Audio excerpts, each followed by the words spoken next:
Muy buenas tardes. Bueno, iniciamos con la ponencia número 6, sincrónica número 6. Voy a estar acompañándoles como moderadora, soy la profesora Lourdes Morel.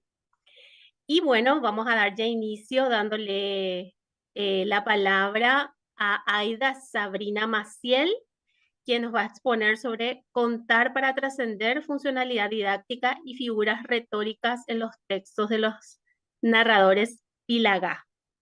Adelante. Se puede presentar dispositivos, ¿no? Sí. Perfecto.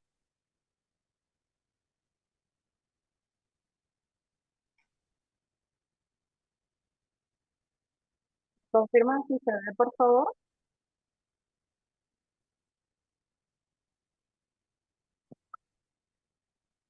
Todavía no se ve, profe, pero ya está por salir.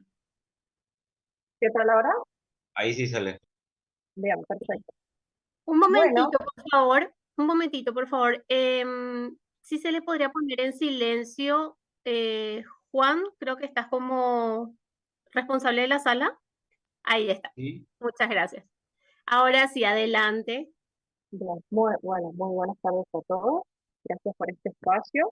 Y yo voy a, como se comentó, voy a hablar de algunas figuras retóricas en las que subyace la funcionalidad didáctica en textos de narradores pilares. Bueno, conté con un plan de exposición para no abusar de los minutos que tengo. Voy a mencionar el objetivo del trabajo, algunas líneas teóricas en las que nos enmarcamos. Procederé a diferenciar las figuras que logramos observar, definiré algunos ejemplos de cada una de ellas y bueno, acabaré con una reflexión final, ¿sí? Bueno, el objetivo principal de este trabajo es analizar algunas características discursivas presentes en los narradores pilares, al transmitir cosmovisiones y conocimientos a través de relatos que pertenecen al acervo cultural pilagar. De esto se desprenden efectos de sentidos en los que subyace una función didáctica, destinada a transmitir la lengua y manifestaciones sociales culturales fuera de entornos educativos, como es propio de la narrativa indígena tradicional, ¿no? Bien. Con respecto al corpus, está integrado, por más de 70 textos y 30.000 palabras, distribuidas en un total de más de 3.700 líneas. Es producto de los trabajos de campo de Alejandra Vidal, quien los recogió en la provincia de Formosa. En colaboración con los habitantes, los desgrabó y transcribió con el alfabeto Pilagá, que es producto de un consenso de representantes de la comunidad Pilagá en 1996, y cuentan con traducción al español, también en colaboración con hablantes, por supuesto.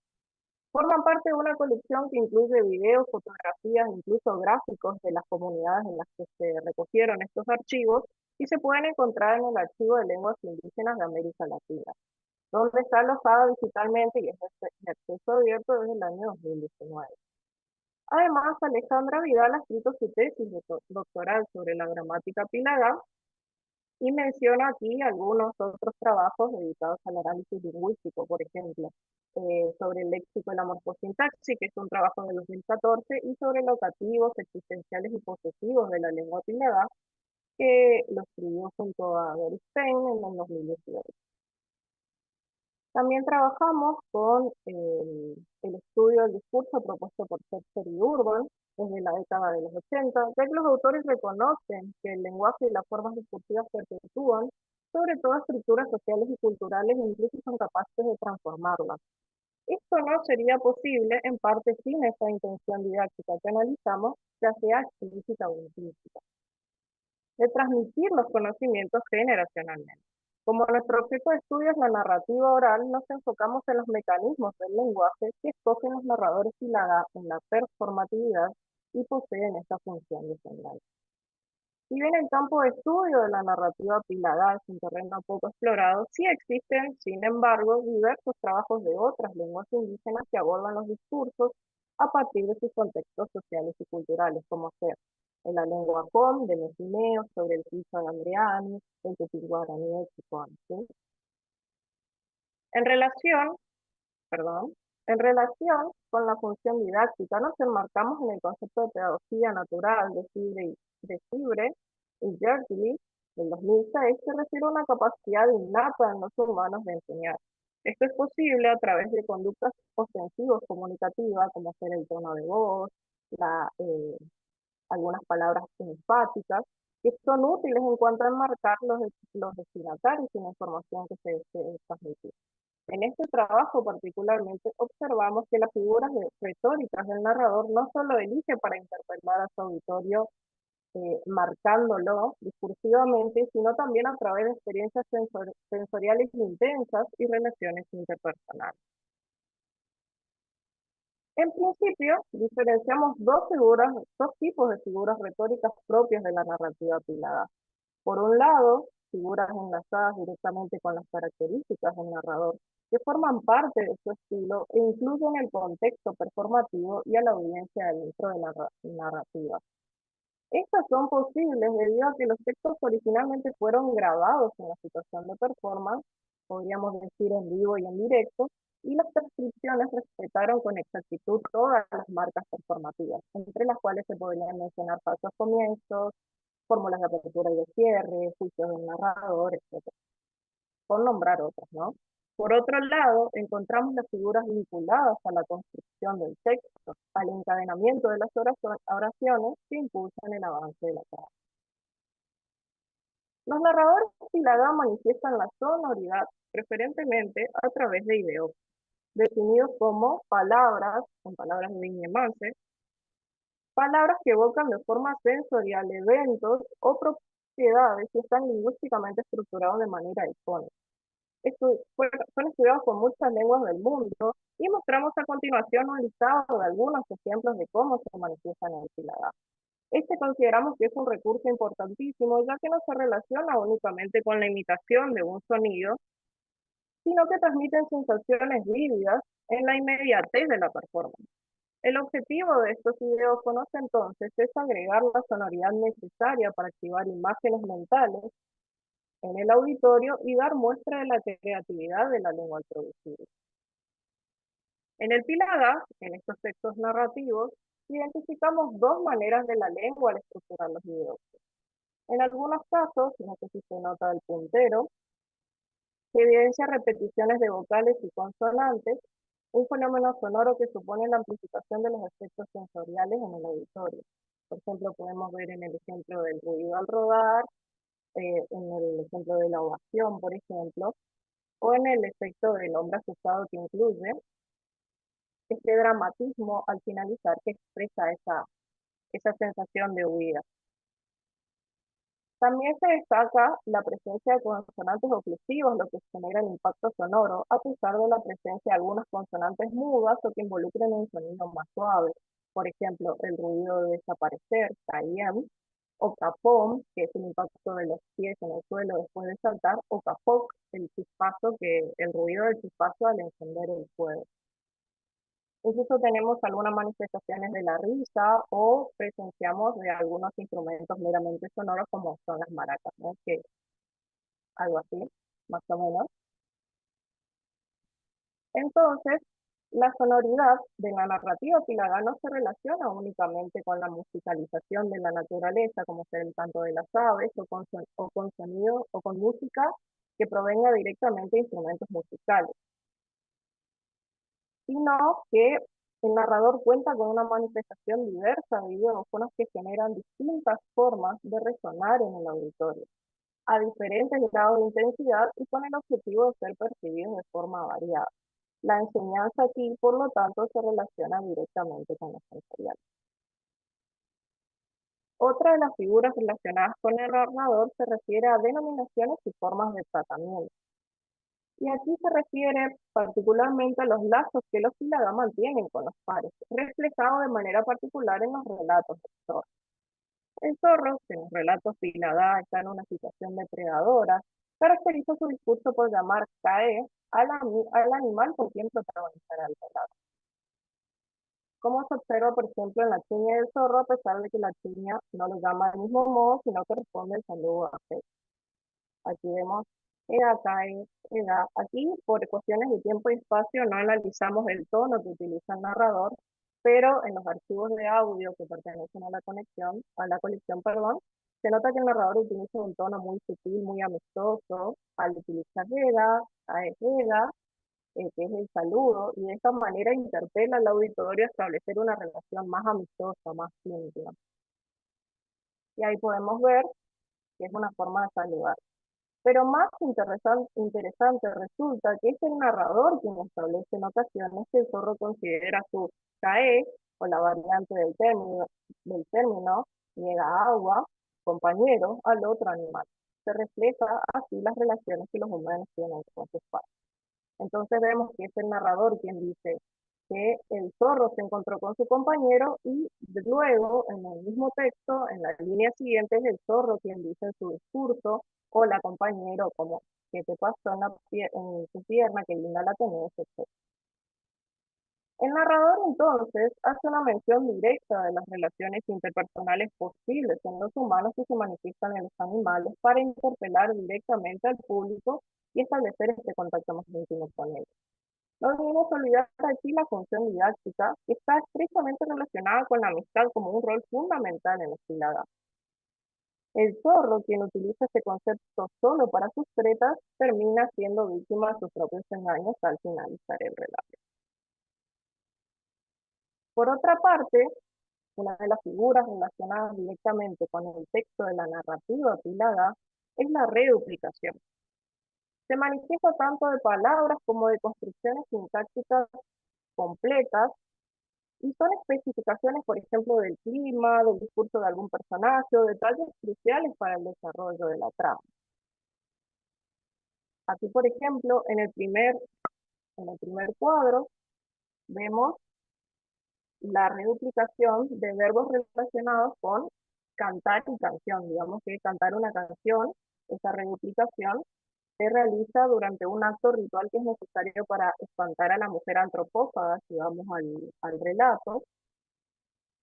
Después en la chuña y el zorro está buscando a la chuña para ver si consigue agua, entonces se repiten 2 líneas consecutivas del texto, verbos relacionados con detenerse y escuchar atentamente, se produce con una cierta redundancia. Y el zorro y Huacao, tenemos estas dos estructuras sintácticas casi similares en su totalidad, que refieren a: de repente sopló un viento suave y cayó sobre él una llovizna finita porque se había muerto el zorro, ¿no?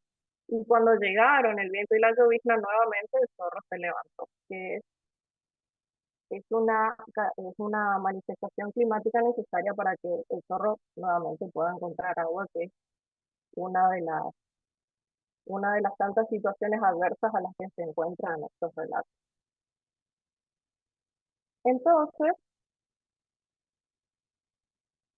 esta figura retórica crea este ritmo enfático necesario para llamar la atención y además estimula el recuerdo para posibilitar esta transmisión de estos relatos. Bueno, y con Disculpe, respecto al grupo, profesora, tiene, ¿cómo? ay, justito las reflexiones finales, sí, tiene 2 Ya, perdón, minutitos. disculpen. Bueno, a modo de reflexiones finales, representamos una muy breve aproximación al estudio de la narrativa apilada basada en la función didáctica que subyace en ella. Pudimos ver que se destacan dos tipos diferentes de figuras retóricas: las que están vinculadas al narrador y la performance, y las que están encadenadas al texto y la estructura oracional del mismo. Como mencioné anteriormente, esto es posible porque fueron grabados en la situación en vivo y en directo, y además fueron transcritos, por eso se puede observar esas dobles manifestaciones de figuras. Y en definitiva, llegamos a la conclusión de que narrar es utilizado como una experiencia fundamental para permitir la trascendencia. Los narradores así atraviesan barreras del tiempo, del espacio, y se graban en la memoria colectiva, que busca ser inagotable a pesar de la finitud de la existencia humana. Este legado, además de permanecer a través de las generaciones, de ser una transmisión de doble vía, la lengua apilada, y el contenido de las historias que vinculan aspectos ficcionales con aspectos morales, permanece a través de las generaciones y además cuestiona al ser humano y a su entorno, el lugar que ocupa en la naturaleza, y lo ayuda a reflexionar sobre su identidad, dotándolo de un sentido de pertenencia. Muchas gracias. Muchas gracias. Ahora le cedemos la palabra a Sergio Cáceres Mercado. ¿Se encuentra por ahí? Nos estará presentando el tema El viento y el fuego, uso de la metáfora en la poesía social de Luis María Martínez. Hola, ¿se me Hola, escucha? hola. Sí, muy bien. Sí, ahí estoy. Ahí ¿Qué tal? está. ¿Cómo están? Muy bien. Voy a presentar una diapositiva que tengo acá un ratito.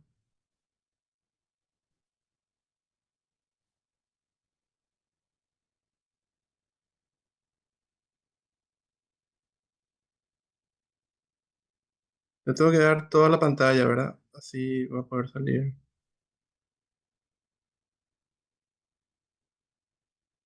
Ya se puede ver. Ahí está. Sí. Bueno, le voy a dar pantalla completa. Ahí, ¿verdad?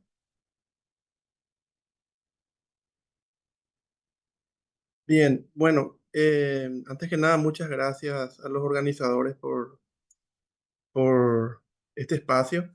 Quería un poco presentar en realidad una cuestión que surgió hace poquito nada más, leyendo la poesía de Luis María Martínez, a quien ustedes ven acá en foto. Es un poeta que falleció hace 2 años, en enero del 2023, sí, casi 2 años. Y que bueno, fue muy conocido por su compromiso social, prácticamente es el poeta social más importante en Paraguay, quizás ahí le sigue Elvio Romero y bueno, Dimas Aranda y otros más, pero eh, el 90% de su poesía lo dedicó a reflexionar sobre la problemática social del Paraguay. Y de los poemarios que publicó, me encontré con dos, casualmente, en años de diferencia, lo fui leyendo y luego me recordé, eh, leyendo Ya no demora el fuego, que está, ustedes ven ahí a la derecha, recordé que él tenía uno titulado también Desde abajo es el viento, que lo había leído hace años. Busqué en mi biblioteca el primero y me encontré que los dos poemarios fueron publicados al mismo tiempo.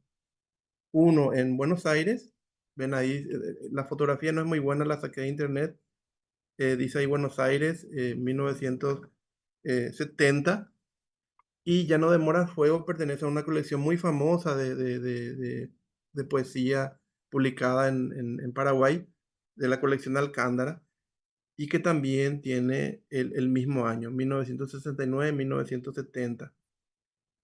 Y lo que me llamó la atención es que él utiliza el fuego y el viento como figuras para referirse a eh, la libertad, digamos.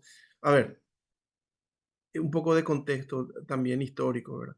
Luis María Martínez está exiliado, es comunista, pertenece a esa gran cantidad de escritores que fueron expulsados en el momento de la dictadura militar acá en Paraguay. Y entonces él, gran parte de su poesía la dedica a, digamos, llamar la atención sobre los excesos de la dictadura y a pedir libertad, a pedir democracia. Entonces, estos dos poemarios pertenecen a ese contexto histórico y lo llamativo es que al parecer los escribe al mismo tiempo. Uno lo dedica al viento, que es la libertad, y el otro lo dedica al fuego, que es, digamos, la limpieza, el quemar todo para que renazca de nuevo eh, la nación, digamos. Entonces, lo que yo hice con un método, digamos, comparativo de lectura, fue encontrar todas las figuras donde él utiliza estos dos términos y me fui dando cuenta que aparecen ambos en los poemarios. O sea, en Ya no demora el fuego, hay mucha presencia del fuego y todo tipo de términos que aluden a ese concepto, digamos. Y en el viento también aparecen una serie de imágenes que aluden a eso. Pero también aparece el fuego, es donde está el viento, y también aparece el viento donde está el fuego. Entonces, evidentemente, él en ese momento, a finales de los 60, estamos hablando seguramente esto lo fue escribiendo en el 69, en el 68, épocas de las más duras de la dictadura militar. De alguna manera él elige, habrá hecho una suerte, eso ya yo lo presumo nada más, de partición y dijo, bueno, esto lo publico acá y esto otro lo publico en Alcántara, que era una colección que estaba a cargo Villagra Marsal, también un gran poeta que, que hizo una labor impresionante y compiló la poesía de casi todos los poetas vivos más importantes en ese momento. Bueno, entonces yo le voy a mostrar rápidamente algunos ejemplos.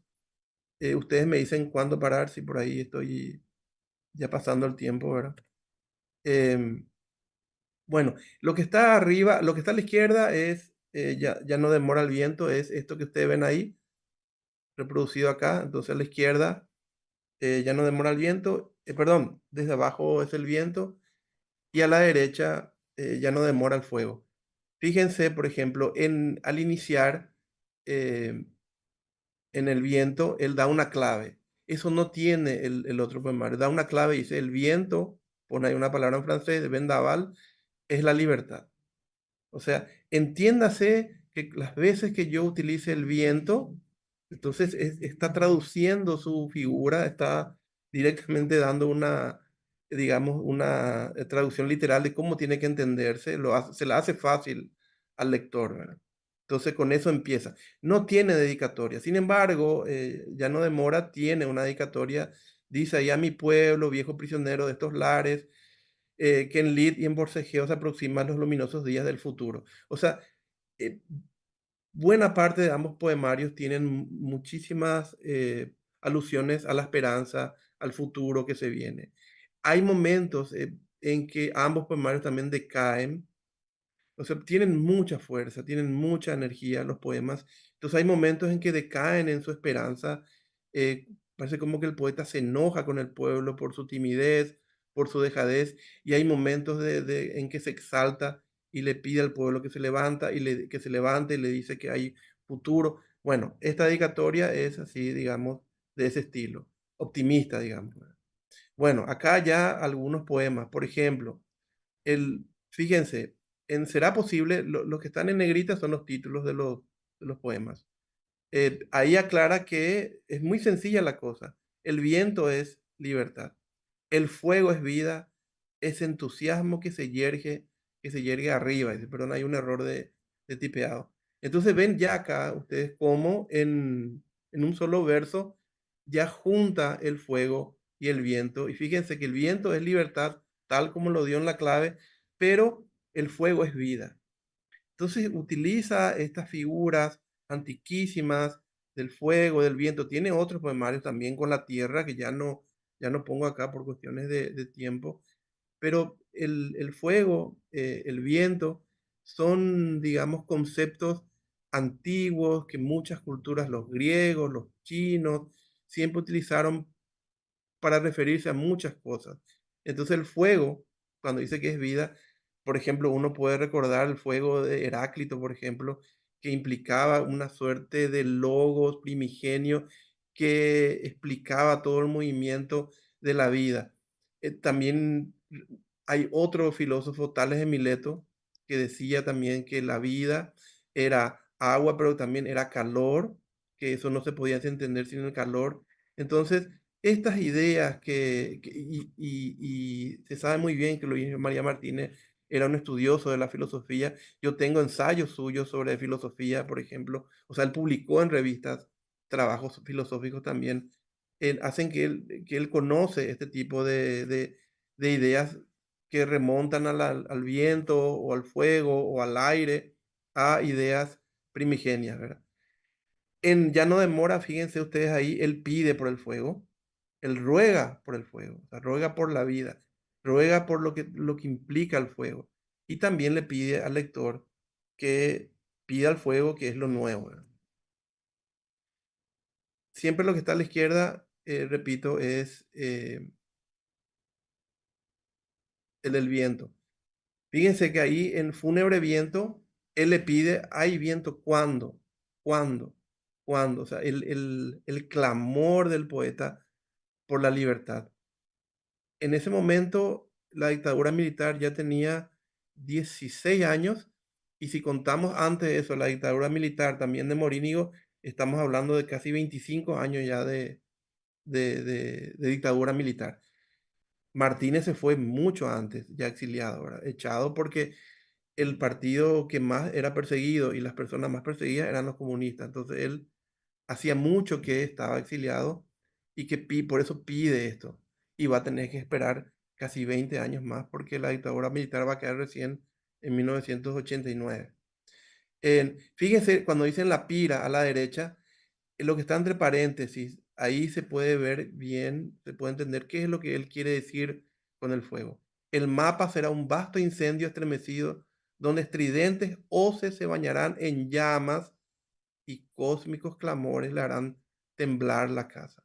O sea, debe venir un incendio que arrase con todo y que purifique toda la idea del fuego como purificación, como limpieza, para que luego renazca la vida en el país, ¿verdad? Luego hay otro, ahí está, le pregunta al viento, le llama padre, padre viento, ¿dónde estás, padre viento? Ese es otro poema. Te llamo, te llamamos, no te detengas en venir. Siempre el clamor de esa figura, el viento, que es la libertad, ¿verdad? Y Profesor, acá algo llamativo, tiene perdón, 2 minutitos. sí, ya voy terminando. Gracias. Yo represento el fuego, eso también aparece mucho. Él se coloca como vocero, la idea del poeta, como vocero del pueblo, como representante. Entonces dice, yo represento al fuego, es decir, lo pretendo. Yo represento al fuego, es decir, a lo nuevo, el fuego es lo nuevo. Yo represento al fuego que ha de cambiar la patria. Esa es la idea. El fuego va a cambiar, es lo nuevo. Triste país sin vientos. Yo le decía que hay momentos en que los poemarios, los poemas decaen, hay como una suerte de tristeza. Entonces dice, triste país sin viento, país casi sin cantos, déjenme que le cante. Siempre él está ahí en primer lugar. Y luego le dice al país, no desfallezcas nunca, nunca te pongas luto, luto para tus años, año para tus fuegos. Acá de vuelta el fuego y el viento aparecen juntos. Fuegos ponle a tus vientos, vientos que necesitas.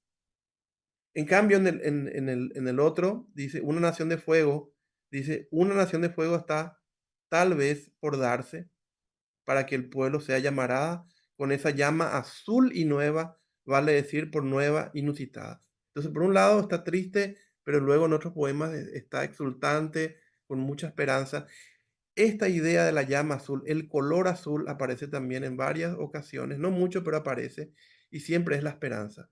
Cada vez que habla de lo azul, ahí aparece, digamos, la mirada positiva hacia el futuro de lo que está por venir, ¿verdad? Y que va a ser nuevo y que va a ser luminoso para todos, ¿verdad?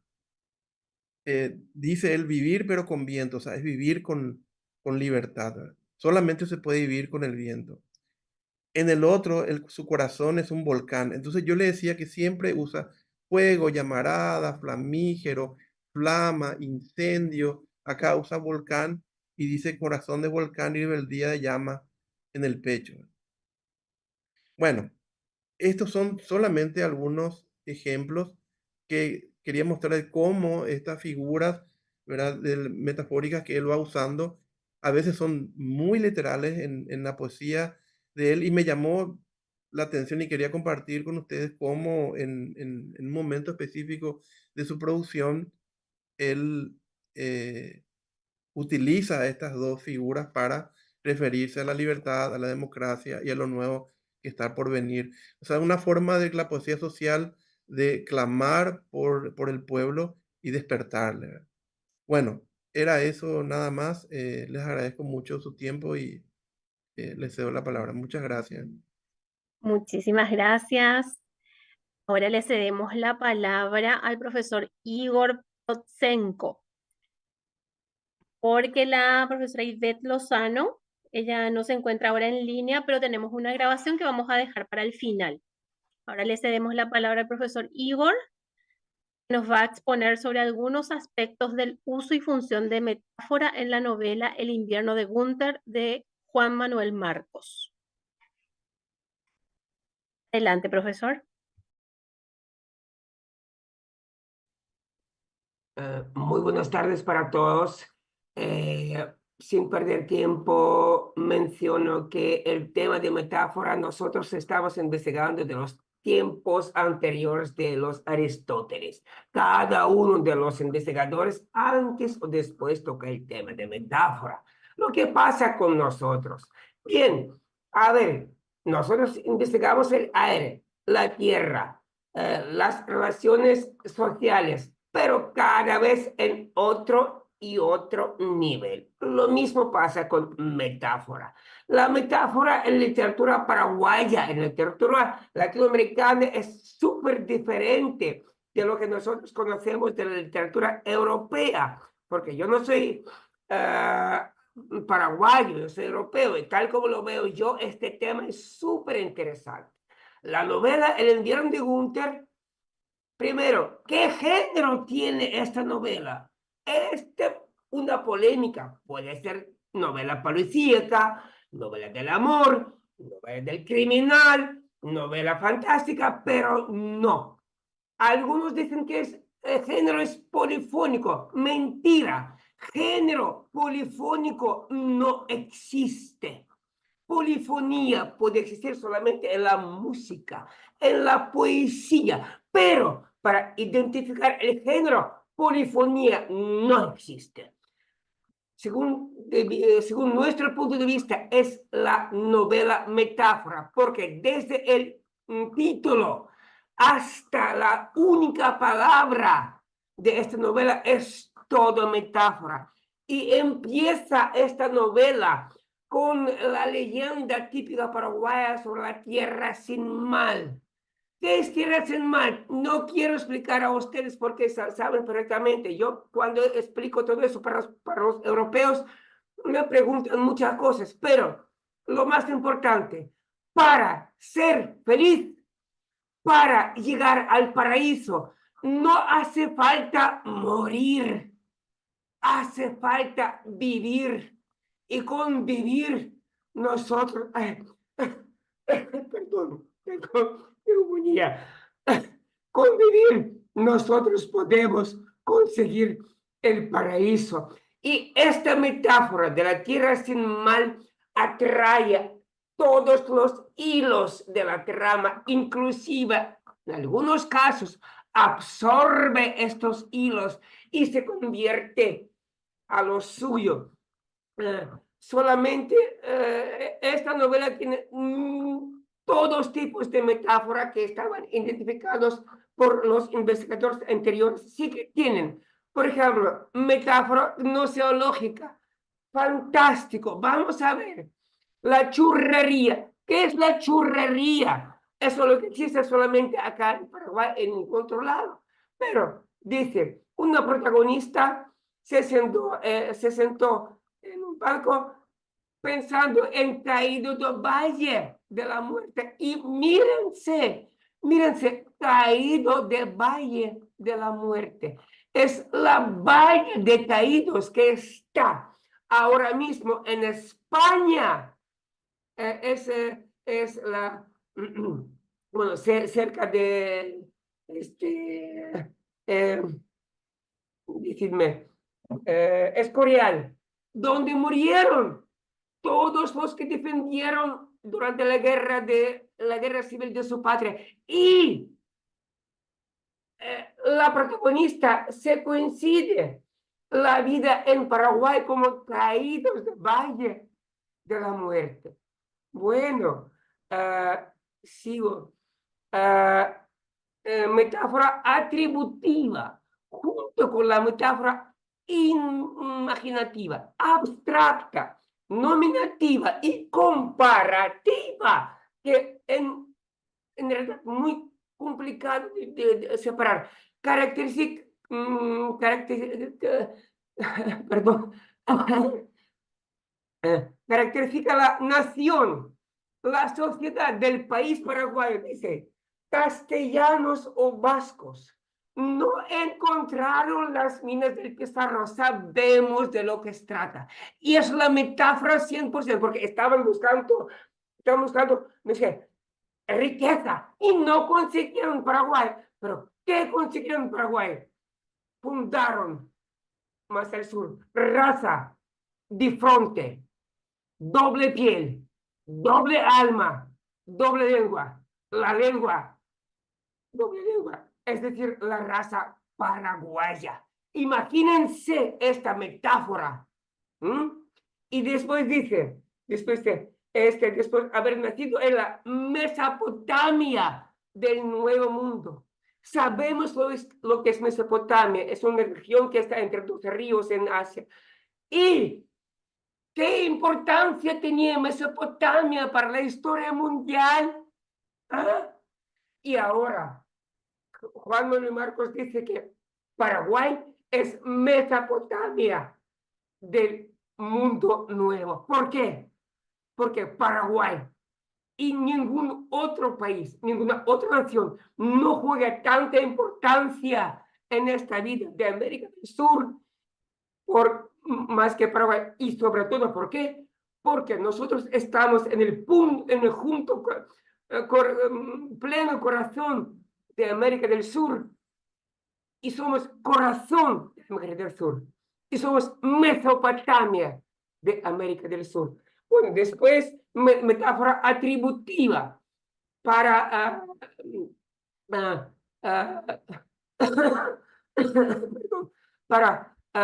mencionar a los personajes que no están de acuerdo con la política de la clase de alta que gobierna, pues, de hecho, la novela estaba publicada en 1987, durante la época de dictadura de Stroessner. Y como autor, para evitar los problemas de mal entendimiento, los censores busca la forma de explicar lo que quiere decir.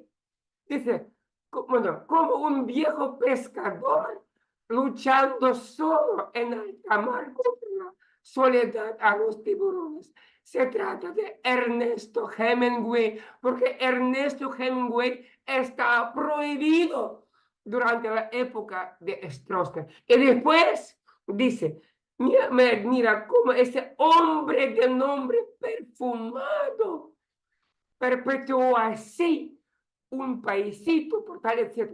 Es un hombre perfumado. Se trata de José Asunción Flores.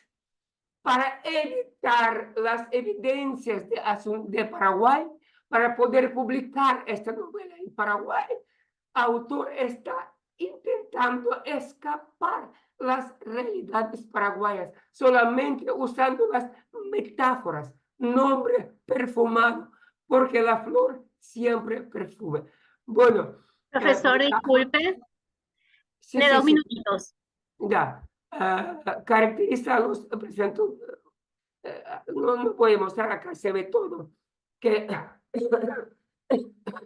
no dice en serio, en palabras claras, pero caracteriza a la gente mala, a la gente que terroriza a los paraguayos como sátiro de matadero. Bueno, eso es la frase típica española que nosotros, bueno, seguramente todos entendéis. Porque la novela se llama El invierno de Gunther. El nombre de Gunther proviene de la lengua alemana y significa César, porque es rey que predomina de todo. Y hay unas coincidencias. Rey Gunther de Cantar de Nibelungos, el rey Gunther que después de traicionar a su amigo, robotizó y no pensó nada, porque desde el punto del rey no pasa nada. Pero Gunther con el tiempo se convirtió a la persona normal. Y eso es otra coincidencia metafórica, con una persona real, San Gunther, que estuvo en Turingia viviendo en el siglo XI y se dedicó su vida a la gente. Bueno, el tema de invierno dejo aparte, más solamente menciono en breves palabritas. Aparece la imagen de tigre, en imagen de simbólico metafórico y metafórico simbólico, como sarcasmo, como positivo, como humor sarcástico. Mira, solamente una cosa. Dicen que una de las protagonistas se estaba metaforizando al tigre sin pagar impuestos. A ver, y esto es metáfora y esto es el humor. Y en final lo que pasa, esta misma chica se convirtió recién enterrada, resucitó en la forma del tigre. Bueno, acá también podría comentar como Cristo Eva, como Cristo tigre, pero resucitó como tigre de verdad, sin pagar impuestos. ¿Y qué pasó? Transpone al río y se pierde en el cielo hasta las cordilleras de, perdón, naciente. Bueno, sobre este tema podríamos hablar mucho. Yo tengo un artículo publicado ya en la artículo de Universidad de Letonia que está indexada en Web of Science. Ojalá que este artículo mío se van a publicar en la UNA.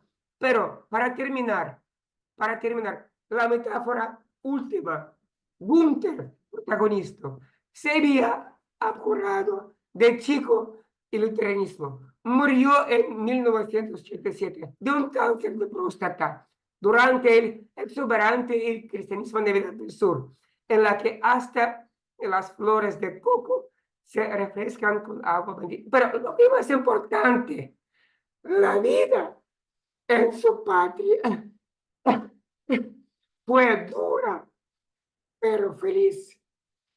Elisa plantó un lapacho turquesa a pie de su tumba y se quedó a esperar a que se enflorezcan alas. ¿Por qué? Porque el invierno no puede ser eterno. Va a venir la primavera, van a venir los mejores tiempos.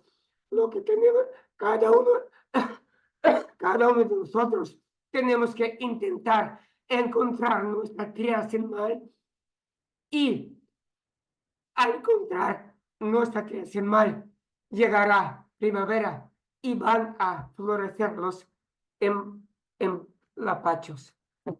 Y muchas gracias, amigos. Muchísimas gracias, profesor. Y por mi forma de hablar y por mi español, muchas veces. No, profe, al contrario, le agradecemos mucho a que a pesar de la dificultad haya hecho el esfuerzo de compartir con nosotros el día de hoy. Muy agradecidos estamos. Ahora vamos a compartir una grabación sobre el tema la fosilización de errores en la interlengua escrita de aprendientes de francés, tratamiento del error. Por favor, si nos puede ayudar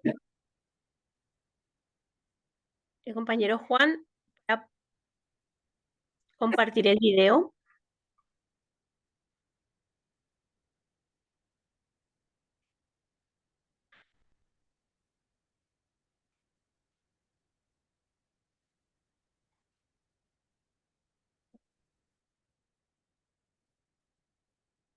Ahí creo que está por salir.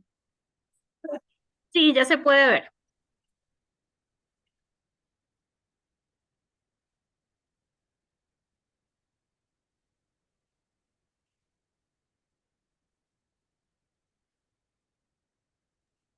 Ya pongo en breve.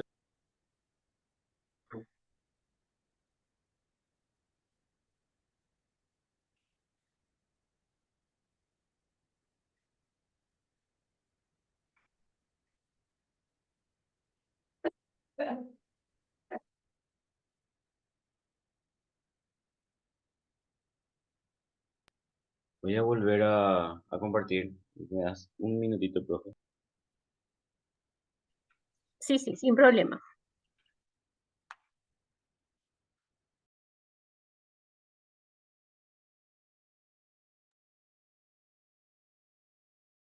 Autónoma de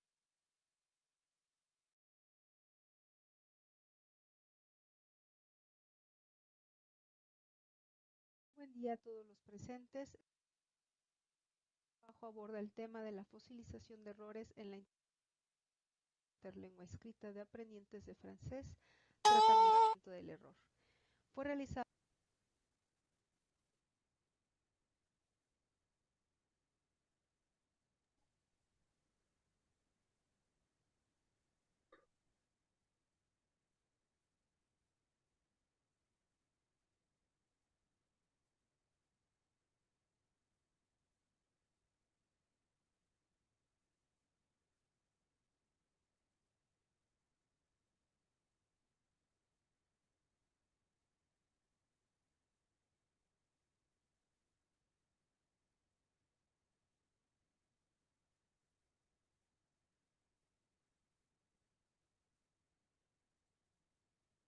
por la doctora Ivette Lozano Palacios, servidora de errores. Este método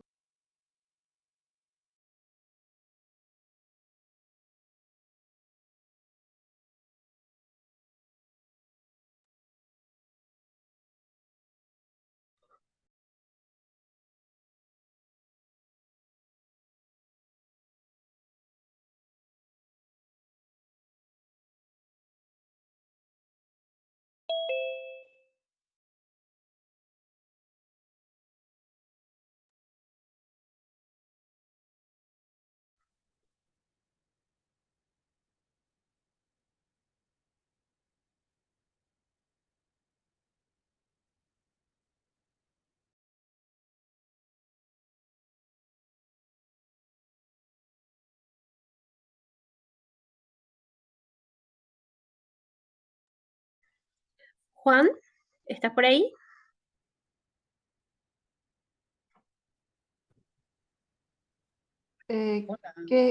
Sí, decime cuál es el problema, Lourdes. Estamos tratando de transmitir el video que se dejó para una de las ponencias, pero el audio no es Sí, pero suficientemente el audio no, yo pensé que era la grabación, para compartir, pero no sale el audio en el video. Pongan el bueno. máximo, se escucha, yo estaba escuchando. Pongan en el máximo y vamos a escuchar. Ok. Pero se escucha muy mal. Sí, entendemos que sí, pero vamos a hacer un esfuerzo para escuchar. Bueno.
abajo aborda el tema de la fosilización de errores en la interlengua escrita de aprendientes de francés, tratamiento del error.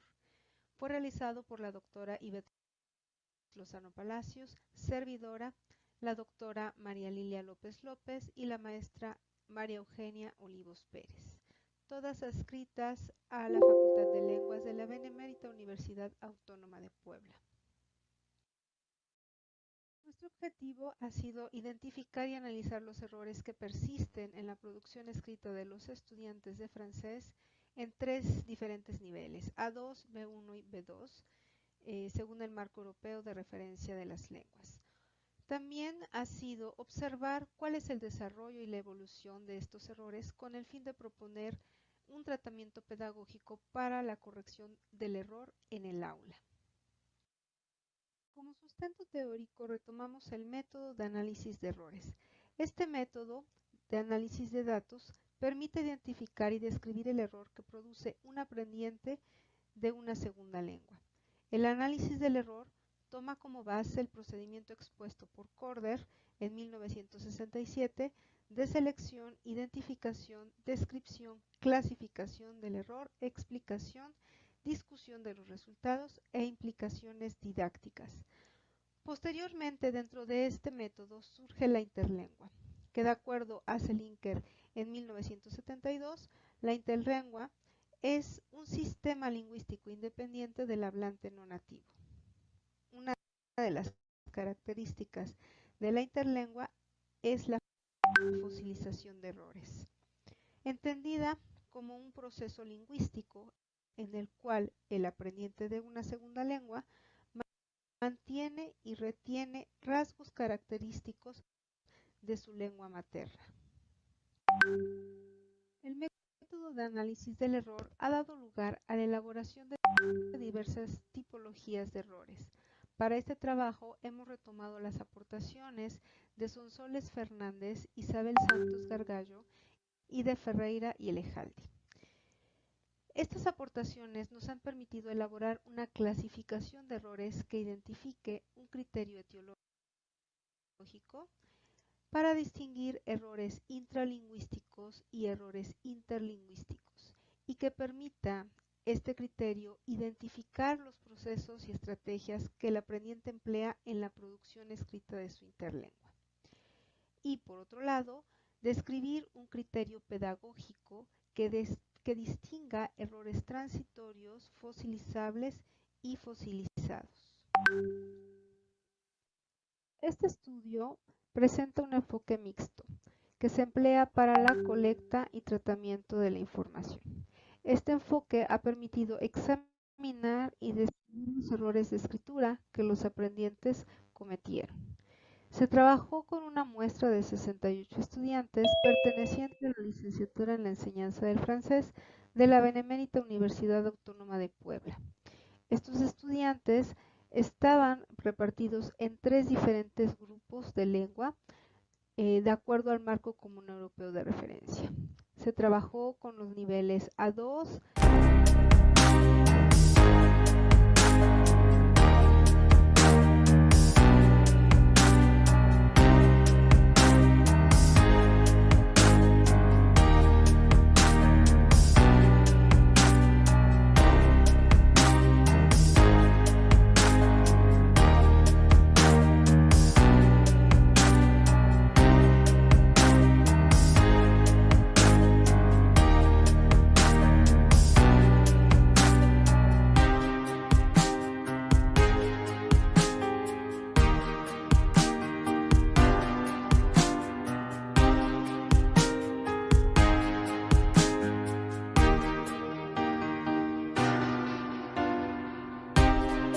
cada nivel se diseñó un instrumento correspondiente, es decir, una actividad de producción escrita para el nivel A2, una actividad de producción escrita para el nivel B1 y otra diferente para el nivel B2. A continuación se exponen los resultados obtenidos. En el criterio pedagógico, de acuerdo a la taxonomía etiológica propuesta por Ferreira y Elejalde, se identificaron algunos procesos psicológicos y algunas estrategias que los aprendientes emplearon en sus producciones. Por ejemplo, en el nivel A2, dentro de los errores interlingüísticos se identificaron errores que correspondían a falsos amigos, errores de traducción literal, errores por un cambio de código, errores debidos a analogías causadas por la lengua materna, errores por transferencia directa de la lengua materna o bien por una tercera lengua, en este caso el inglés. En cuanto a los errores intralingüísticos, observamos errores por falsa correspondencia gramatical, errores de sobregeneralización, errores de simplificación, También se observaron el empleo de estrategias de aprendizaje, estrategias compensatorias, estrategias comunicativas y estrategias recuperatorias. En el criterio pedagógico se identificaron errores transitorios en los primeros estadios del aprendizaje que, de acuerdo con Sonsoles Fernández, los errores transitorios son superados en estadios posteriores. Estos errores se manifestaron en los aspectos ortográficos, lexicales y socioculturales. Por otro lado, en cuanto a los niveles B1 y B2, se han identificado errores fosilizables y errores fosilizados. Se observó que los errores persistentes se presentaron en los aspectos morfosintácticos y lexicales. En un nivel B2, los errores fosilizables se manifestaron también en errores socioculturales y en errores comunicativos o discursivos.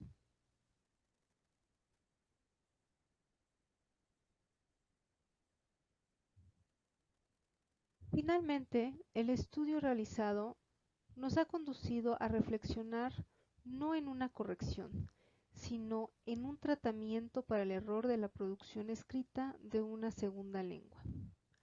Las aportaciones de Long en 1991, de Sánchez en 2003 y de Alarcón en 2021 refieren que se debe presentar una atención especial a aspectos formales y lingüísticos, es decir, a aspectos gramaticales, léxicos, morfosintácticos, entre otros, atendiendo así al sentido de los contenidos. Nuestra propuesta de tratamiento para el error responde a 3 preguntas clave. La primera, ¿qué debemos corregir? De acuerdo a Hendrickson 1978 y Alarcón en 2021, debemos atender los errores sistemáticos, es decir, aquellos errores que se presentan de manera frecuente durante el aprendizaje. También, de acuerdo a Hendrickson y Sonsoles Fernández y Alarcón, debemos atender errores que sean referentes a temas propios del nivel en que se encuentra el estudiante. Por otro lado, Sonsoles Fernández y Alarcón aconsejan atender los errores fosilizables, es decir, los errores que de alguna manera presenten tendencia a permanecer, que sean resistentes, que sean difíciles de trabajar dentro del aula.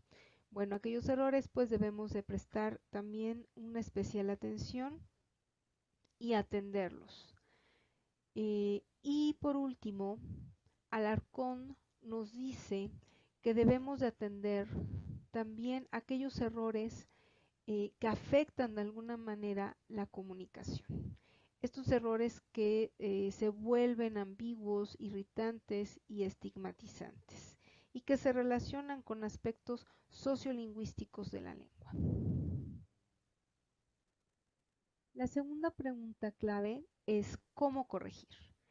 Bueno, aquí identificamos diferentes estrategias que como docentes Well, hello, welcome. Thank you very much to all presenters. We really appreciate your contributions to our event. y otras estrategias It is a wonderful corrección donde to hear about all your studies and all the efforts that you're making, and also the effort that you make to try to connect with us and share your por knowledge favor, si puedes silenciar a la profe Valentina.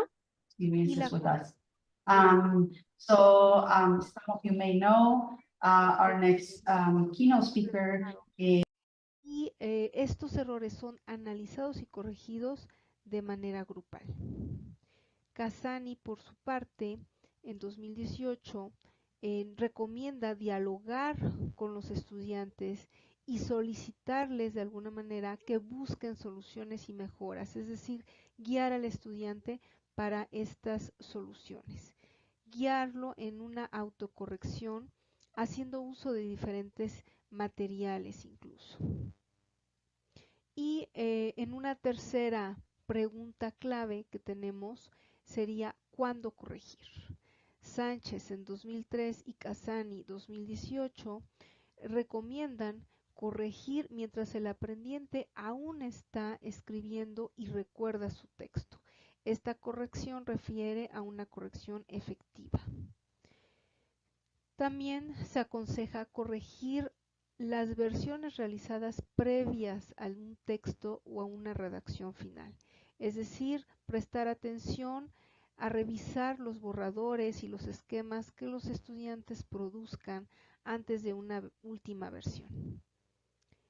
Y por su parte, Rigamonti en 1999 refiere a tomar en cuenta a una corrección, a tener una corrección continua, frecuente, que de alguna manera estemos atendiendo las tareas, las actividades que estamos dejando en clase y que sean de una corrección, de un tratamiento del error continuo, no olvidado, no que se deje para después o que se olvide de revisar, sino que sea esta revisión continua.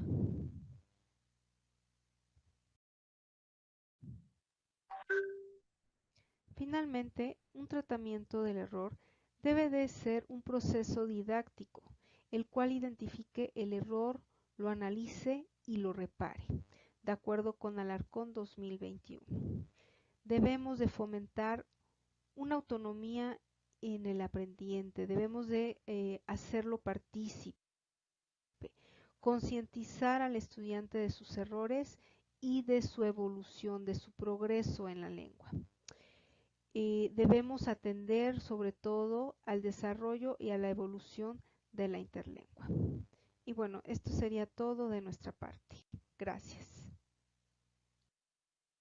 Esta última diapositiva presenta la bibliografía consultada para el trabajo de investigación. Gracias. Bueno, muchísimas gracias. Agradecemos a todos los que han expuesto en estas ponencias sincrónicas. Y ahora estamos ya sobre la hora para dar también el tiempo suficiente para continuar con nuestro programa. Entonces, ya le cedemos la palabra a la profesora Celia. ¿Ya está por ahí?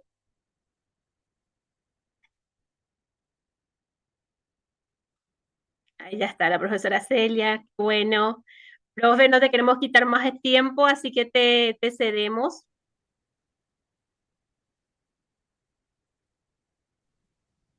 Muchas gracias.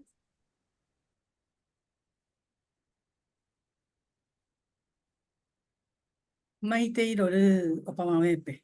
Ñamboyoapugo Cotembiapó, quinto Congreso de Lingüística Aplicada de Jehuá, Juan ahorita ñanendive, Boejara Celia Beatriz Godoy Riquelme, Javei, Boejara Susana Trinidad Ruiz Díaz. Ellas enfocan la siguiente ponencia del panel 13, importancia del uso de los diccionarios para el fortalecimiento de la competencia lingüística y comunicativa de los estudiantes de diversos niveles educativos. Vamos a conocer un poquito de la trayectoria de cada una de las ponentes. La doctora Celia Beatriz Godoy Riquelme cuenta con formación académica en pregrado, grado y posgrado en el ámbito educativo y lingüístico. Fue becaria por la Academia Paraguaya de Lengua Española, maestría en lexicografía hispánica en la Real Academia Española. Cuenta también con una amplia experiencia en el ámbito de la docencia y ha ejercido dicha profesión en diferentes niveles del sistema educativo nacional.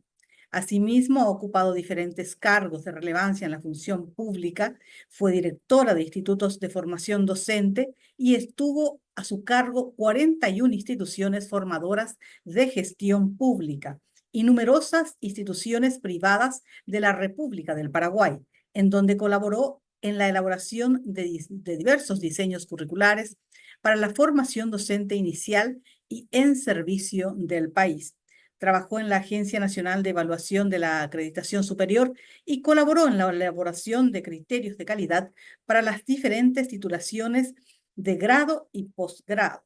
Fue encargada de despacho de la Dirección General de Educación Indígena y en esta responsabilidad ha coordinado a nivel nacional la celebración internacional de lenguas indígenas en coordinación con los 19 pueblos originarios.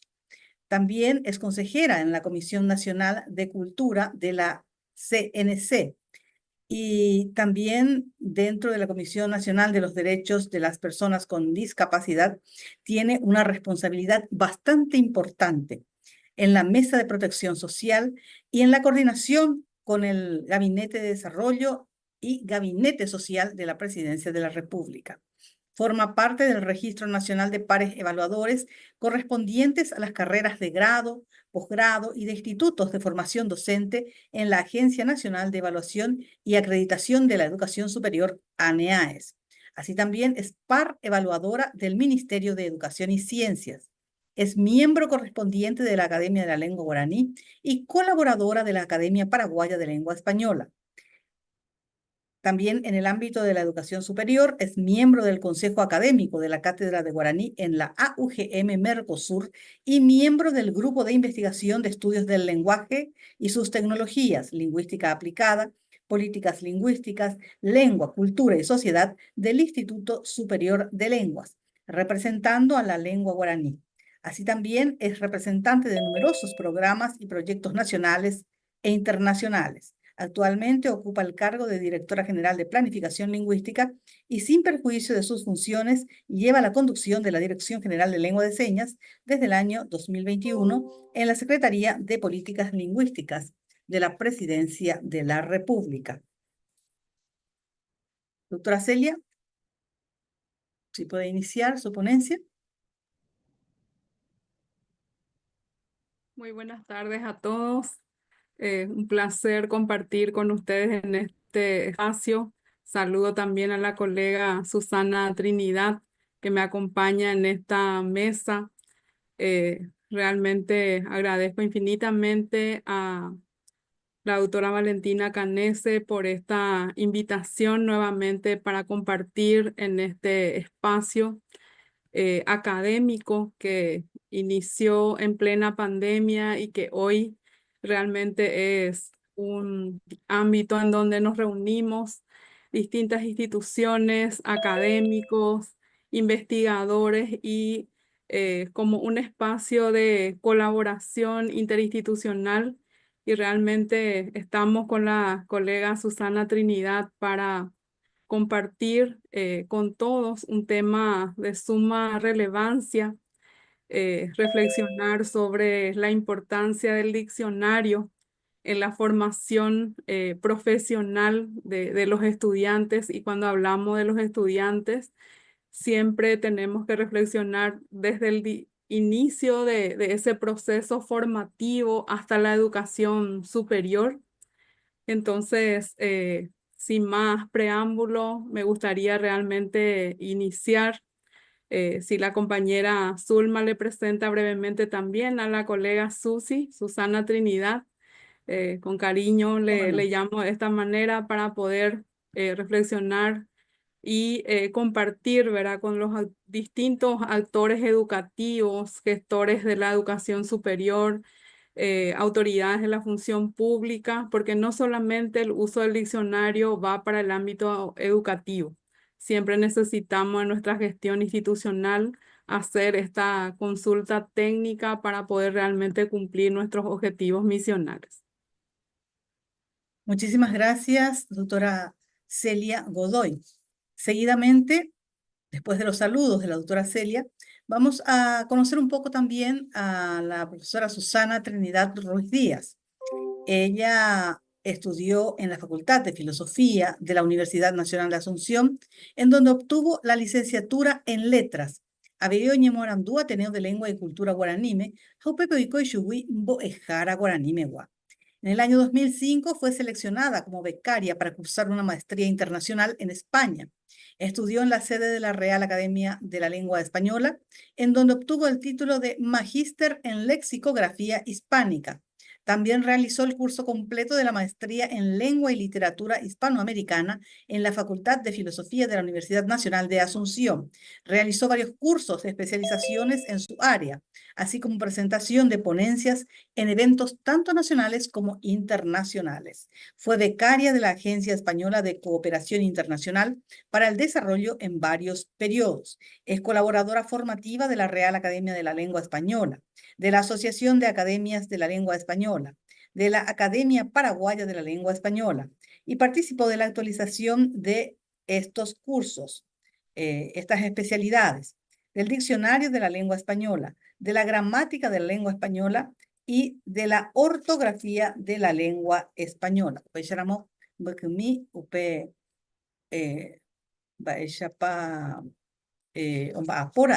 Susana Trinidad Ruiz Díaz. Años en Duma Bei Chupecuanga. ¿Buscar a Susana?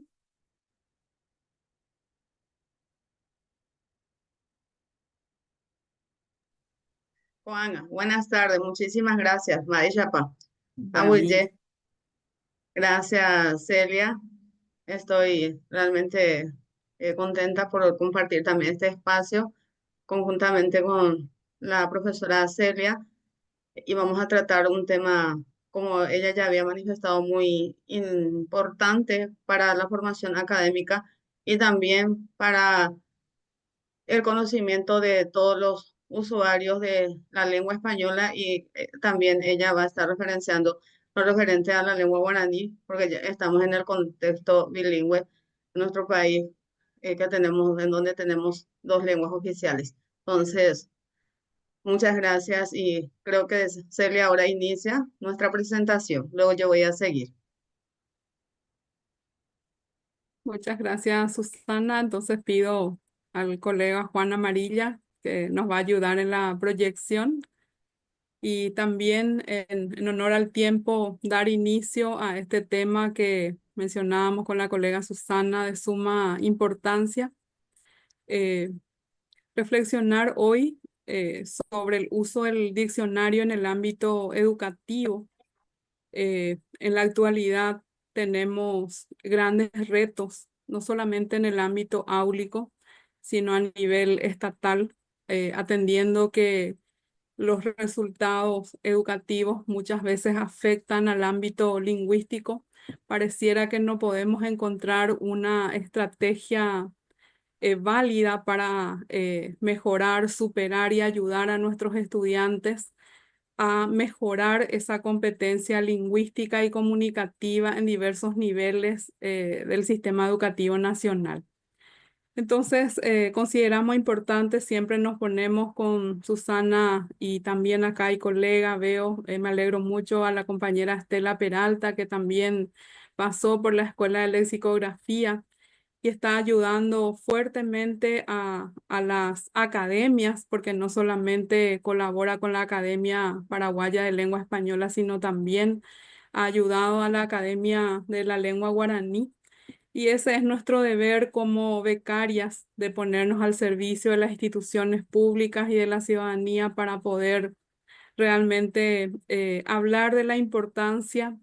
Y consideramos que el diccionario no es solamente ir a comprar, necesitamos enseñar a nuestros estudiantes qué contiene ese diccionario, cuántas tipologías hoy tiene que manejar ese estudiante que se está formando desde la educación inicial hasta la educación superior, atendiendo que en otros países se atiende y también me consta que hay importante esfuerzo en nuestro país desde la educación inicial para trabajar desde la oralidad, de que esos estudiantes pequeños que salen de su hogar, en donde las madres van a entregar a los profesores sus hijos, eh, con el objetivo de trabajar, de adquirir y fortalecer también los primeros vocablos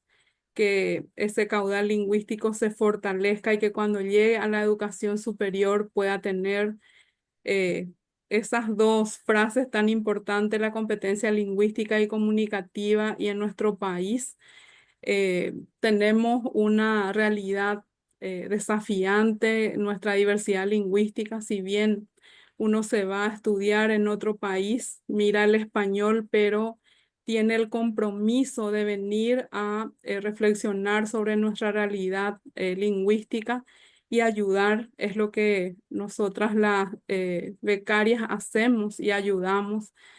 De repente estamos en otros roles, pero colaboramos desde nuestras responsabilidades. Entonces, acá, si podemos pasar, vamos a mirar, reflexionar desde distintos, si podemos hacer un clic a ese enlace. No sé si es que puede salir, Juan. Sí, clic derecho, si es que sale, podemos probar. Para nosotros es muy importante que cualquier actor educativo, docente, vamos a mirar si es que aparece ahí, podemos visualizar si sale. De lo contrario, podemos continuar, Juan, sin problema. Es importante que acá es una responsabilidad, muchas veces se, se le exige a los docentes exclusivamente el logro de esa competencia comunicativa y lingüística. Sin embargo, es una responsabilidad, consideramos con Susana, de todos, de las autoridades, de los padres, de, de aquellos que son responsables por la implementación de los proyectos educativos, de los diseños curriculares, interpretar nuestra diversidad lingüística, nuestras políticas lingüísticas del Paraguay. Y podemos pasar, Juan, a explicar allá. El primer paso es conocer nuestra diversidad lingüística, ¿verdad? Que en aula, desde esa educación inicial, puede encontrar una heterogeneidad en aula de estudiantes con varias lenguas. El bilingüismo oficial, ahí tenemos muchas veces guaraní hablantes, niños bilingües que ya llegan a la escuela con ese nivel. Las 19 lenguas indígenas que tenemos en Paraguay, que no tiene las mismas características que nuestro guaraní paraguayo. Cada una de esas lenguas hoy están haciendo un esfuerzo extraordinario eh, para su desarrollo, para la normativización. eh, Lenguas extranjeras, tenemos también niños, estudiantes extranjeros en nuestro país que se le tiene que atender también sus derechos lingüísticos en su proceso formativo, así también la lengua de señas paraguayas, estudiantes sordos que podemos tener en nuestra sala de clase. Entonces, cuando uno va a sugerir el uso del diccionario en Paraguay, tiene que atender toda esta diversidad lingüística que tiene nuestro país, y que algo que nos llena de orgullo siempre, y esto desde nuestra experiencia formativa con las colegas, siempre nuestro país es admirado por su riqueza lingüística, y uno de los pedidos, requerimientos de las autoridades extranjeras siempre fue articular las academias, el trabajo de las academias con el Ministerio de Educación y Ciencias y con las instituciones públicas o con el organismo encargado de las políticas lingüísticas del Paraguay. Hoy realmente nos llena de alegría eso, podemos decir. Yo creo que podemos coincidir con Susana y con Estela y con otros colegas de que ese fortalecimiento del trabajo interinstitucional entre las academias hermanas están avanzando muchísimo y trabajando con instituciones públicas. Entonces, ese estudiante tiene que recibir en aula todo ese apoyo, ¿verdad? Nosotros tenemos que pensar por ese proceso formativo, incluso con las editoriales que publican obras lexicográficas, tiene que tener claro qué tipo de materiales necesitan nuestros estudiantes, en qué contexto, en qué departamento, de qué manera, cuáles son las características lingüísticas que tiene que reunir lexicográficas, esos materiales que va a llegar en las manos de esos estudiantes, atendiendo su realidad lingüística. Entonces, es importante que ese docente, que ese gestor que está a cargo de una institución formadora, un supervisor, eh, un director maneje la política lingüística nacional y tenemos la ley de lenguas, tenemos el Plan Nacional de Educación Intercultural Bilingüe, tenemos el Plan Nacional de Pueblos Indígenas, tenemos también la Ley 6530 de Lengua de Señas. Es decir, tenemos suficientes marcos legales que no puede faltar dentro de una institución o dentro de de un portafolio de lectura o de trabajo de un docente, que es el que tiene que interpretar el currículum y garantizar su efectiva implementación en el ámbito áulico. Podemos pasar en la otra lámina. Entonces, también es importante no perder de vista en el ámbito, en el capítulo que habla de la educación en la ley de lenguas, los artículos 26 al 30, ¿verdad? Que se refiere a los derechos lingüísticos de los estudiantes que tenemos que garantizar en el ámbito áulico y en el ámbito de su proceso formativo desde la educación inicial hasta la educación superior.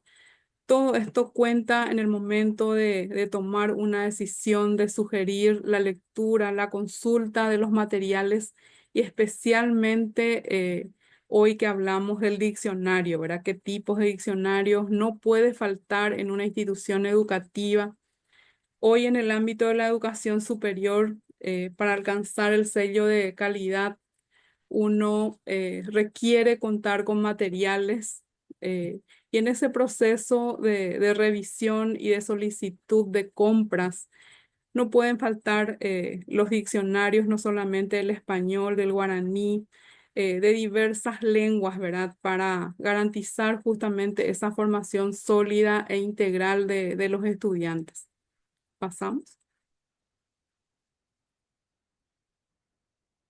También es importante aquellas instituciones, ¿verdad?, que están trabajando para asegurar la calidad dentro de su gestión institucional y académica, que la Agencia Nacional de Evaluación y Acreditación de la Educación Superior ha logrado también criterios de calidad para la carrera de licenciaturas en lenguas.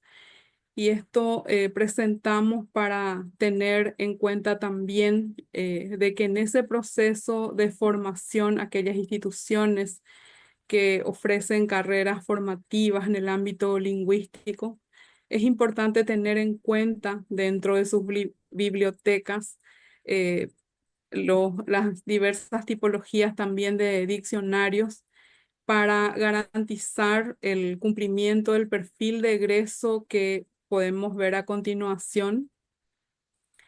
Estos criterios de calidad ya tienen en cuenta lo solicitado, las exigencias de la ley de lenguas.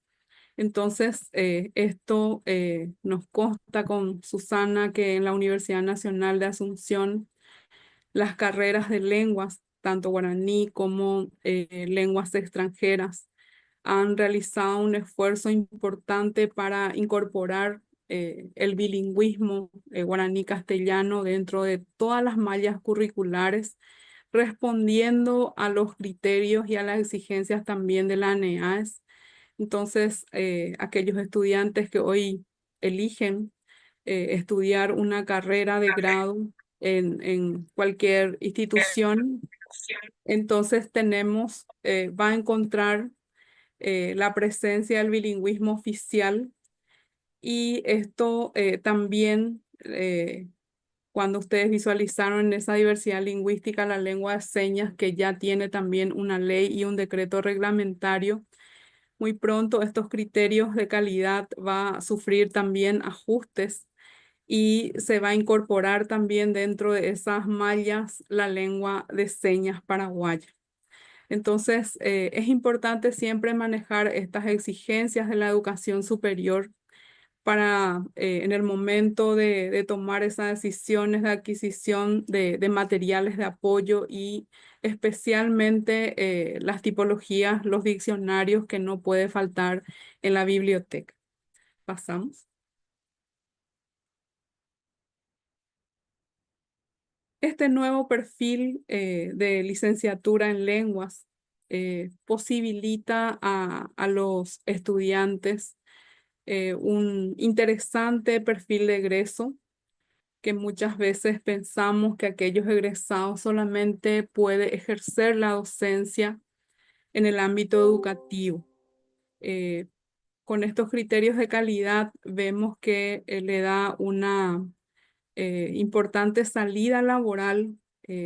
Estos egresados de las distintas carreras de lenguas pueden trabajar en la docencia, como así también trabajar en un departamento, una dirección de investigación, pueden ser investigadores en el ámbito académico, científico, pueden desarrollar consultorías académico-científicas, también trabajar actualmente en los organismos y entidades del Estado, en las unidades de asuntos lingüísticos que está aprobado por decreto presidencial 6797, en donde se insta a todas las instituciones públicas a crear una unidad de asuntos lingüísticos dentro de su estructura organizacional y son requeridos egresados especialmente de lenguas para trabajar al frente de esa unidad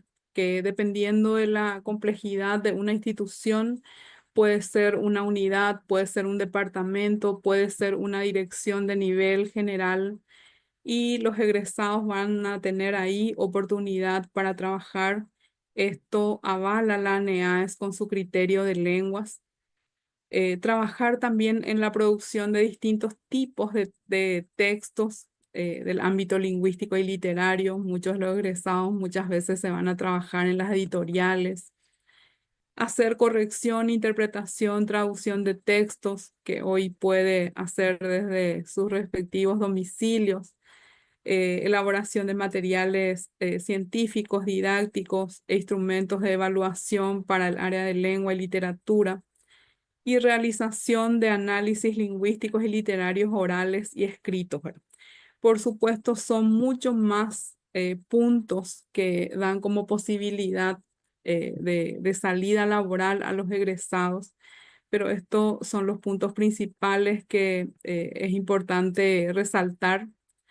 Entonces, vamos a ir pasando otras exigencias que es importante tener en cuenta también en los proyectos educativos, ¿verdad? Es decir, el CONES también presente con el ámbito lingüístico y se había trabajado la conformación de una mesa técnica en donde esta instancia ha analizado cómo se puede incorporar también el ámbito lingüístico dentro de la gestión institucional de las instituciones de educación superior. Y acá para nosotros es importante siempre mirar en los objetivos de la educación superior, en la formación, en la investigación y en la extensión. Para esas tres dimensiones, la sugerencia al uso del diccionario siempre es importante. Es decir, un estudiante nunca le puede faltar hoy no solamente una tipología de diccionario, sino tenemos, mirando nuestra diversidad lingüística, hoy vamos a conocer también que existen fuentes de consultas para aprender lengua de señas, y también vamos a mostrar con Susana que hay materiales lexicográficos de lenguas indígenas. Entonces, acá es importante tener en cuenta para esas tres dimensiones. La formación, la investigación y la extensión universitaria, que uno puede hacer en la extensión universitaria, la promoción de la diversidad lingüística, en investigación, la producción científica propiamente dicha, nuestros estudiantes para hacer sus trabajos de investigación final de grado, posgrado, y en la formación que durante 4 años o hay veces más, no le puede faltar esa herramienta fundamental. Pasamos. Y llegamos en esta parte entonces una breve contextualización de que para hacer esa sugerencia, ese asesoramiento, para resaltar la importancia del uso del diccionario hoy, ante tantas exigencias de la tecnología, de la educación superior, desde el ámbito lingüístico, que es un diccionario, ¿verdad? Para nosotros, cuando invertimos en diccionario, en qué momento consulto un diccionario solamente para saber la definición de las palabras, o en qué momento de mi proceso de formación acudo a un diccionario. ¿Y qué tipo de diccionario tengo en mi mochila, en mi biblioteca, en mi mesa de trabajo? Entonces va a depender hoy, justamente el foco principal es mostrar las diversas tipologías de diccionarios que dependiendo de ese objetivo de trabajo, el requerimiento que tengamos en una responsabilidad como docente y desde cualquier rol, podemos acudir a diversas tipologías de diccionarios. Acá podemos mirar enciclopédico, histórico, ideológico, de sinónimos y antónimos. Entonces, vamos a mirar a continuación qué tipos de diccionario y cómo los países también han trabajado para nutrir este material de consulta tan importante y poner también al servicio de las instituciones y que no pueden ser guardadas en una biblioteca. Esto tiene que ser socializada, tiene que conocer las instituciones, tiene que estar en la biblioteca de todas las instituciones formadoras en nuestro país, incluyendo formación docente, universidades. Conocen nuestros estudiantes, conocen nuestros docentes de la educación superior, de otros niveles educativos, estas tipologías de diccionarios. Es importante hacer esta consulta. Pasamos. Entonces, ¿cuál es la política lingüística panhispánica? Cómo España ha trabajado también, ha involucrado a muchísimos países de América actualmente para colaborar, y si nuestro país está presente también en este trabajo, sí. En cuanto al español, tenemos nosotros la Academia Paraguaya de Lengua Española, que ha colaborado muchísimo en todos estos diccionarios que ustedes van a ver. Allí están los académicos, están también, y esta academia apoya la postulación de paraguayos y profesionales para ir a estudiar en España, regresar y colaborar con la academia en la promoción del diccionario desde cualquier ámbito de su labor, ¿verdad? Entonces uno no puede desentenderse de esa responsabilidad tan importante, ¿verdad? Que uno trae cuando se va a formarse en España. Es decir, es venir a aplicar esos conocimientos adquiridos atendiendo la diversidad lingüística de nuestro país. Y tenemos diversas obras lexicográficas: el Diccionario Panhispánico de Dudas, el Diccionario del Estudiante, la Nueva Gramática de la Lengua Española, el diccionario de americanismos, la ortografía de la lengua española, el buen uso del español y el diccionario de la lengua española. Estas obras lexicográficas se van actualizando permanentemente y se trabaja en la virtualidad Por favor, pasó el tiempo. y nuestros académicos van representando también a nuestro país en esa instancia para llevar palabras, propuestas también en donde aparecen en distintos diccionarios que vamos a ir mirando si podemos pasar un poco más rápido. Podemos tener acá a vista, tenemos las distintas tipologías de obras lexicográficas en español, en donde no puede faltar, como decía, en una biblioteca paraguaya. Entonces, le doy paso a Susi para que pueda explicar rápidamente qué contiene esos diccionarios especializados que los estudiantes no pueden desconocer o un docente cuando va a entrar en aula o cuando tiene que dirigir una institución formadora. Muchísimas gracias, Celia. Disculpen, tuve una dificultad que, bueno, tuve que reiniciar acá para conectarme. Entonces ahora escucho que estamos cortos de tiempo y creo que Celia ya ha referenciado ampliamente lo referente a la importancia del uso de los diccionarios en diferentes contextos y creo que como usuarios del idioma, en el caso de Paraguay, de las dos lenguas oficiales, tenemos el compromiso de conocer ampliamente el uso adecuado y también los materiales que nos ayudan a fortalecer nuestro conocimiento sobre ambas lenguas.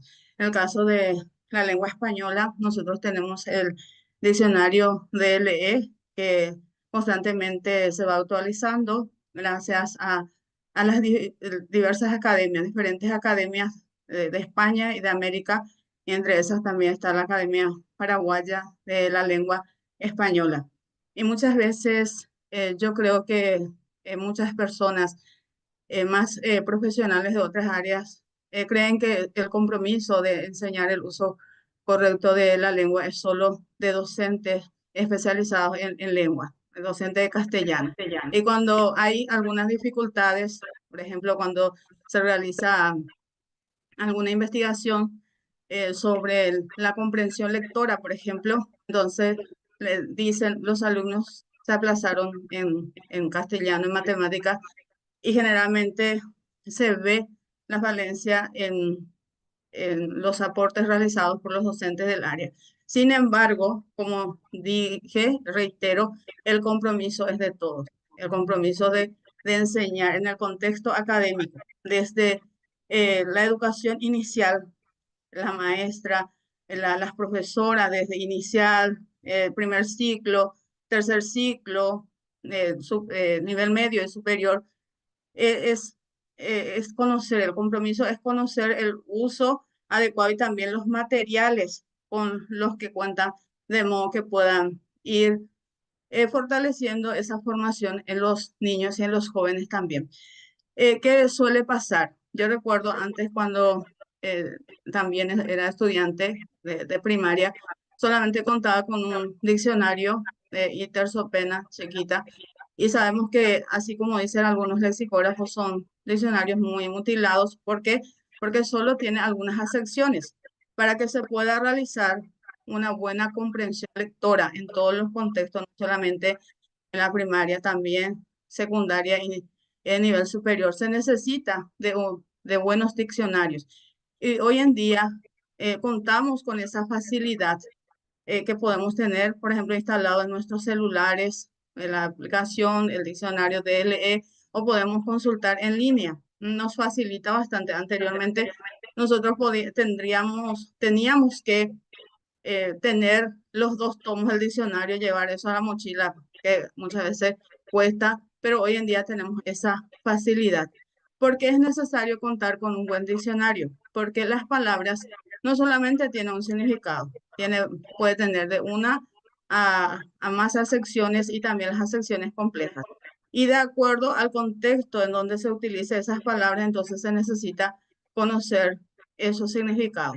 Y también hoy en día ya tenemos la bondad de contar, si se fijan ustedes, yo les invito a que si todavía no se han fijado, que el DLE, Diccionario de la Lengua Española, ya trae también los sinónimos y los antónimos, que facilita bastante también la buena expresión, tanto en la expresión oral como en la expresión escrita también. Bueno, y también contamos con los diccionarios de paraguayismo, está el diccionario de castellano el diccionario de castellano paraguayo que cuenta con el auspicio de la Academia Paraguaya y también están otros diccionarios de otros académicos también, porque es necesario conocer, como ya se había mencionado, el contexto panhispánico, porque la lengua española se conoce en todo el contexto panhispánico, entonces nosotros tenemos que saber, por ejemplo, nada más les digo que está por ahí, si puede pasar, si es que ya no se vio Celia, eh, la palabra portero, que no es el uso, no es tan frecuente en nuestro medio, pero sin embargo he encontrado en algún periódico en nuestro país que tiene dos acepciones, portero, por ejemplo, uno referido al fútbol y el otro que es referido a una persona que cuida un edificio. Entonces,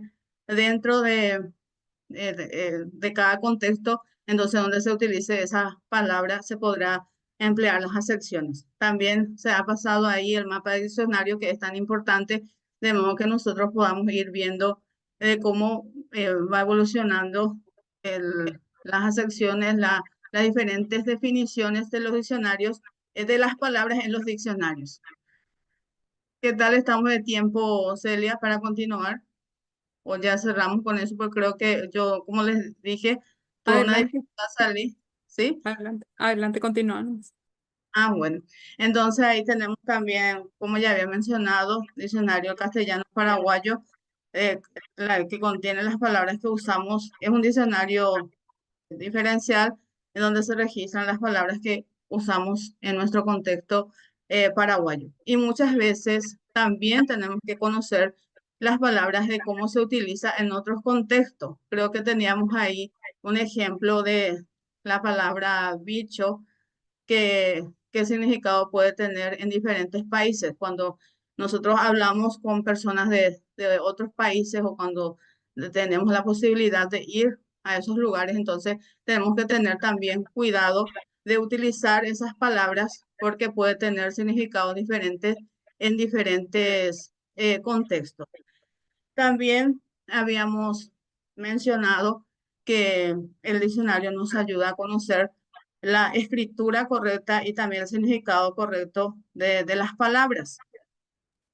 Habíamos puesto el caso, por ejemplo, de sultano, sultana, que muchas veces seguro ustedes escuchan que las personas dicen sultano y sultana, mengano, pero no es sultano, no es sultana. Si nos fijamos en el significado de esas palabras, encontramos que lo más correcto sería diferenciar sultano o sultana en vez de sultano.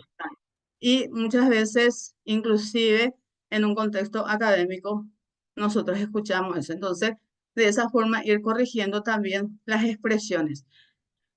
Después, otro ejemplo que habíamos puesto, que es también muy notorio hoy en día, las personas que se equivocan al escribir arroba para referenciar, por ejemplo, género masculino, femenino. Y si buscamos nosotros el significado en el diccionario, vamos a encontrar que arroba es un símbolo, no es un signo lingüístico. Ahí tenemos el ejemplo.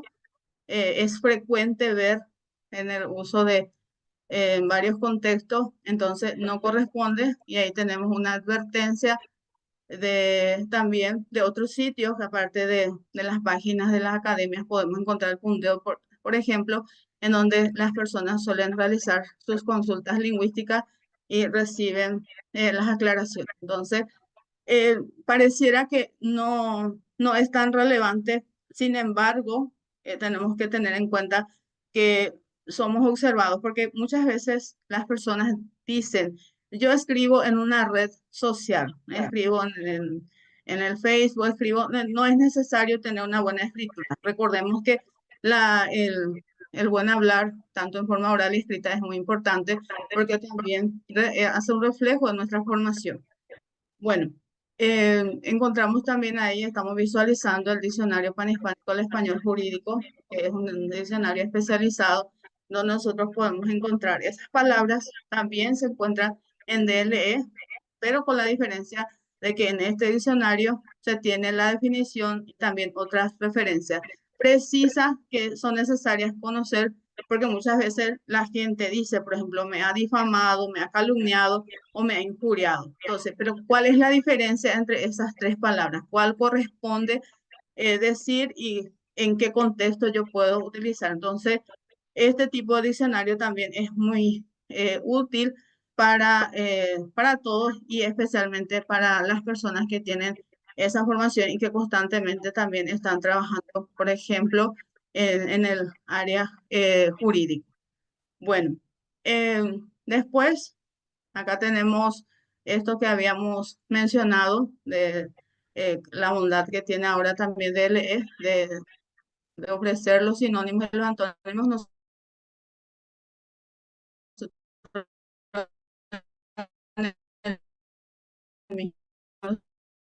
Alumnos, de modo que puedan ser más precisos. Celia.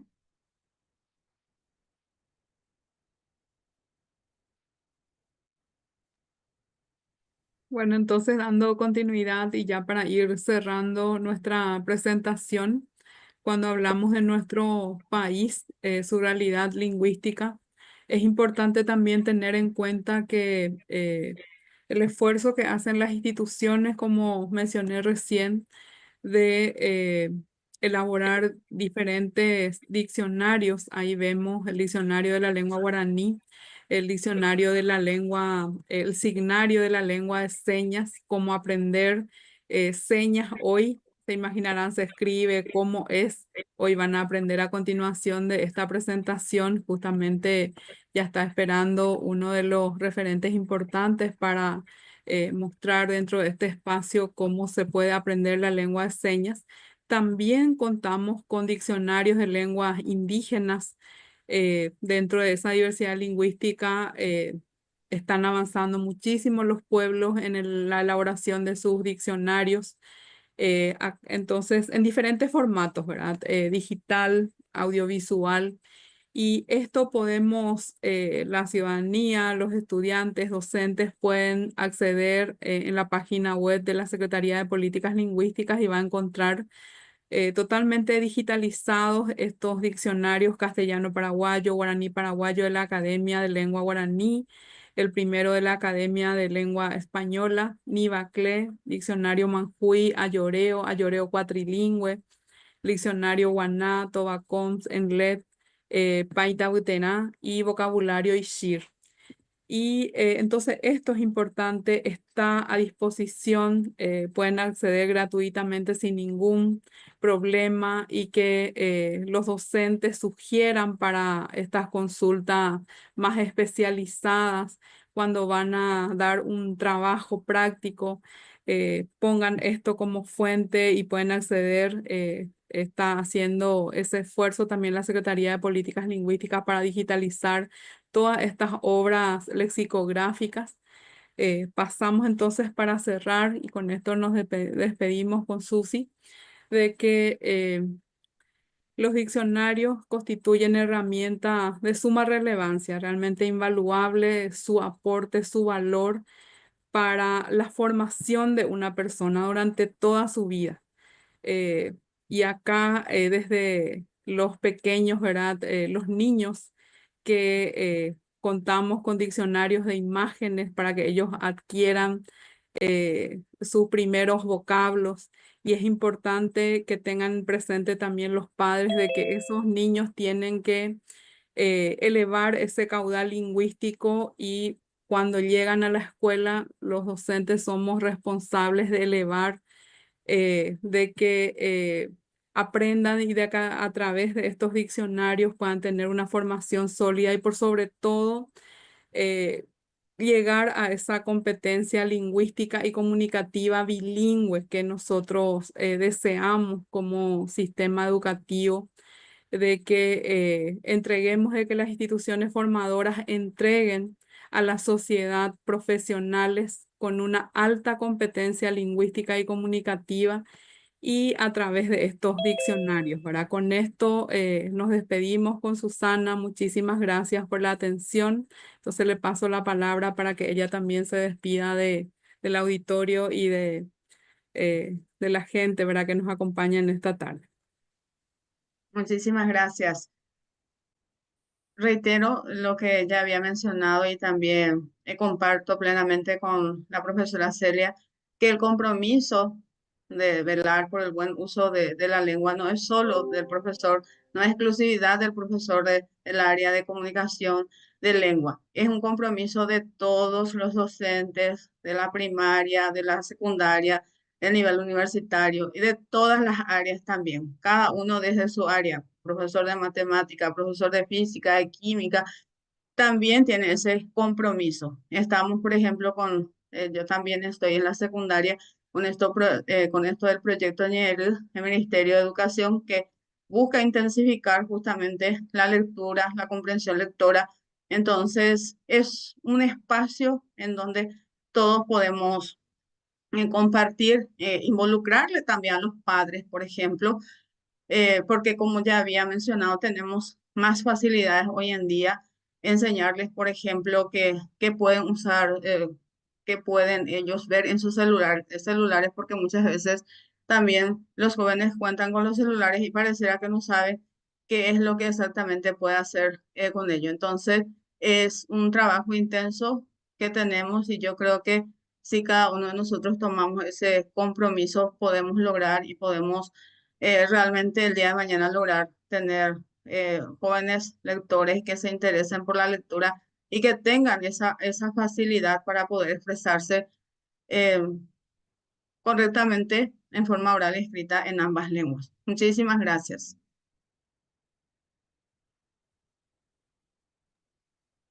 Agradecemos a la doctora Susana Trinidad y a la doctora Celia Godoy tan valioso trabajo y la presentación que hicieron cada una de ellas acerca de la importancia del uso de los diccionarios para el fortalecimiento de la competencia lingüística y comunicativa de los estudiantes de diversos niveles educativos. A continuación, tendremos nuevamente la presencia de la doctora Celia Godoy y de Marcelo Goiburu. Ellos van a presentarnos en el panel 14 el siguiente título: la importancia del uso del signario digital de lengua de señas como herramienta de inclusión y de aprendizaje. Vamos a mirar un poco conocer un poquito de la biografía de don Marcelo Goiburu. Él es jefe del Departamento de Inclusión en el Ministerio de Economía y Finanzas, coordinador, profesor de lengua de señas, intérprete, traductor de lengua de señas extranjeras y modelo lingüístico de la Federación Nacional de Personas Sordas del Paraguay. Tiene una amplia y vasta experiencia docente, es especialista en lengua de señas, producción de libros educativos accesibles para niños y niñas sordos con Paraguay Educa, UNICEF, canales Creciendo en Señas Web, videolibros. Además, ha realizado varios cursos y talleres complementarios, entre los cuales se encuentran el de especialista en lengua de signos española y el material accesible digital Textbooks for Learning with Disabilities, entre otros cursos. Ya se encuentra con nosotros. Entonces, la doctora Celia, no lo estoy viendo aún, al profesor Marcelo, pero lo aguardamos para poder integrarse también a esta ponencia. Doctora Celia, la escuchamos nuevamente. Muchísimas gracias. Entonces, en esta mesa sí ya se encuentra en la sala el señor Marcelo Goiburú.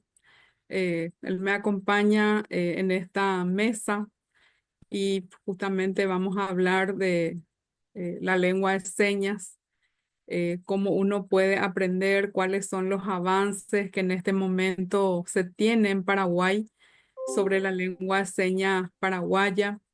Y a Marcelo le va a acompañar un intérprete desde el centro de relevo que se están alistando en este momento para poder eh, estar con nosotros y compartir también sus experiencias en el proceso de elaboración de este signario. Entonces, le pediría, compañero Juan Amarilla, proyectar la presentación. Mientras tanto, ahí le vemos a la intérprete.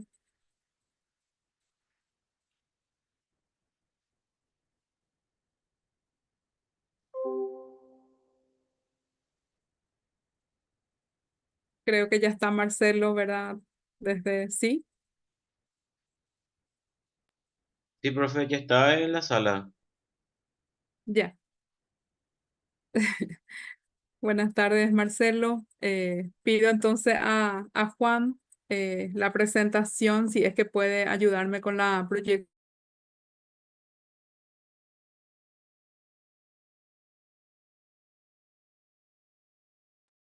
Sí, ya proyecté.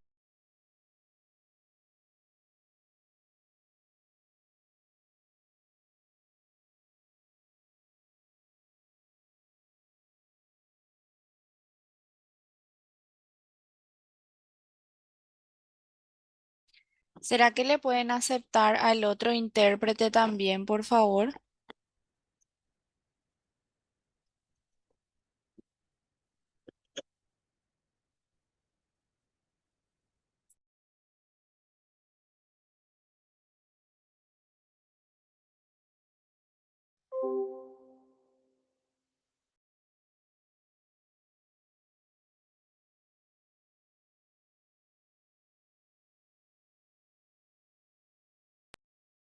Aún no solicitó entrar en la sala nadie más.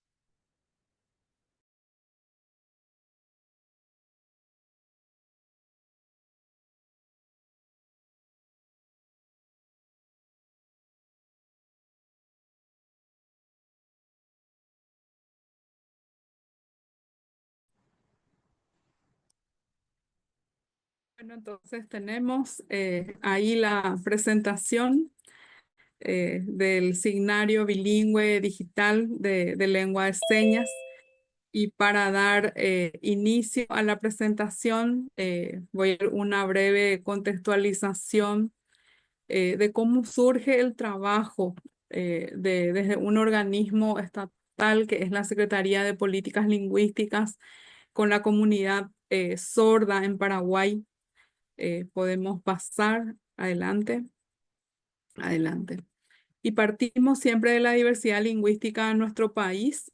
Si podemos retroceder, ahí está presente la lengua de señas paraguaya, que trabajó arduamente la Secretaría de Políticas Lingüísticas con representantes de la sociedad civil desde el 2017, un trabajo arduo y ese trabajo articulado con la sociedad civil y con la CENADIS originó y concretó una ley tan importante que hoy está en manos de la ciudadanía, la ley 6530, ley que crea la Dirección General de Lengua de Señas y también el decreto reglamentario que se aprobó en el año 2023 y que voy a dar más detalles a continuación.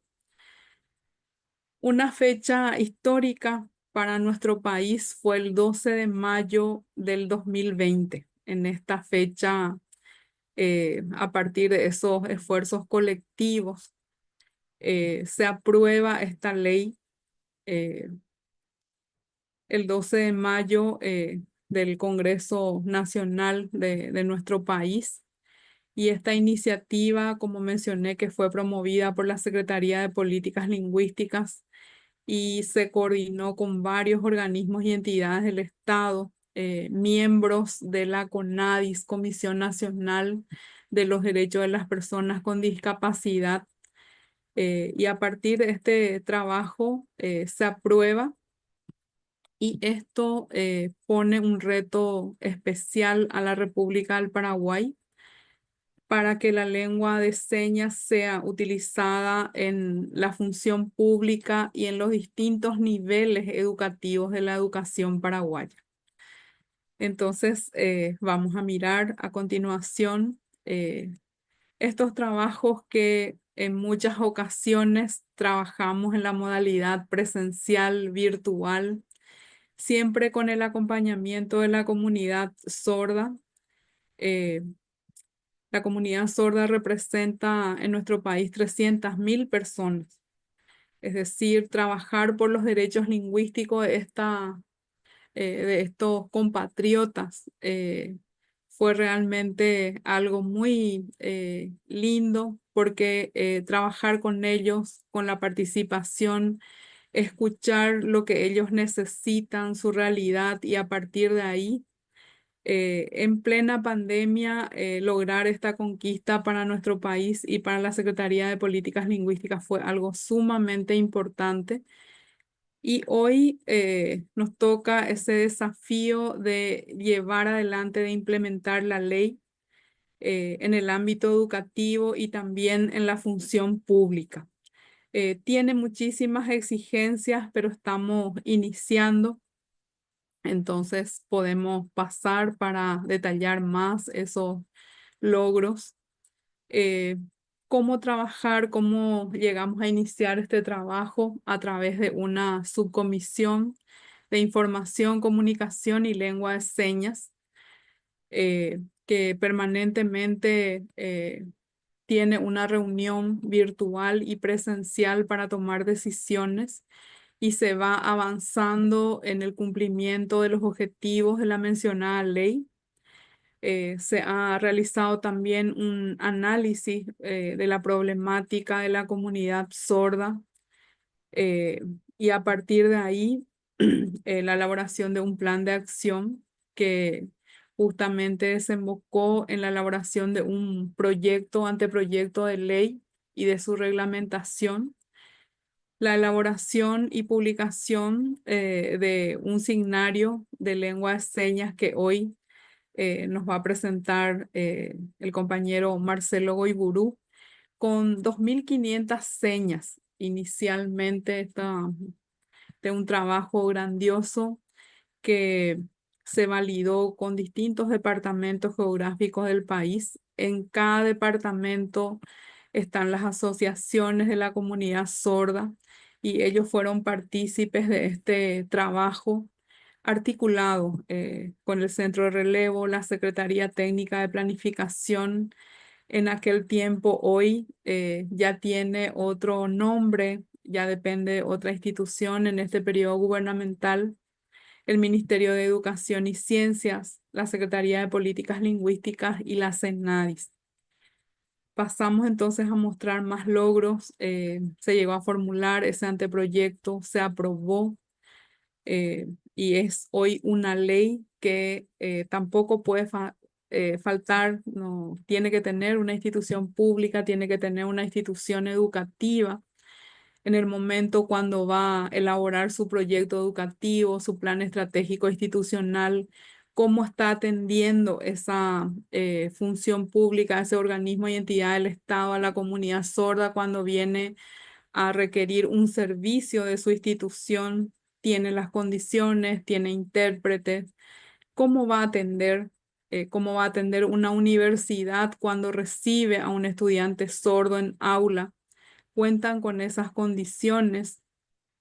El docente, si no maneja la lengua de señas, tiene un apoyo de un intérprete dentro de la institución. Son varios desafíos que plantea esta ley y esto crea una Dirección General de Lengua de Señas. Ya está formalizada esta dirección que está trabajando siempre con la coordinación con las distintas comunidades sordas. para ir avanzando en el cumplimiento de los objetivos misionales de la ley. Se bilingüizó también la Ley 6530 y su decreto reglamentario, y este año se llegó a interpretar gracias a la ayuda también del señor Marcelo Goiburú con la interpretación en lengua de señas. Es decir, esa ley está en castellano, en guaraní y en lengua de señas, en un formato inclusivo que está a disposición también de todos. Esta reglamentación ya también tenemos. Estamos avanzando en la planificación para trabajar con todas las instituciones públicas y con los distintos ámbitos, ¿verdad? De interacción social, de cómo atender la lengua de señas en los distintos espacios. Pasamos. El desafío plantea varios desafíos esta ley. En primer lugar, hablaba de la reglamentación que ya contamos. Tenemos esa ley reglamentada y con actividades específicas, desafíos específicos para cada una de las instancias involucradas, en este caso el Ministerio de Educación y Ciencias, la función pública. Al Ministerio de Educación y Ciencia se le encomienda el desafío de diseñar programas de profesionalización de los docentes en lengua de señas, aquellos que están en servicio y aquellos que están iniciándose en el proceso de la formación docente inicial.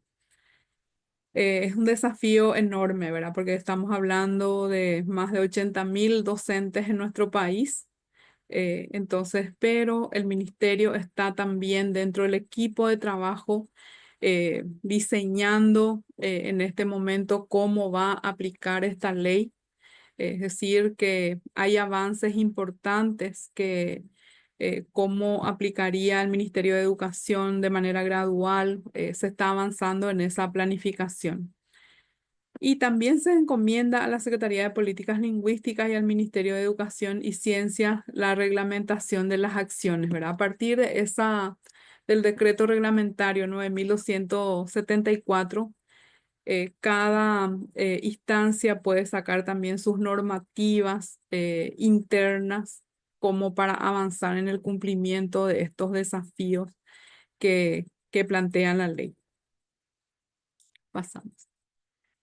Bueno, entonces acá yo quiero apoyarme en Marcelo en lo que implica el signario, ¿verdad? Si hoy nosotros queremos, este trabajo fue también en articulación con varias instituciones,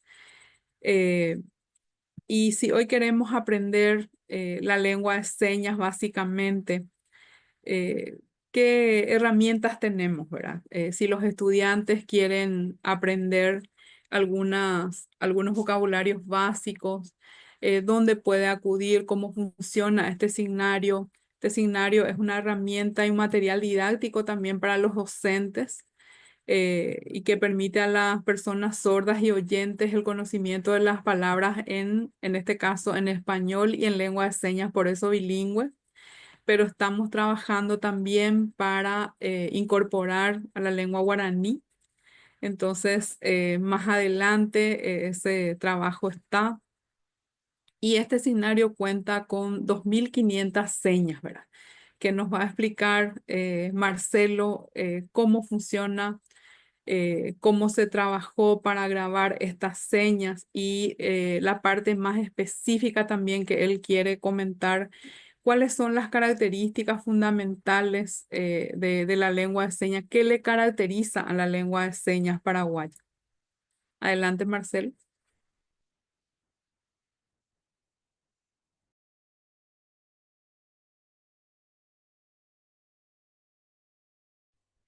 Bien, ¿me escuchan? ¿Me escuchan? ¿Sí? Te escuchamos, te escuchamos. ¿Mi cámara apago? Le pregunto a Marcelo, ¿apago o dejo nomás mi cámara? Como él prefiera. Ok, perfecto.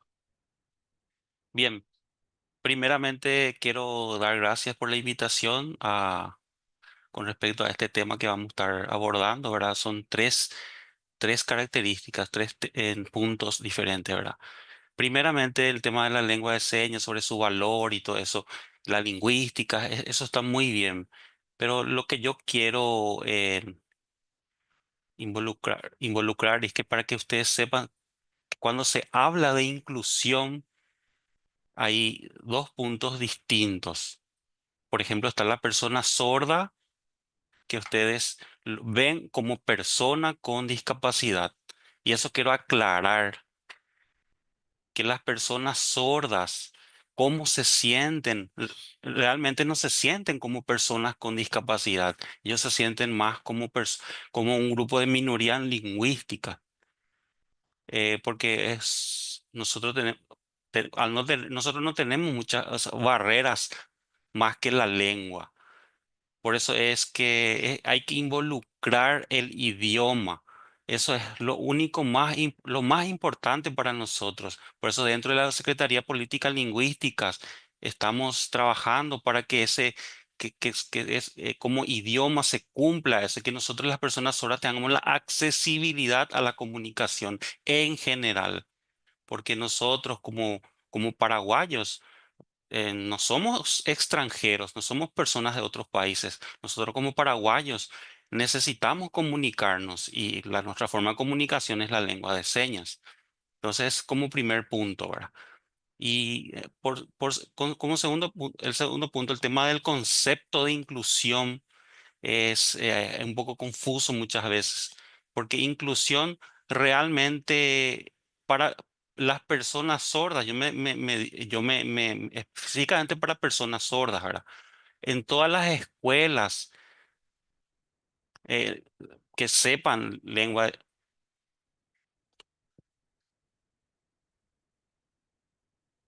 en todas las escuelas de personas oyentes que en las, en lo regular, en la educación regular, realmente no, al no tener intérpretes, no hay realmente, no es que por tener intérpretes ya van a ser inclusivos, sino que, por ejemplo, que sean profesores sordos, que la escuela tengan el personal completo de la escuela sepan la lengua de señas. Entonces, ese trabajo no es fácil llegar es un trabajo que lleva su tiempo, ¿verdad? Pero paso a paso tenemos que ir yendo para poder cumplirlo. Y en tercer lugar es el trabajo del signario, ¿verdad? Que ya estamos trabajando ya con diferentes instituciones, ¿verdad? La Secretaría de Políticas Lingüísticas, el Ministerio de Educación, la CENADIS y las diferentes asociaciones de personas sordas, donde está la Federación de Personas Sordas del Paraguay, donde estamos trabajando eh, estamos, tenemos un- un- un- una forma de comunicación donde vamos tirando las ideas, las señas, de forma natural, donde nosotros vamos viendo cómo se usa la forma natural del uso de la lengua de señas. Y luego las asociaciones, mostramos a todas las asociaciones y en consenso aprobamos esas señas, ¿verdad? Naturalmente, las personas oyentes entonces ven y cómo realmente es el uso natural de la lengua de señas en la comunidad de personas sordas. ¿Y cómo comenzó el signario? Que es el signario. ¿Por qué signario? Porque normalmente se utiliza diccionario, viene de dicho, pero en realidad en la lengua de señas se utilizó como signario y a través de la lingüística es muy interesante porque en todo el mundo no se utiliza esa forma para llamarlo a un diccionario signario en lengua de señas. Entonces, a través del centro de relevo empezamos a trabajar con el signario y después le voy a estar explicando un poco más de ello. A través, el signario, el objetivo es, como estaba explicando, es que personas que no conozcan la lengua de señas puedan tener como un apoyo y puedan conocer las palabras, las señas. porque en realidad no es saber vocabularios nada más, uno ya sabe lengua de señas, porque la lengua de señas tiene su gramática propia, así como el castellano. En realidad no es como el castellano, como la gramática del castellano. La lengua de señas tiene su propio gramático, tiene su verbo. El verbo siempre viene al final en la lengua de señas y siempre viene la negación. eh, Siempre, y luego al final viene el verbo, en ese orden. Por eso es que, y la pregunta siempre viene también al final, por ejemplo, ¿cómo viene al final? Esa es propia, la lingüística propia de la lengua de señas. Por eso el signario es como un diccionario, ¿verdad? Que así como usan los oyentes, ¿verdad? Que, por ejemplo, un diccionario alemán que yo voy viendo y ya, no es que yo ya puedo, ya conozco la gramática y ya puedo hablar en alemán, no, tengo que hacer cursos, talleres de cómo usar ese diccionario. Y lo mismo pasa con la lengua de señas, ¿verdad? Así como en todos los idiomas. Entonces, con el signario estamos trabajando mucho. La verdad no es fácil, pero es un tiempo, nos lleva mucho tiempo de investigación y luego ir presentando eso también, el viático, los viajes para ir a los lugares. Por ejemplo, en Alto Paraná hay diferentes tipos de asociaciones y tenemos que ir hasta ahí para compartir las señas utilizadas. Y después nos vamos al departamento de Itapúa, vamos ahí, compartimos y luego nos vamos estamos en Central, donde todas las asociaciones y vamos trabajando con los diferentes tipos de asociaciones y en realidad son en total, son más o menos 2.500, pero eso ya está. No, hay muchísimos más que estamos trabajando, seguimos trabajando, que a través de la Secretaría Técnica de Planificación en, estábamos trabajando con el centro de relevo y desde el centro de relevo estaba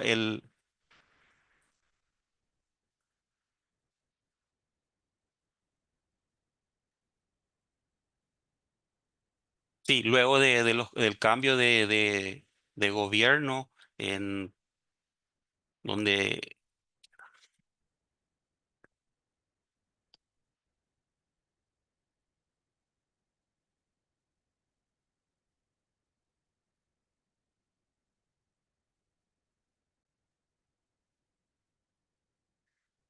ya tras en la filosofía, ¿verdad? De algunas instituciones, tras el cambio de gobierno, donde se tiene que agrupar, se agrupó en las instituciones, por ejemplo, ahora desde la Secretaría de la Función Pública, la STP y el Ministerio de Hacienda, se juntaron en una sola institución y somos ahora el Ministerio de Economía. Y dentro del Ministerio de Economía, yo soy el jefe del Departamento de Inclusión donde el objetivo es muy distinto, ¿verdad? Entonces, el centro de Leo continúa, pero el signario ya no nos toca, ya es muy, porque ya estamos con poco personal dentro del departamento, porque se han trasladado compañeros, entonces hemos hablado con la Secretaría Política Lingüística, y donde ellos adoptaron el programa para poder seguir trabajando. Entonces nosotros trabajando en conjunto con ellos, ¿verdad? Siempre trabajamos junto con la Secretaría de Políticas Lingüísticas y siempre desde el comienzo hasta ahora continuamos trabajando y para que sigan con la investigación y ver más, más adelante con el objetivo que podamos en un año más o menos, o 2 años, podamos tener 10.000 palabras más. Entonces, hace mucha falta aún. Y pasando, no sé, a otros, ustedes quieren hacer preguntas.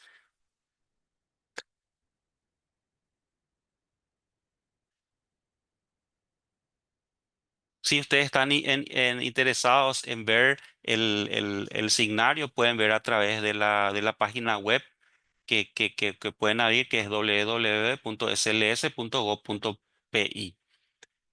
Y está a través de YouTube, ¿verdad? Eso va a YouTube.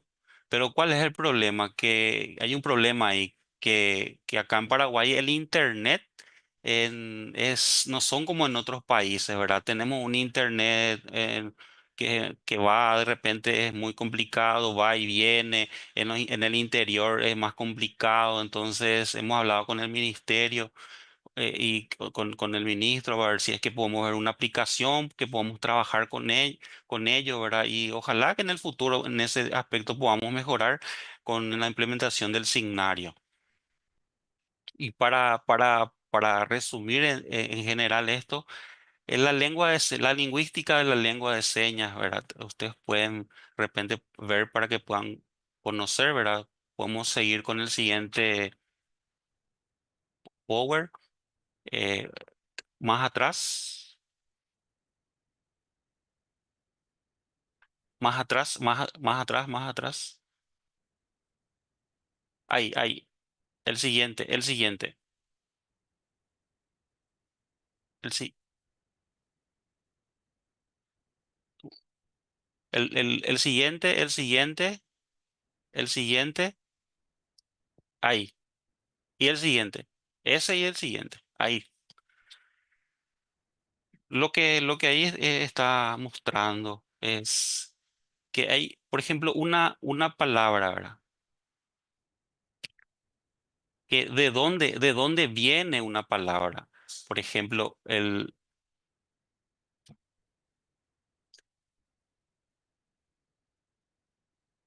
por ejemplo, el A, E, I, O, U, eh, de dónde vienen, por ejemplo, las palabras. Y la lengua de señas tiene también por ejemplo, una palabra o una seña, que dentro de una seña tienen 7 puntos diferentes de dónde viene.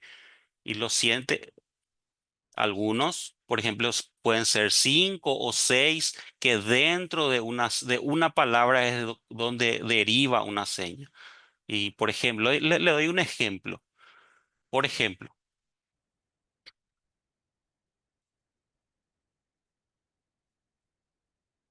esta seña, el número 7. 7. El número 7, por ejemplo, el A es la configuración de la mano, que en realidad no es el número 7, pero es la configuración de la mano. En segundo lugar, el B es la orientación de la palma de la mano, donde va orientándose esa configuración. Y luego el C es la localización de la seña. Por ejemplo, dónde se va ubicando. Y ya es una seña, por ejemplo, ahí es marzo, o en la cara tiene un significado, una seña. Por ejemplo, esta seña es el mes de marzo. O mentira, mentira. Por ejemplo, la seña mentira o llorar. O más arriba en el frente, difícil. O sea, dependiendo del lugar, de la localización, tiene un significado la seña. Por ejemplo, desde la A puede ser avión, desde la A viene una palabra, ¿verdad? Por ejemplo, desde la A. Y nosotros tenemos nuestra configuración. Desde la configuración viene una seña. Por ejemplo, el avión viene de la Y, de la letra Y. No es igual que la lengua castellana, es muy diferente. Por eso continuamos con el de el movimiento. Por ejemplo, el movimiento, si es, por ejemplo, difícil, mentira, llorar, ese es el movimiento, los distintos movimientos de la configuración. Y luego los planos. Por ejemplo, tenemos un plano medio, o sea, depende del plano donde va ubicándose. Por ejemplo, burlarse o tiene diferentes planos. Y el F, el punto de contacto. Por ejemplo, burlar, burlar. No tiene un contacto, pero la mentira sí, tiene un contacto con el mentón, por ejemplo.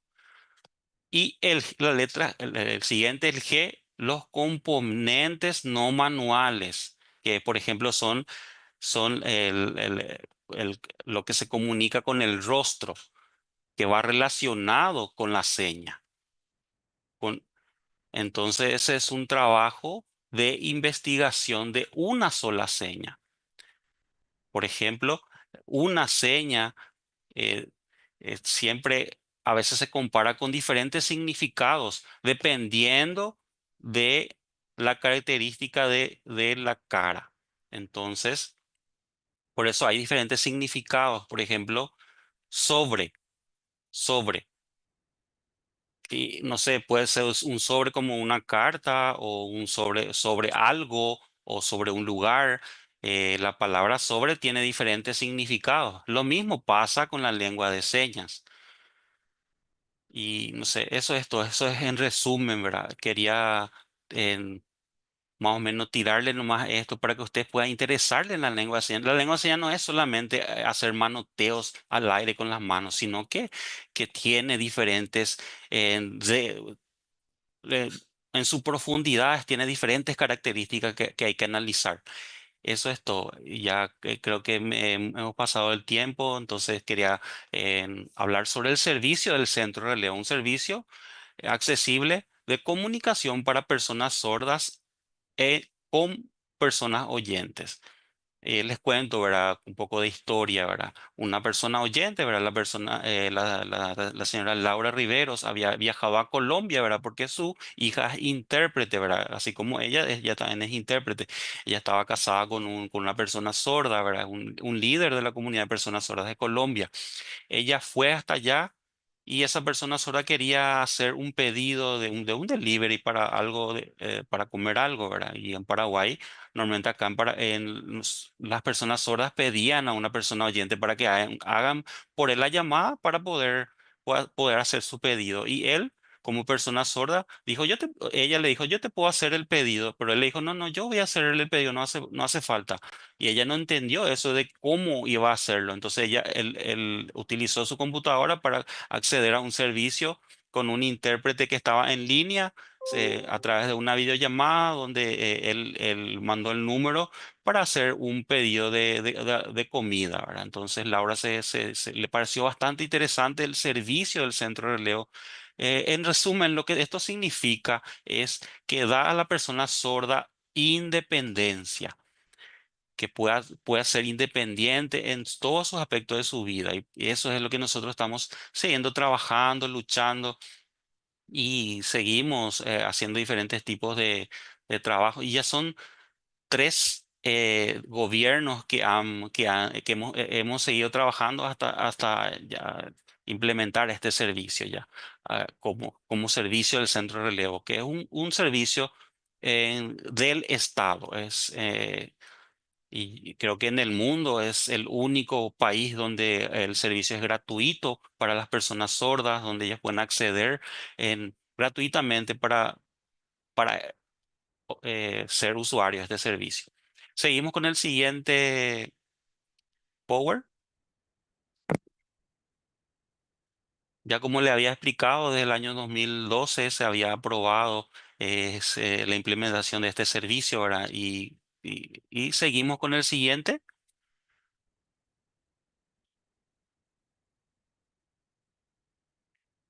La incorporación del centro de relevo a la STP, donde ahí había 10 intérpretes, de verdad, donde hay muchísimas llamadas, donde personas sordas también, si de repente alguna institución pública necesita intérpretes en sus instituciones para diferentes charlas, cursos, entonces hacemos esos servicios también. Y por ejemplo, ahora estamos utilizando este servicio, ¿verdad? Necesitaban este servicio, pidieron al centro de relevo y acá estamos brindando este servicio de intérprete de lengua de señas que es a través del gobierno. Siguiente. Y como ya le había explicado, las personas sordas, gracias al servicio de centro de relevo, ya tienen esa accesibilidad en la comunicación. Les comento. La ley del 5% en la función pública de personas con discapacidad, la ley de la inclusión laboral de personas con discapacidad, ya muchas personas, por ejemplo, al jefe, por ejemplo, que quiere de repente le pide, llámame, por favor. y las personas sordas entonces utilizan el servicio centro de relevo para poder hablar con su jefe y de esa forma, si es que necesita de de una tarea que tenga que hacer, entonces gracias a esa comunicación que la persona sorda puede acceder a través del servicio centro de relevo. Siguiente. eh, ¿Qué servicio, por ejemplo, se le ofrece a la ciudadanía? Uno es la persona sorda cuando accede a, a un número, por ejemplo, yo quiero llamar a un médico y pasa el número al intérprete y el intérprete sirve como, como mediación, entonces está llamando a la persona, al doctor, por ejemplo, al médico y están, por ejemplo, dice, el intérprete dice, nunca dice, por ejemplo, el nombre del intérprete, porque el intérprete en realidad no es el protagonista de esa llamada, sino es la persona sorda. Entonces, solamente utiliza la voz. El sordo solamente necesita la voz del intérprete para poder comunicarse. Entonces, el intérprete dice, soy el intérprete número tal, la persona sorda con tal nombre quiere comunicarse con usted. Entonces, lo que hace el intérprete es ser el canal de comunicación entre la persona sorda y la persona oyente. Y ese es el servicio. Continuamos con el siguiente. La cobertura del servicio, que solo en Paraguay se brinda el servicio. Por ejemplo, si quieren llamar a otros países, no se puede hacer eso. Por ejemplo, si una persona sorda viaja a otro país y quiere llamar desde otro país a su familiar que está en Paraguay, sí puede hacerlo, ¿verdad? Se puede utilizar con celular o línea baja, ¿verdad? Las llamadas que quieran realizar. Y solamente la persona sorda es la que utiliza el servicio. Eh, el, el- pero la persona sorda no puede recibir llamadas de la persona oyente, pero se estaba trabajando con una aplicación, ¿verdad? Pero seguimos luchando para que esto se pueda más adelante poder implementar y que la persona sorda también pueda recibir la llamada desde esta aplicación, desde la persona oyente. Normalmente ahora el servicio solo es desde la persona sorda al oyente. ¿Seguimos?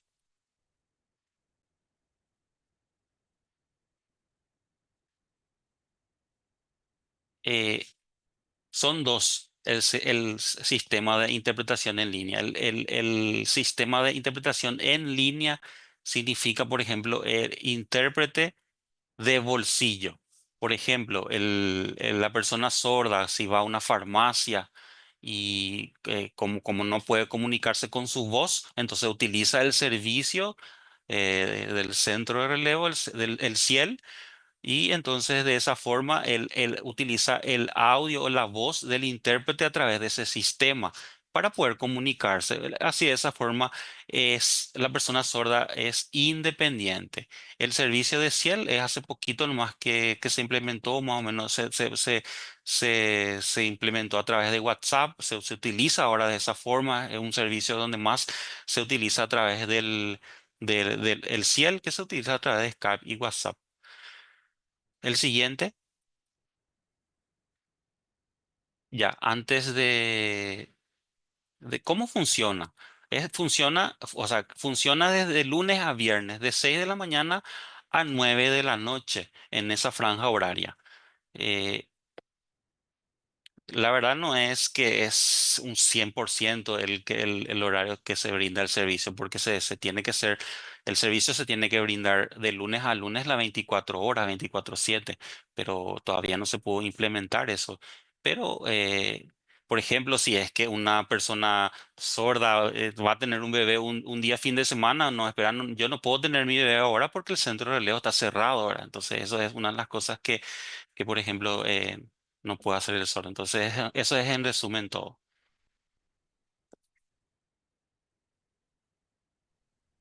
Muchísimas gracias, Marcelo. Al intérprete también que nos ayudó en este espacio para llevar adelante esta presentación. Y nuestro objetivo era también compartir los avances de la lengua de señas y que dentro de este Congreso Educativo Paraguayo tan importante esté también presente, de que este signario está a disposición de la ciudadanía paraguaya. El Centro de Interpretación en Línea, que está a cargo del señor Marcelo Goiburú, que siempre acompañó desde el inicio, una persona sorda muy comprometida con la causa, con el cumplimiento de la ley 6530, y que utilicen la ciudadanía el signario. Hoy nos mostró él que también estamos avanzando con 2.500 señas paraguayas, pero que esto vamos a aumentar mucho más. Es decir, se tiene que incorporar también ahí las terminologías de la función pública, para que los funcionarios públicos puedan atender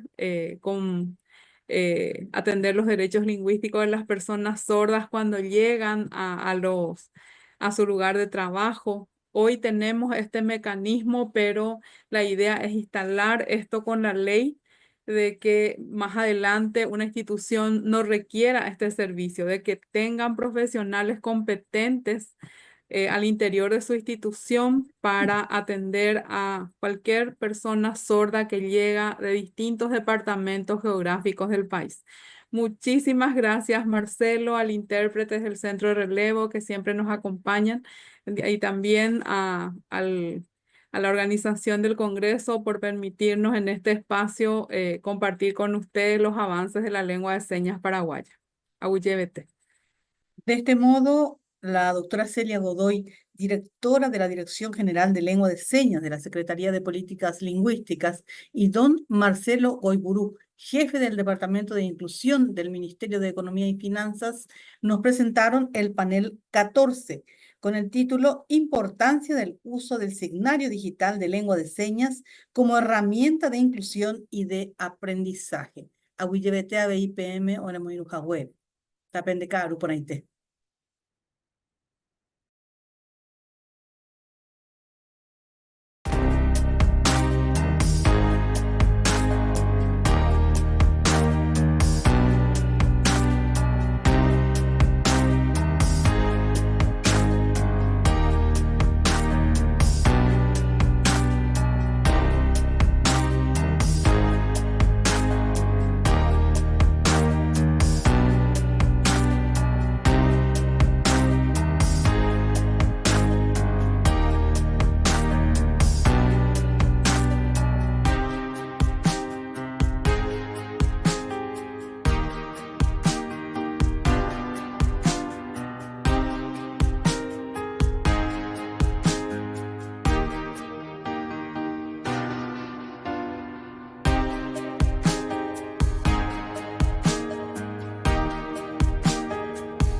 Empezamos?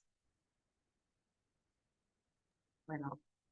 Bom, boa tarde a todas e todos que nos assistem nesta sala, que nos assistem também de casa, através das transmissões ao vivo pelo Facebook e pelo YouTube do Instituto Superior de Línguas. Nós iniciamos agora o nosso painel ou mesa intitulado Encontro com Escritores, Lusofonia, Experiência e Poética na Tessitura Literária, de Amanda Machado, Eduardo Kivi e Mélio Tinga. Meu nome é Amanda Freitas, eu sou leitora Guimarães Rosa, na Universidade Nacional de Assunção, sou a organizadora dessa mesa e só gostaria de comentar um pouco do objetivo que nós tivemos, a princípio, para trazer esses escritores sensacionais para participar aqui conosco do nosso 5º Congresso Paraguaio de Linguística Aplicada. Na verdade, este diálogo transnacional tem como objetivo trazer um pouco da experiência desses escritores moçambicanos, brasileira, a fim de pensar um pouco no processo criativo, né, a trajetória pelo qual eles passaram, né, da identidade, né, da percepção dessa identidade ou devir ser um escritor, ser uma escritora, até as vias de fato, né, para a publicação dos seus livros, dos seus textos e da vida de escritor como um todo, né? Ao mesmo tempo, cada um deles também vai abordar um pouco de questões específicas do seu campo literário, né? Então, com isso, nós trazemos aqui hoje, primeiramente, eu agradeço a presença dos nossos convidados, o escritor Mélio Tinga e o escritor Eduardo Kivi, que são de Maputo, se não me engano, né? Depois eles vão poder comentar, né? Nós nos conhecemos em ocasião do 4º Conecta Leitores, que é um congresso idealizado pelos leitores Guimarães Rosa, com o apoio da Divisão de Assuntos de Língua Portuguesa e outras instituições. Nós fomos muito bem recebidos e acolhidos pela Universidade de Maputo, Eduardo Mondlane, com o apoio da Universidade do Estado do Amazonas, né? Então, nesta ocasião, tive a honra de conhecê-los e lhes fiz esse convite, né, para estar aqui conosco. Então, eles também vão, ao longo da fala de cada um, né, além de trazer um pouco dessa perspectiva subjetiva da escritura, mas falar um pouco também do contexto das literaturas dos seus respectivos países, né? Muitas vezes nós pensamos em literaturas africanas de um modo muito geral e esquecemos dessas especificidades que fazem toda a diferença, né? Nós estamos falando de Moçambique. E, por outro lado, nós temos aqui uma escritora brasileira, que é a Amanda Machado, que será a nossa 3ª convidada. Amanda Machado, nós já nos conhecemos de outros carnavais, como dizemos no Brasil. Amanda Machado iniciou a sua produção como blogueira, eu também já tive os meus tempos de blogueira, e a partir disso nós nos conhecemos, e é um prazer tê-la aqui conosco, tá? Então, eu agradeço mais uma vez a presença de vocês três, é uma honra tê-los aqui com a gente, e passo a palavra ao professor Robson Bittencourt, que será o moderador da nossa mesa, e também lhe agradeço, colega, né, pelo apoio e pela paciência. Muito obrigada. Lhe passo a palavra e começamos assim o nosso painel. Boa tarde ou boa noite a todos e todas. Amanda Freitas, Amanda Machado, Mélio Tinga, Eduardo Kivi, Rocio e também o pessoal técnico. Obrigado, Amanda, pelo carinho. Para mim é uma honra e um prazer estar aqui, mas que moderando essa sala eu vou estar aqui como audiência e futuro fãs desses grandes escritores e escritora. E dito isto, vou falar um pouquinho do primeiro escritor, que é o escritor de Moçambique, Maputo, Mélio Tinga, falar um pouquinho da biografia e da obra dele. Mélio Tinga é escritor de ficção e designer de comunicação, é autor de 8 livros, entre os quais Marisa, sua estreia no romance, que é uma obra vencedora do Prêmio Literário Imprensa Nacional Casa da Moeda Eugênio Lisboa, de 2020. Para além de Moçambique, os livros do Mélio Tinga estão também publicados em Portugal e no Brasil. Mélio foi vencedor da Residência Literária em Lisboa 2023 e distinguido com o Prêmio das Indústrias Culturais e Criativas, também de 2023, pelo Ministério da Cultura e Turismo. Ele venceu o blog 4Dev 2021 do Banco Mundial e foi finalista do Prêmio Literário 10 de novembro de 2019. Recentemente, ele foi selecionado para a Bolsa Alé Vini, um programa para apoiar a mobilidade profissional, liderado pela Comissão do Oceano Índico e financiado pela Agência Francesa de Desenvolvimento. Além disso, Mélio é fundador e diretor executivo da Catálogos e de 8090, que é um projeto de ligação entre gerações literárias, e também é vice-presidente da ACUP, Associação Cultural da Universidade Pedagógica. Finalmente, ele também é licenciado em Educação Visual e pós-graduado em Branding. Somente para finalizar, que também vou passar a página de web para quem quiser conhecer um pouco mais dele, e tal como o nome dele é meliotinga.com. E dito isto, passo a palavra a você, querido escritor Mélio. Olá, Robson, muito obrigado. E queria também aproveitar, agradecer a Amanda por este convite.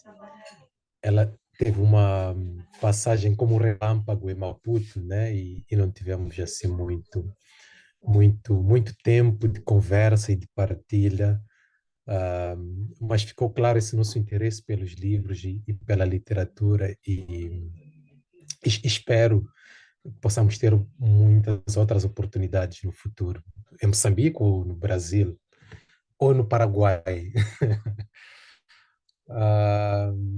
Bom, a minha proposta de intervenção está alicerçada em Sebastião Alba, que é um poeta, um personagem e um cidadão controverso. Entretanto, como uma espécie de contraponto, a sua poesia é sublime, é uma poesia que é ríspida, que é caótica, às vezes, e por isso o título da minha intervenção, Arder no Gelo, procurar encontrar o caos, a subtileza e a pureza da poesia de Alba.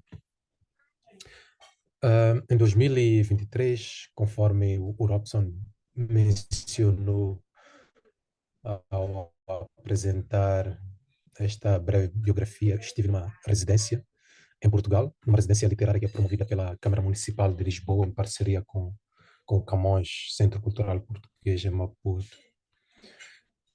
E como havia muito tempo que o nome e a poesia de Alba assombravam-me, decidi, no âmbito dessa residência, aprofundar-me sobre o poeta e a poesia desse personagem através das vozes de pessoas que o conheceram e conviveram com ele, mas também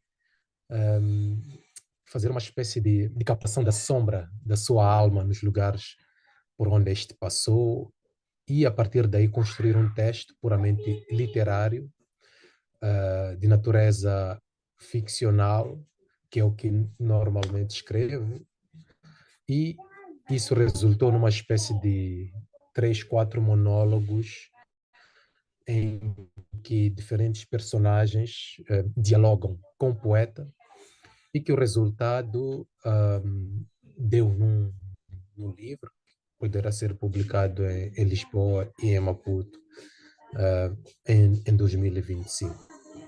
Esse livro é o dá o título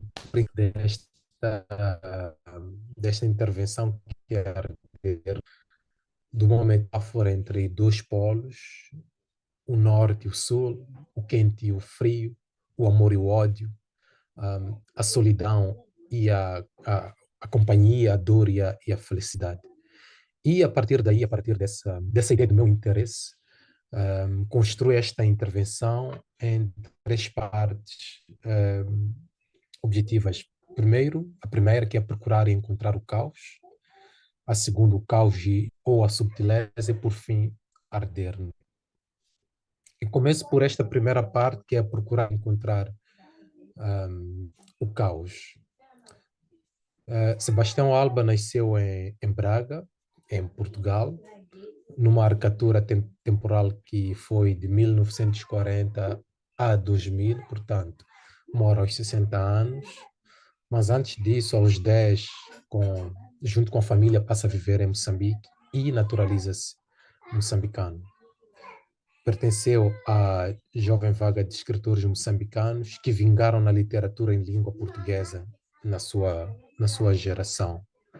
Aos 21 anos, depois de incorporado no contingente general de Boane, que é um distrito que fica na zona sul do país, no dia seguinte, Sebastião Alba desertou.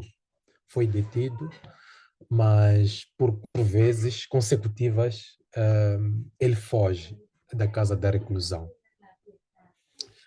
Em 1965, publica seu primeiro livro, com o título Poesias, na cidade em que morava com os pais e a maior cidade da província da Zambésia, no centro de Moçambique, que é, a meu ver, tive acesso a este material, a este livro, que é um belo livro, no meu ponto de vista, uma primeira incursão, com textos que apontavam para o despontar de uma das maiores vozes da poesia moçambicana. Mas, segundo partilharam os amigos com quem eu tive a oportunidade de conversar, anos mais tarde, Sebastião Alba passou a odiar aquele livro, provavelmente porque achava o livro iniciático e ele tinha muita mania, a mania perfeccionista. No ano seguinte, conhece uma mulher por quem se apaixona loucamente, cujo nome é Felisbela de Livramento Silva, com quem se casou 3 anos depois, e desse casamento nasceram as 2 únicas filhas do autor, a Sônia e a Neide. Em 1974, um ano antes da independência de Moçambique, uma morte forte bate à porta a 20 de janeiro e leva o seu irmão Antônio Carneiro Gonçalves, que carinhosamente entre irmãos chamavam de Antônio, que morre de acidente de viação. Por que menciono esta morte? Menciono esta morte porque esta morte foi importante na construção da personalidade deste autor, do Sebastião Alba, porque ambos partilhavam dos mesmos gostos literários, eram companheiros, mas acima de tudo, Alba tinha esperança e via no irmão um grande narrador, uma voz que, com certeza, a partir da visão dele,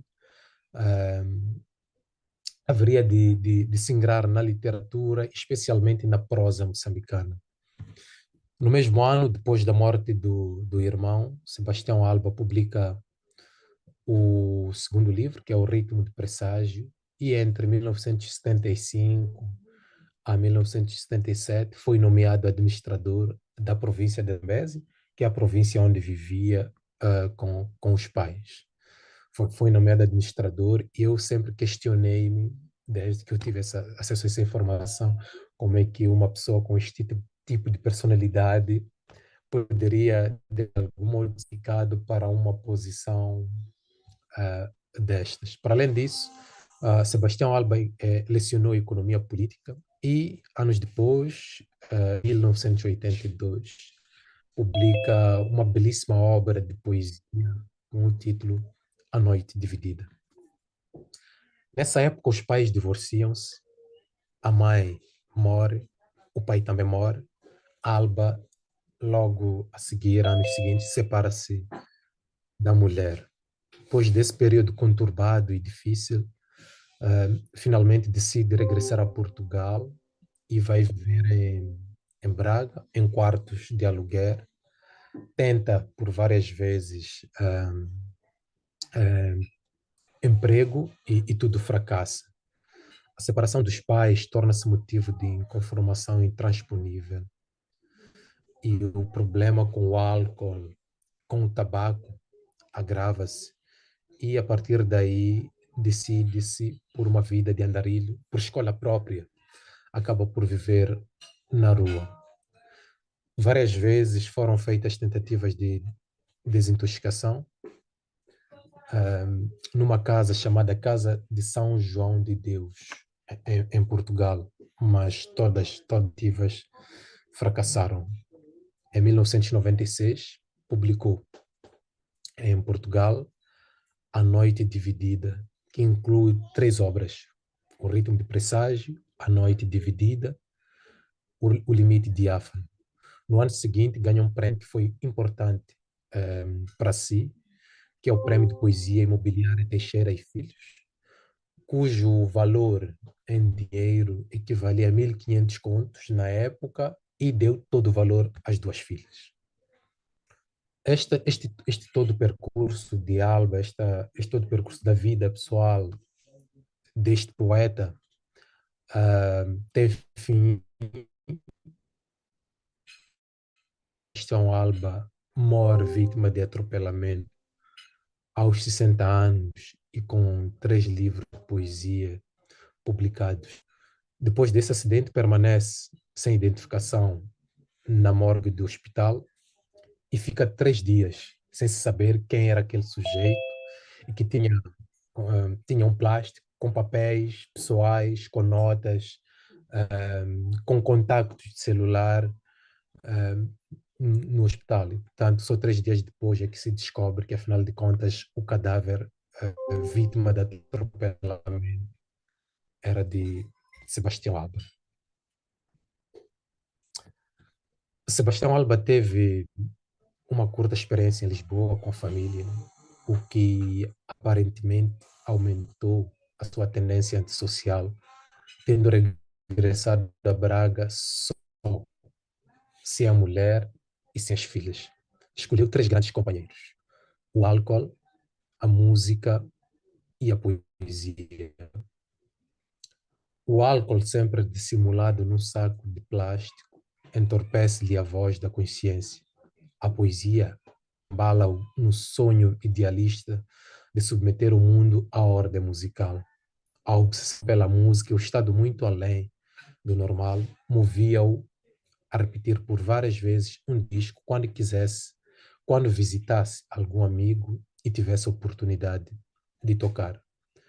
Aliás, Sebastião Alba algumas vezes roubava também esses discos que dizem muito a si, por causa dessa paixão pela música e do seu estado, variava entre o consciente, o semiconsciente, o lúcido e o não lúcido.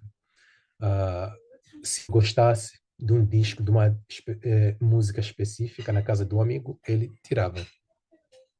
Apanhava metro e não pagava. Dizia que seu nome era Diniz, quando era perguntado.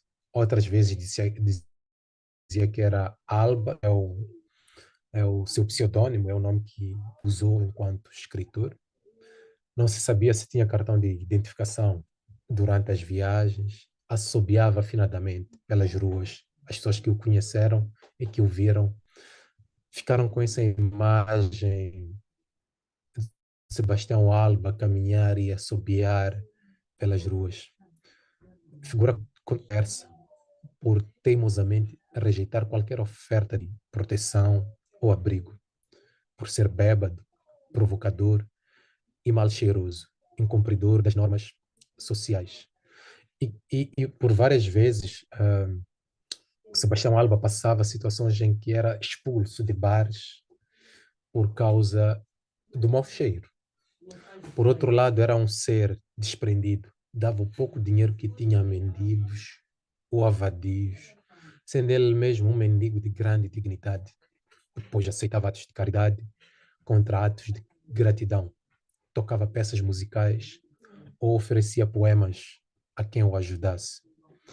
O seu reconhecimento, como havia feito menção anteriormente, só foi possível depois de Assírio e Alvim, em Portugal, ele ter publicado em Lisboa o livro A Noite Dividida, que é um belíssimo livro, é um livro muito forte e muito atual.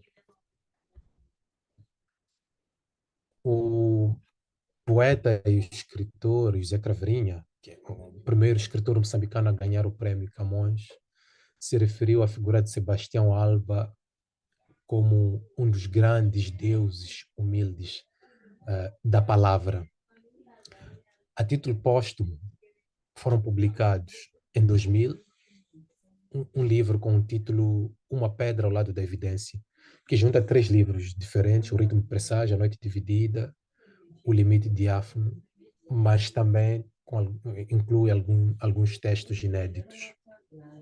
Em 2003, 3 anos depois da sua morte, é publicado o livro Albas, que são cartas, poemas e rascunhos do poeta que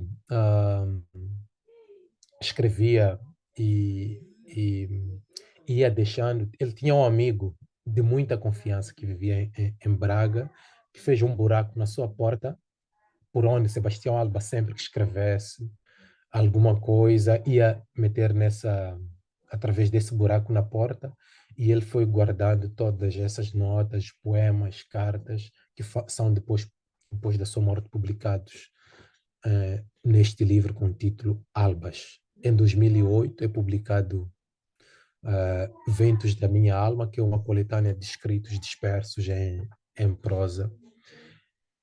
E, finalmente, no ano passado, a imprensa nacional Casa da Moeda, em Portugal, publicou um conjunto de toda a sua poesia com o título Todo Alba.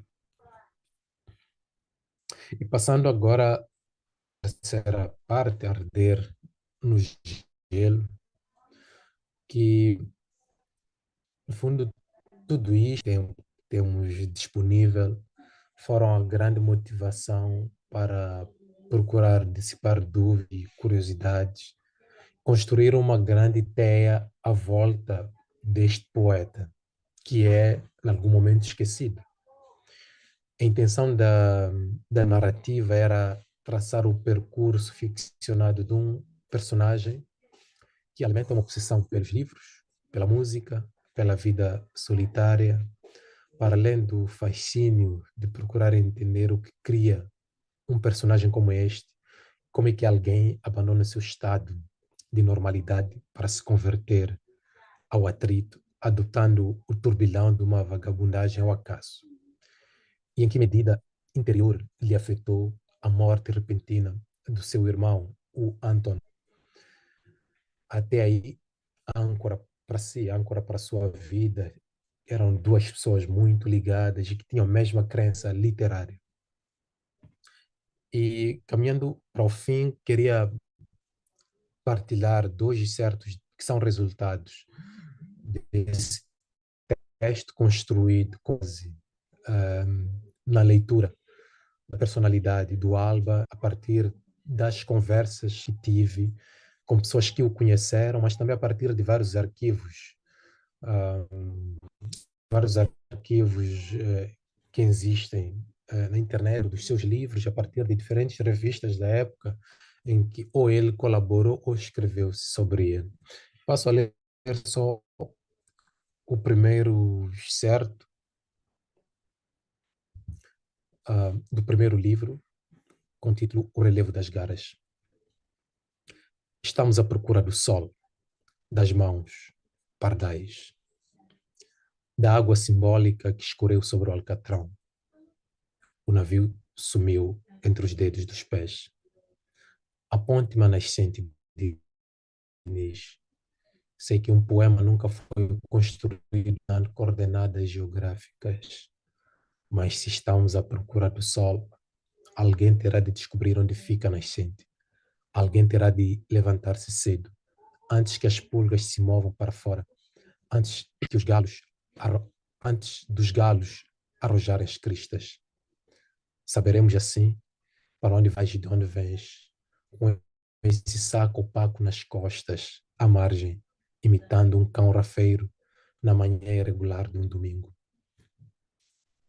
Vou ler agora um outro excerto do segundo livro desse manuscrito, com o título Ali Tosse um Caracol. Depois que atravessaste o obstáculo, foi aqui que apareceste, erguido com a força intacta da cana da Índia. Às tantas eras tu, às tantas um caracol deslizante, de que se desconhecia completamente o rumo dos pés. Apenas as piugas te conheciam os pés, porque hoje sei, um poeta não se pega, um poeta é caracol, animal, estado líquido, degradação contínua.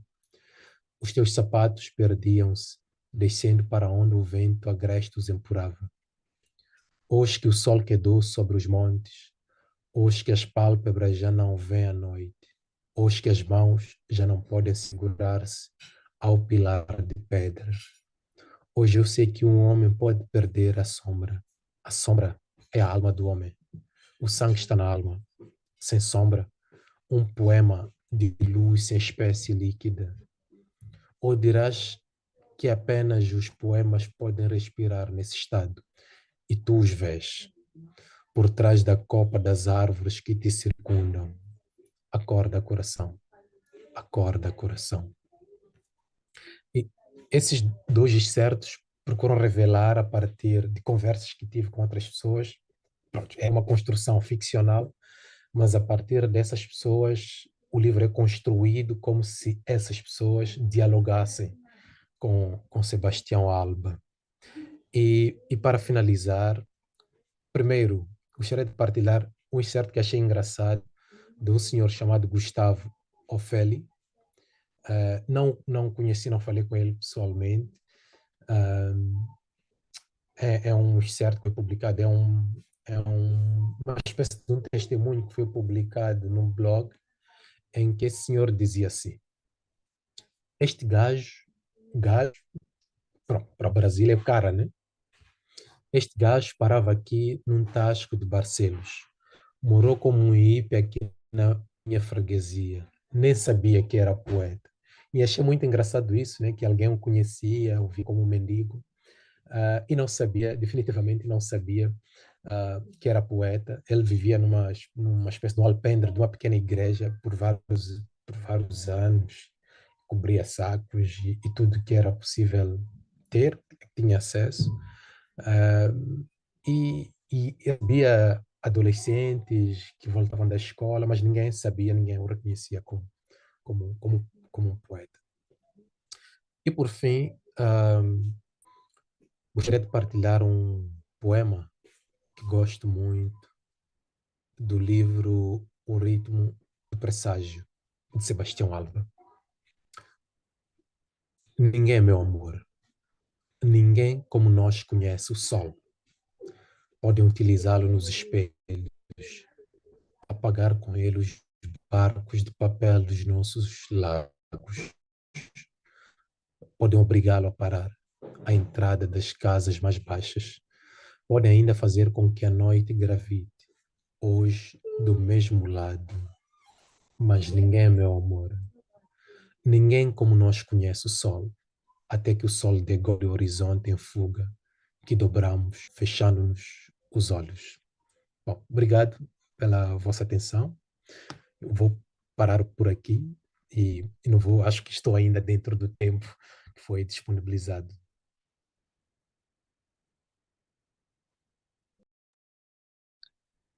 Muito obrigado, Mélio. Amanda, as perguntas ficam para o final, né? Ficam para o final. Só queria fazer uma observação. Mélio, qual o nome desse último poema que você declamou?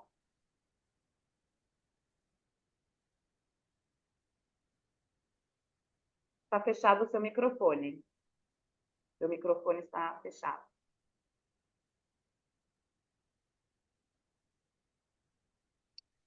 Eu chamaria de Ninguém Meu Amor, na falta de um título.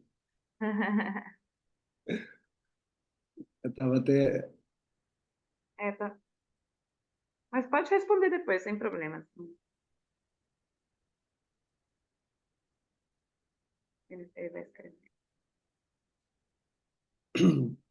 Acho que ele está escrevendo aqui no Uhum. chat.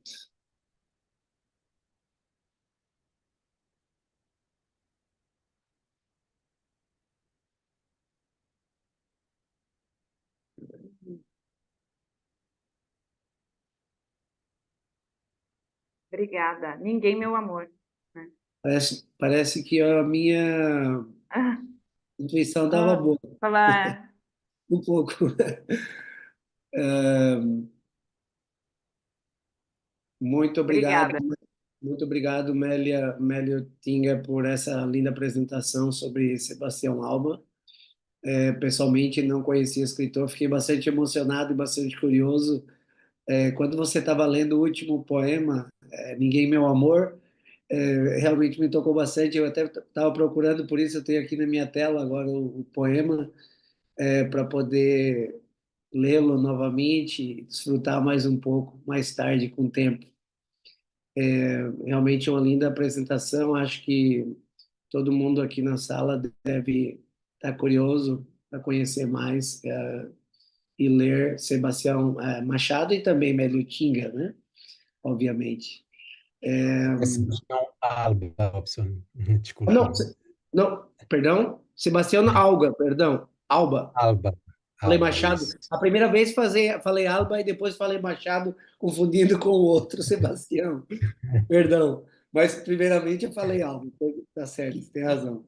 Sabe que eu ficou na minha cabeça, eu estava procurando, enquanto você falava, procurando mais informações. Quando eu escrevi Sebastião, saiu Machado. E daí por isso ficou na minha cabeça. Mas, enfim, deixa para lá. Muito obrigado, estava lindo e bastante curioso, né? E agora, Amanda, vamos para a segunda apresentação, ou fala, com o Eduardo Kivi, certo? Eduardo, somente me apresentando aqui de novo, eu sou Robson Bittencourt, sou colega da professora Amanda, tive a honra de ser convidado para vir aqui apresentar uma breve biografia dos dois escritores de Moçambique, da Amanda Machado de Juiz de Fora Brasil. Então, bem-vindo, Eduardo. Boa tarde. Falando um pouquinho mais sobre o Eduardo para a nossa audiência, deixa eu ver aqui. O escritor Eduardo Kivi, é escritor, jornalista e programador cultural moçambicano, baseado em Maputo. Ele foi durante anos editor da editora Literatas, revista de literatura moçambicana e de expressão portuguesa. É também cofundador da Catálogos, uma editora e plataforma de promoção de literatura moçambicana. O Eduardo escreve regularmente para a revista Índico, das linhas aéreas de Moçambique. A sua poesia está publicada em antologias em Moçambique, Brasil e Itália. É autor dos livros Lágrimas da Vida, Sorrisos da Morte, publicado pela Literatas, 2012, um livro de poesias. Para Onde Foram os Vivos, publicada pela Alcance Editoras em 2022, também um livro de poesias. E Mutiladas, um livro de contos publicado pela Catálogos em 2024.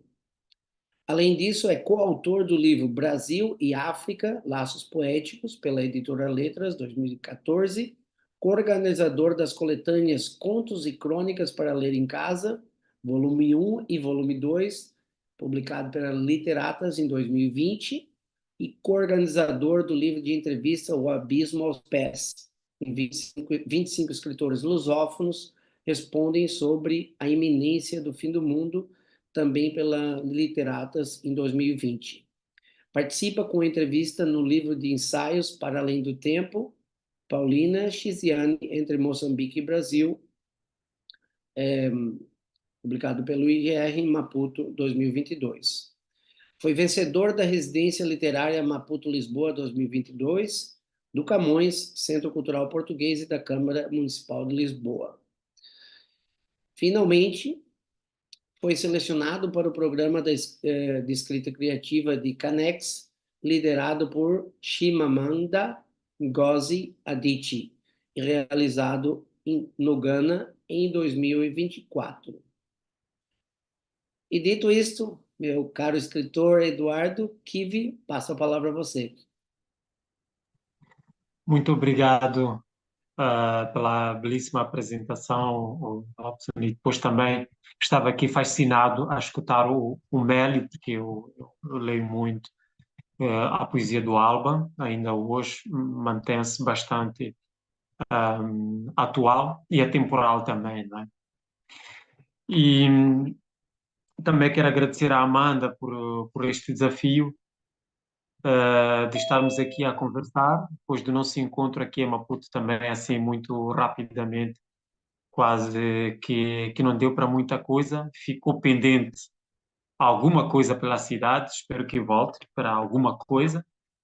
E também tenho muito prazer de conhecer a outra Amanda, a escritora que está aqui, e estou ansioso para ouvi-la também. Eu sugeri que a minha fala, digamos assim, fosse um pouco para apresentar um panorama breve mesmo da literatura moçambicana feita hoje, não é? Estamos a falar, sobretudo, do tempo, em termos de tempo, de autores que vão publicar depois de 2000, 2010, sempre centrado no movimento literário de que faço parte, ou fiz parte. O Mélio, por exemplo, também fez parte, e muitos outros autores que hoje são muito conhecidos, que é o movimento literário Pauluxa. E dizer que, de uma forma geral, a literatura moçambicana é muito feita por organizações ou movimentos ou por publicações. Portanto, ela surge muito pelo coletivo. Muitos são os autores que, publicando-se na literatura moçambicana, ou vão começar a tirar os seus primeiros textos através de revistas literárias ou jornais, e depois também algumas dessas publicações vão representar um movimento, como, por exemplo, o movimento Charrua, que surgiu logo depois da criação da Associação de Escritores Moçambicanos em 82, que é a geração de autores que foram publicados com a revista Charrua, que, digamos que foi um momento esse da literatura moçambicana que houve um rompimento, em 82, 84, com aquilo que era a literatura antes, que era tida como a literatura de combate. Devem imaginar porquê, porque Moçambique estava numa luta armada de libertação nacional até 74, então toda a literatura que é conhecida desde esse tempo, Noémia de Souza,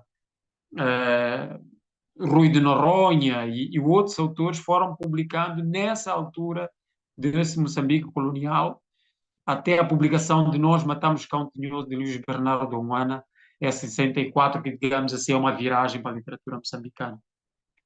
E depois essa geração Charrua, da revista literária Charrua, que surge dentro da Associação de Escritores Moçambicanos, que foi então criada nessa altura, é que vem romper com a ideia de fazer uma literatura que seja engajada com o momento político ou com a situação política do país. Que seja uma literatura que, digamos, que é a continuidade ou é a ramificação da luta armada de libertação nacional, uma literatura da chamada para a consciência sobre a moçambicanidade ou questões até pan-africanas. Então, é uma literatura que começa a ser lírica, começa a ser, digamos assim, a arte pela arte, que começa a enxergar o belo, né, no contexto social do tempo, e uma literatura que mesmo andando com as questões sociais, porque é difícil sempre dissociar, até pelos desafios que essa época viveu, e sempre andou com as questões sociais, mas sempre procurando o peso da artisticidade, não necessariamente com mensagens, digamos, que procuravam ser explícitas para uma população, sobretudo negra, que era pouco alfabetizada ou nada alfabetizada. E depois também uma literatura que procurava despertar para a consciência do momento que o país vivia e para a importância dos valores identitários, das tradições e da conquista da terra, digamos assim, e da libertação pelo jugo colonial. Então, esta geração que surge já na entrada do século XXI, já na era da informação, na era da tecnologia, não quebrou muito a regra de se fazer pelos grupos, não quebrou muito a regra de se fazer, digamos assim, pelos movimentos literários ou pelas revistas, pelas publicações na imprensa. Eu arrisco-me a dizer que grandes nomes da literatura moçambicana, são quase todos, começaram primeiro por sair em revistas e jornais e depois é que foram fazendo os seus livros, como se fosse um caminho natural até a publicação. Mas esta geração que já lida com, por exemplo, que surge numa situação de um Moçambique em paz, já não havia guerra colonial, já não havia guerra civil, nós ficamos 16 anos, logo depois da independência, mergulhados numa guerra civil que foi até 1992, e depois esta geração que entra na viragem de 2000, 2004, 2010, já não havia uma situação de guerra efetiva, embora houvessem alguns focos de tensão, sobretudo ligadas às questões, aos momentos políticos chaves, como, por exemplo, pleitos eleitorais. Então, é uma geração que, digamos assim, está mais livre para criar, está mais aberta ao mundo, tem mais acesso à informação e, por conta disso, também a sua aposta vai intensificar na questão da beleza artística, na questão do belo e no diálogo com escritores do mundo. Por exemplo, o movimento literário Copalucha e a revista Literatas, no qual me cinjo, que surgem a partir de 2009, 2010, a sua produção literária vai se focar, sobretudo, através dessa revista literária, que não era só para a literatura de Moçambique, era também literatura do Brasil, que é um país enorme, que praticamente, nessa altura, conheciam-se mais os escritores. Eu costumo dizer que a maior parte dos moçambicanos conhece os escritores mortos do Brasil, Jorge Amado, João Cabral de Melo Neto, Vinícius de Moraes, entre outros autores, não é?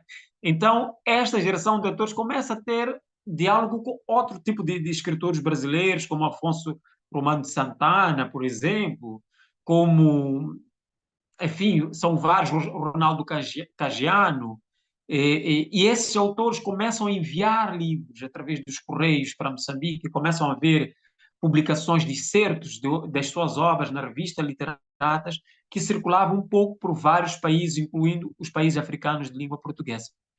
Então, esta minha fala é feita desta parte assim introdutória, mas também eu queria ler alguns excertos desses nomes, porque é importante falar dos nomes, mas só para terminar esta parte, um bocadinho de hora, eu queria abordar os temas que esses autores vão procurar retratar, que são temas que, mesmo continuando ligadas à sociedade, à literatura moçambicana, o contexto social moçambicano e, se calhar, africano no geral, se calhar da América do Sul também, se calhar seja a mesma coisa, é muito feito de histórias, porque é uma população com vários desafios todos os dias, com uma série de improbabilidades. Só, por exemplo, só para dar um exemplo, a maior parte desses escritores só começam a ter acesso à biblioteca, a livros, à leitura, provavelmente já a partir dos 15 anos, 20 anos de idade, 25 anos de idade, que começam a ter realmente acesso à grande literatura. Antes disso, ninguém cresceu com biblioteca em casa, ninguém esteve numa escola com uma biblioteca, digamos, com livros de ficção, e estão rodeados de um contexto de muitos desafios sociais. Então, estes desafios vão estar nestas obras desses autores, mas também é uma geração que é muito introspectiva, procura refletir sobre o próprio valor da arte. Se a gente vê muitas obras, e lá está, muitos desses jovens, a maioria é poeta, diz-se que Moçambique é um país de poetas, muitos deles, através da sua poesia, refletem sobre o papel da poesia, o papel da arte, o papel da literatura, tudo isso neste contexto. É como quem diz, é como quem aprecia o belo da arte precisa da poesia para viver, mas também precisa de pão para comer, precisa de escola, precisa de um sistema social que funcione. Mas, ao mesmo tempo, a poesia vem, a literatura vem, a vontade de criar mundos através da literatura e até possíveis utopias. Neste sentido, é o próximo tema, que é uma literatura também que dialoga muito entre a utopia. Se alguma parte da literatura dessa geração de 1980, mais para cá para o fim, tem uma ideia, temos a sensação de distopia, porque havia uma promessa de libertar o país para se construir uma terra que fosse igualitária, que fosse para todos, mas começa a haver alguns focos de desilusão, de constatação de que, afinal, a ideia do comum e do coletivo não funciona muito bem. Esta atual geração vai escrever, sobretudo, sob o ponto de vista de introspeção, e que às vezes até pode soar algum egoísmo, de olhar profundamente para si, mas também isto é uma outra análise, se calhar, que podia ser matéria para outras conversas, tem que ver, sobretudo, com o momento que esta geração vai viver, em que está a ser bombardeada pela ideia de desenvolvimento, de progresso, de riqueza, mas que no dia a dia não se concretiza. Então, os autores vão olhar muito para si, vão olhar para as temáticas do amor, do liricismo, mas também outras temáticas muito mais atuais, como, por exemplo, a questão do meio ambiente. O meio ambiente na literatura moçambicana, pensarmos nas questões ambientais, que são desafios muito contemporâneos, é uma coisa rara. E nós temos uma autora, e aí eu vou falando dos temas, mas eu vou ler alguns excertos, que é um exemplo dessa preocupação, por exemplo, ambiental, que é a Virgília Ferrão, neste livro. O Mélio, na biografia dele, estava aí, que ele ficou em segundo lugar, um prémio 10 de novembro, e este livro da Virgília Ferrão ficou em primeiro lugar desse prémio, que é das poucas mulheres, pronto, para além da Paulina Chiziane, para além da Lília Mupé, que são autoras muito mais adultas, que escrevem romance. A Virgília Ferrão tem 3 romances, muitas poucas mulheres em Moçambique escrevem romances. Então eu vou ler só um excerto sobre esta ideia de preocupação com o património cultural, preocupação com o meio ambiente, que é uma coisa muito rara de se ver na nossa literatura, e que este livro, tirado tanto entre 2019 e 2010, 2020, vai abordar. Então,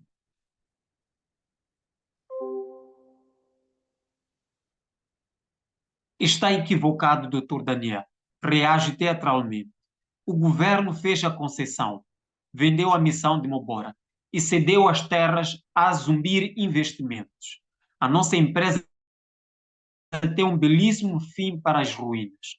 Não um desejo de desenvolver a região. O centro comercial vai empregar centenas de pessoas, vai gerar riqueza. O que de melhor poderia acontecer? É treta, tudo treta. Ninguém ligava à missão durante anos e anos. Estava lá abandonada, caindo aos pedaços. E agora, só agora, vem esta ideia de um centro comercial? Está a falar-me de riqueza, de desenvolvimento, mas o senhor sabe que não podem construir um património histórico como aquele. As pessoas da região ainda o prezam. Por que isso o preocupa tanto? Você se diz ambientalista, historiador, o raio que o parta, mas a sua própria firma trabalha com grandes sociedades comerciais cuja atividade, muito curiosamente, tem efeitos devastadores para o ambiente. Não é verdade? Que moral tem para falar de valores? Então, este é só o excerto deste romance, Sina de Ruanda, que recria uma situação de um lugar, de uma vila, em que pretende-se destruir alguns patrimónios culturais daquele povo e sem olhar para as questões sensíveis, históricas desse lugar e para as questões ambientais, em detrimento dos megaprojetos das grandes empresas. Outra temática também que vamos observar é também esta ideia de recontar a história. Este autor que eu vou ler não é necessariamente novo, acho que de todos esses que temos aqui, que muitos deles não têm 40 anos de idade, este é o único que está na casa dos 60, por aí, anos de idade, vai para a casa dos 60 anos, o Bento Palói está a caminho disso, mas é um novo autor. Este é só o segundo romance deste autor que procura recontar a história. Há uma tendência de a história contemporânea de Moçambique, sobretudo logo na zona dos 16 anos, logo depois da independência de Moçambique, muitos autores têm problemas, a sociedade moçambicana no geral tem um problema de abordar o que aconteceu, sei lá, algumas atrocidades, algumas coisas, porque esta dor ainda é fresca na sociedade moçambicana. Estamos a falar de uma paz que veio só há 30 anos, mais ou menos. Então, mas este autor, o Bento Balói, escreve um livro que é No Verso da Cicatriz, que vai abordar a situação das testemunhas de Jeová, uma religião aqui, uma congregação que é Testemunhas de Jeová, que muitos deles foram levados para um campo de reeducação, um campo de concentração, digamos assim, nós chamamos aqui de reeducação, que era uma espécie de instruir as pessoas, doutrinar as pessoas a entrar na linha da ideia de revolução que estava instalada. Estes, então, eram os tais reacionários, as pessoas que não estavam alinhadas com aquilo que o regime desse tempo pensava que poderia ser o alinhamento. Então, eu vou ler um bocadinho aqui uma pequena carta que eu acho que pode nos dar uma ideia aqui. Todo o pássaro tem um direito natural de voar e desfrutar do azul que o infinito oferece. Os homens da minha terra não são pássaros, não têm asas, não voam. A sua liberdade desfruta-se em cada centímetro do chão que pisam, no pedaço da terra que trabalham, nas plantas que florescem, à sua volta e no ar puro que respiram. Durante séculos, homens provenientes de outras latitudes negaram aos homens da minha terra o direito de cheirar o doce perfume das flores, que no ambiente natural todos os dias brotam por trás dos seus quintais. Os homens da minha terra vergaram-se perante tais homens, provenientes de outras latitudes, qual presa nas garras de um predador. Os homens da minha terra, debaixo do sol, entregaram a sua força de trabalho, curvaram-se nas plantações, puxaram guindastes e carregaram pedras para a edificação de cidades, para o desfrute dos homens provenientes de outras terras. Então, esta carta, esta é uma carta que está dentro deste romance, mostra que depois de ter sido expulso o colono, entre os moçambicanos houve uma situação de repreensão, houve uma situação de negação do outro em função das suas crenças, em função dos seus hábitos, porque não estavam alinhados. Eu vou ler, se calhar, agora, vou partir para a poesia, já que eu falei que este país é de poetas, e vou começar com este texto, que é um livro que é finalista agora do Prêmio Oceanos, quer saber que vai ser anunciado o vencedor a 5 de dezembro. Eu espero que o Álvaro Taruma seja um dos vencedores. Este é meu conterrâneo, também está na casa dos 30 e tal anos de idade. A Criação do Fogo é o título, e vai nos mostrar estes poetas que, embora líricos, estão muito preocupados com a situação atual que o país vive. Eis infausto o vaticínio das dissonantes campanhas agrícolas ao norte, a safra de maternais lamentos, adubados pela seiva da agonia em nome do lucro, amordaçados, surdo e cego. É este evangelho dos dissipados, porque mais puros são os minérios onde o fogo e as lâminas sussurram os seus presságios. Adouro, quando acidentalmente anoitece, à tua porta o petróleo é mais infuso que o sangue, e nada mais debela o ritmo do medo e o progressivo eco da sua morte. Fosse minha mão este precário gesto de quem reina, decepá-la com irrevogável apelo, e o mais que pudesse fazer com o que resta escrever.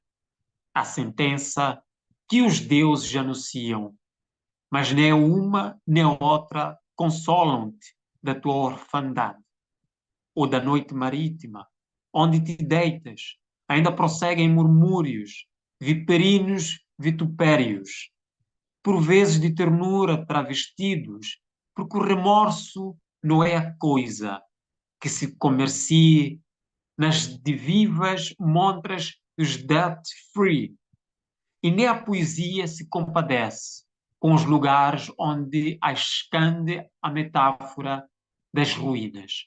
Guarda-te, criança, dos luminosos sonhos, abeira-te ao fundo dos teus próprios pensamentos, porque tu não escolheste nascer, onde o assombro assoma aos recônditos desvãos da alma. Mas viste com estes olhos a inominável praia onde Deus se afogou em suas lágrimas. Agora conheces o uso que se faz da fuga, e na pele pressentes o dialbar dos perigos. De nada adianta o carpir do gado adulto da tristeza, ou os desamparados arrozais da tua ira. Sacode o pó do que te resta, antes que te engula o breu e só tenhas o infortúnio por herança.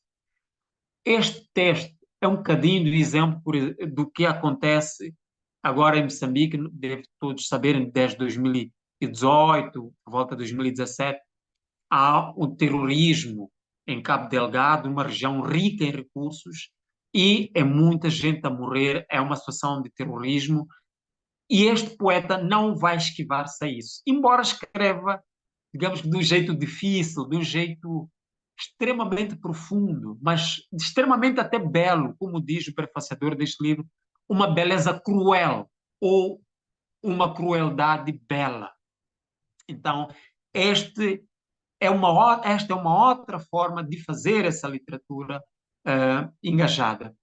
Vou fechar com um livro da Enia Lipanga, que é Ensaios da Partida, não é? Este livro também é recente, saiu agora em 2024, 2023, se não estou em erro, que diz: devo-te o futuro, os ponteiros estáticos, o atraso de quase uma hora. Deves-me minhas unhas desfeitas, o frio na barriga, presença para testar as ruas da alma. Devo-te os sonhos por edificar, as memórias que carecem de imagens. Deves-me as gargalhadas, os ossos mexidos, os ovos mexidos. Devo-te também um vinho que não vai tocar meus lábios. Esta é a poesia da Enia Lipanga, só um excerto. E também devo destacar isso, é cada vez mais mulheres a publicarem, embora muitas delas fiquem pela poesia, mas deve ser também pela sensibilidade que elas têm, porque são poemas fortes, são poemas que muito mostram da liberdade que muitas vezes, pelo contexto social e tradicional, as mulheres não têm, como, por exemplo, de falar das questões da sexualidade no geral, do sexo ou da sexualidade, do amor, que não seja entendido como profano, digamos assim. Eu não sei como é que pode-se entender o amor profano, mas pronto. Mas sem essas amarras todas que a sociedade vai tendo sobre as mulheres, que as mulheres estão reservadas para um certo tipo de assunto, e olha que são elas, as mulheres, muitas delas, que arriscam até nos temas sobre o amor, sobre a sexualidade, sobre a abordagem ao próprio corpo feminino, que é uma coisa muito rara. Poucos, mas sobretudo poetas, é que tentaram fazer esta abordagem, mas sem ser sexista, digamos assim, sendo sobretudo pessoas que procuram conhecer profundamente o seu corpo e trazer esta conversa, esta nudez que nos envergonha a todos na sociedade moçambicana, para a poesia. Muito obrigado.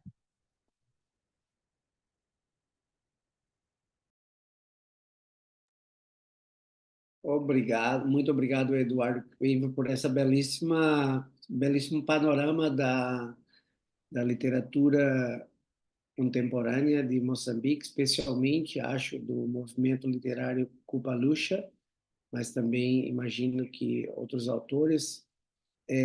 Surpreendeu um pouco quando eu li, estava lendo antes a apresentação da tua fala, e dizia ali que no período pós-independência surgiu uma literatura não engajada politicamente, né?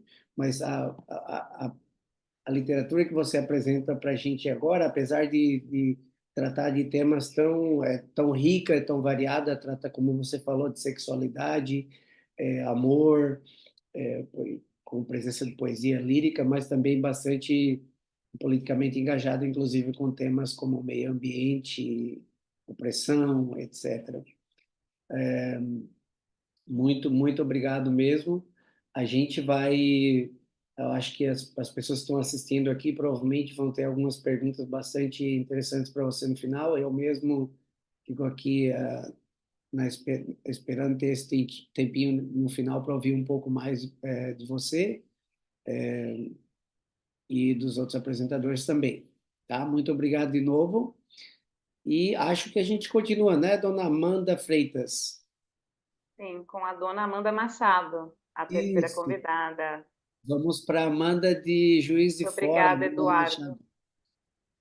Amanda Machado, de Juiz de Fora, mineira do Brasil. Obrigado por ter vindo, Amanda Machado. Bem-vinda aqui. A gente vou apresentar um pouquinho da sua bio para as pessoas aqui na sala e quem está assistindo também online. Tem que voltar para o começo do meu arquivo, porque você seria primeiro. Muito bem. Então, Amanda Machado é mineira, como eu já disse, mineira de Juiz de Fora, servidora pública, analista em educação básica, graduada em pedagogia, especialista em TV, cinema e mídias digitais. Também especialista em gênero e sexualidades e mestre em História da Educação pela Universidade Federal de Juiz de Fora, sendo a sua defesa de dissertação sobre Maria Lacerda de Moura, a educadora e escritora anarquista mineira que viveu entre 1887 e 1945, perdão. Mais que tudo, a Amanda Machado é uma escritora e publicou uma série de livros que eu vou listar aqui. Centopeia de Mil Pés Errados, em 2015, pela editora Confraria do Vento, do Rio de Janeiro.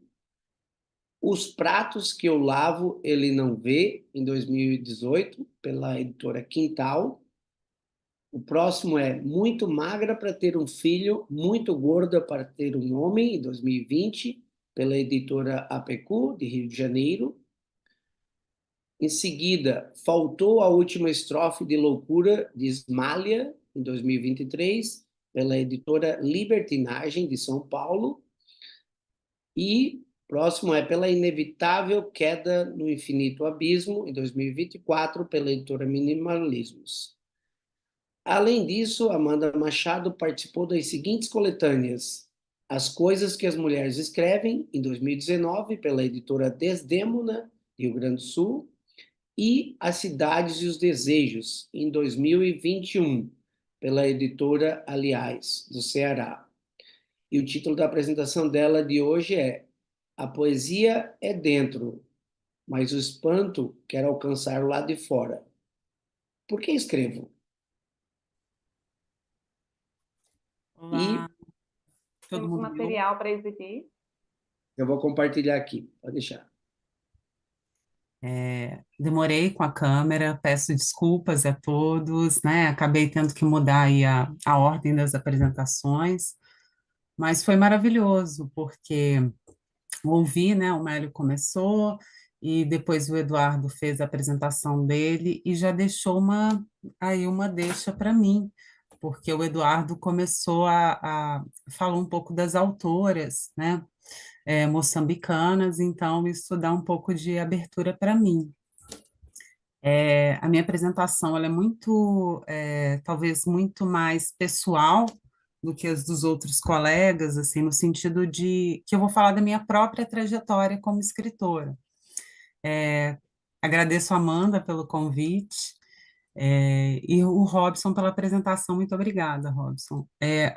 Quando a Amanda me convidou, ela falou um pouco, né, que eu poderia falar um pouco sobre a minha perspectiva como escritora, assim, né, a minha experiência. Então, é isso que eu vou trazer hoje, assim. E a partir da minha experiência, óbvio que outras experiências, elas se assomam à minha, né? Então, eu vou falar um pouco sobre autoria feminina, as publicações contemporâneas também, mas a partir da minha própria experiência, assim. Então, o título, né, a poesia é dentro, mas o espanto quer alcançar o lado de fora, e o subtítulo, né, Por que escrevo? Esse primeiro é um trecho de um texto meu. Embora eu tenha colocado poesia, eu não escrevo poesia, né? Eu sou uma autora de prosa, predominantemente, mas eu uso poesia como uma metáfora, assim, como a escrita é, a partir de alguma, né, de algum atravessamento. E aí eu acho que ela nasce, né, nesse sentido, eu acho que a minha escrita, ao menos, ela tem essa questão interna, mas que ela quer o tempo todo vir para fora, né? E aí depois a pergunta por que escrevo na verdade, essa apresentação é uma tentativa de explicar por que eu escrevo, né? E aí, para isso, eu trouxe alguns trechos, né, no segundo slide aí, sobre outros autores que falaram sobre as razões da escrita, né? E com os quais eu compartilho um pouco da perspectiva. Então, eu trouxe esses autores, por exemplo, George Orwell, que ele fala que no texto, e aí eu utilizei esse Porque Escrevo, o título de um ensaio do George Orwell, né, que ele explica um pouco sobre a questão da escrita para ele. E aí ele começa a contextualizar, né, o seu leitor sobre a sua própria vida, sobre a questão da sua infância, a sua relação com a leitura.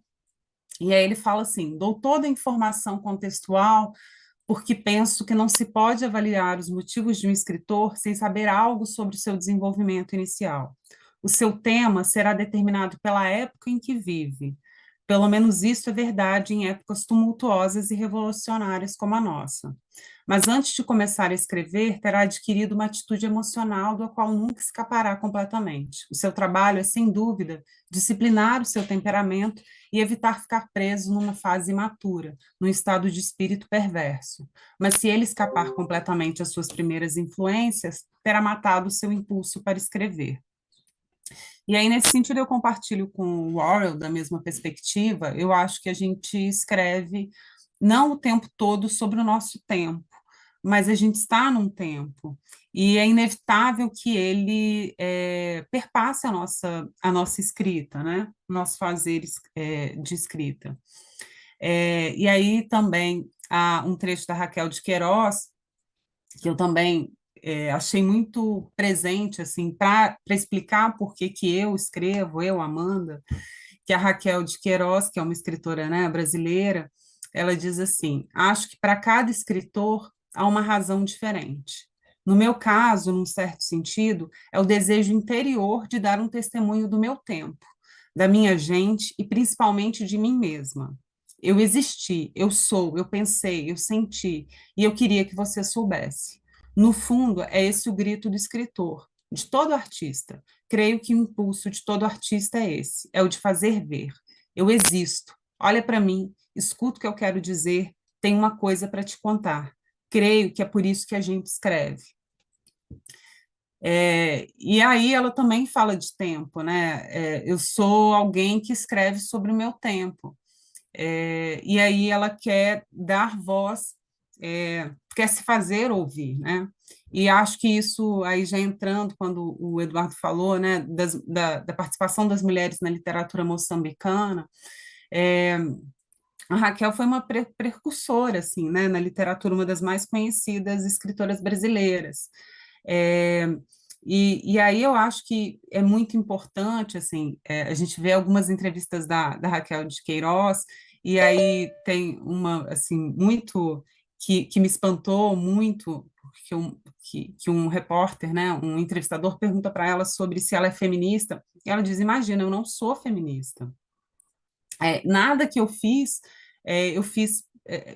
porque, na verdade, no período, né, a Raquel de Queiroz, no período em que ela escreveu, ainda não existia tanta essa perspectiva hoje sobre a ideia de que o gênero ele também demarca uma posição e determinados privilégios, né? Mas ela foi, assim, ainda sem se autodenominar, ela foi uma feminista porque ela fez algo que para muitas mulheres era impossível ou proibido mesmo, né? E aí, no próximo slide, eu trago outras autoras, aí sim eu acho que eu só trouxe autoras que também respondem a essa pergunta, né, do porquê que eu escrevo, e que, ao mesmo tempo, eu chamo, né, nesse slide eu coloco os rios que alimentam o manancial, porque eu acho que a gente falar sobre escrita, sobre a minha experiência como escritora, eu também falo da minha experiência leitora. Eu não consigo me pensar, me imaginar sendo escritora se antes eu não fosse leitora. E acho que é uma relação que se retroalimenta. Assim, eu leio, quanto mais eu leio, mais eu quero escrever, quanto mais eu escrevo, mais eu quero ler outras pessoas. E uma dessas pessoas, né, uma dessas escritoras é a Clarice Lispector, também uma escritora brasileira, e que ela, sobre a relação dela com a escrita, ela fala, talvez porque para as outras vocações eu precisaria de um longo aprendizado, enquanto que para escrever o aprendizado é a própria vida, se vivendo em nós e ao redor de nós. É que eu não sei estudar, e para escrever o único estudo é mesmo escrever. Adestrei-me desde os 7 anos de idade para que um dia eu tivesse a língua em meu poder. E, no entanto, cada vez que vou escrever é como se fosse a primeira vez. Cada livro meu é uma estreia penosa e feliz. Essa capacidade de me renovar toda à medida que o tempo passa é o que eu chamo de viver e escrever.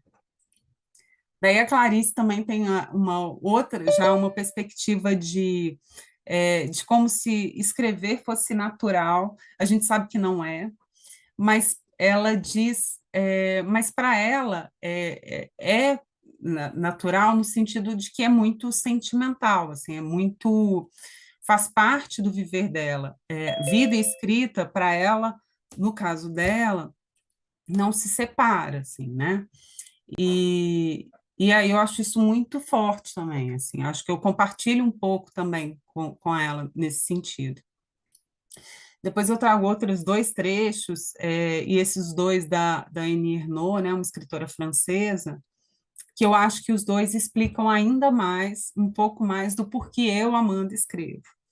Ela diz assim, nesse primeiro livro, publicado em 1974, sem que eu tivesse consciência disso na época, estava definido o espaço em que situaria o meu trabalho de escrita. Um espaço em espaço tanto social quanto feminista. Vingar minha raça e vingar meu sexo se tornariam a mesma coisa dali em diante. E depois ela diz assim, que ela escreve para inscrever minha voz de mulher e de transfuga social, naquilo que sempre se apresenta como um lugar de emancipação, a literatura. E aí eu destaco essa frase porque para mim ela é muito forte, assim, muito cara. O que eu acredito, né, no meu caso, na minha vivência como leitora e escritora, a literatura tem um lugar de emancipação, né? E eu também, como voz de mulher, né, e também um pouco como transfuga social, né? A minha família, né, no meu caso, os meus avós não sabiam ler e escrever, não eram alfabetizados. Meus pais depois estudaram um pouco, então foram alfabetizados, e eu sou de uma primeira geração em que eu pude frequentar, né, o ensino superior. Então, nesse caso, eu também, hoje, vivo num espaço que não era meu, né, não é natural para mim. Foi um espaço social em que hoje eu frequento, mas que por muito para minha mãe ou para minha avó, elas não tiveram essa oportunidade, né? Então, para mim, a minha literatura também fala sobre isso, assim, sobre ser mulher e sobre estar num espaço social em que é diferente para mim, né? Eu estou sempre lidando com o aprendizado de como conviver nesse espaço que, para mim, durante muito tempo, para mim não, mas para as minhas gerações anteriores foi negado.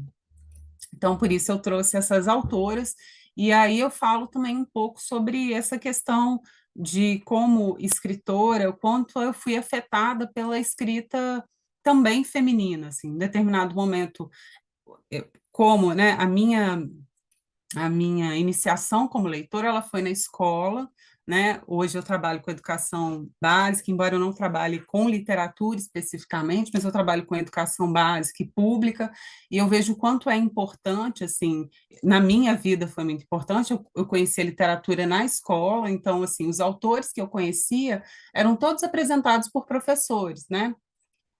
E durante muito tempo, os primeiros autores que eu li eram homens, né? Assim, fiquei muitos anos encantada com Machado de Assis, porque ele é maravilhoso, mas também porque era o único que me era apresentado.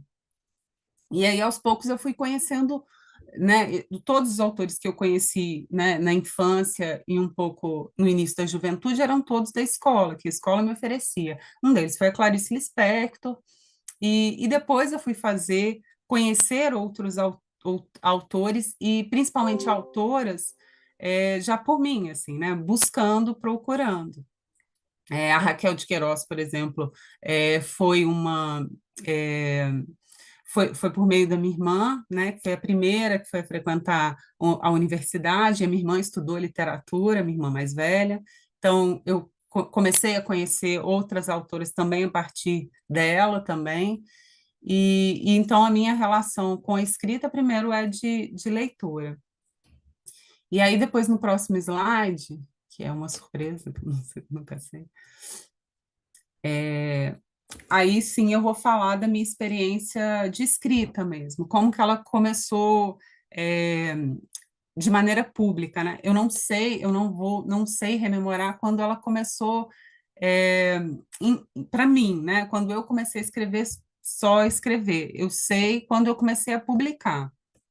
Então, eu começo com um blog em 2011, acho que na verdade é 2010, final de 2010, mas foram textos que eu apaguei, então eu considero 2011, assim, que estão lá públicos até hoje. E aí eu comecei com um blog que eu não assinava, na verdade eu assinava como Amanda M, como se fosse muito difícil, né, adivinhar quem fosse, mas enfim. E eu escrevia quase que diariamente, eu tinha um texto por dia, depois comecei a ficar um pouco mais escasso em função de tempo, e hoje eu ainda tenho esse blog e eu publico semanalmente hoje, só consigo um por semana. E aí, enquanto eu escrevia, eu fui convidada para publicar um livro.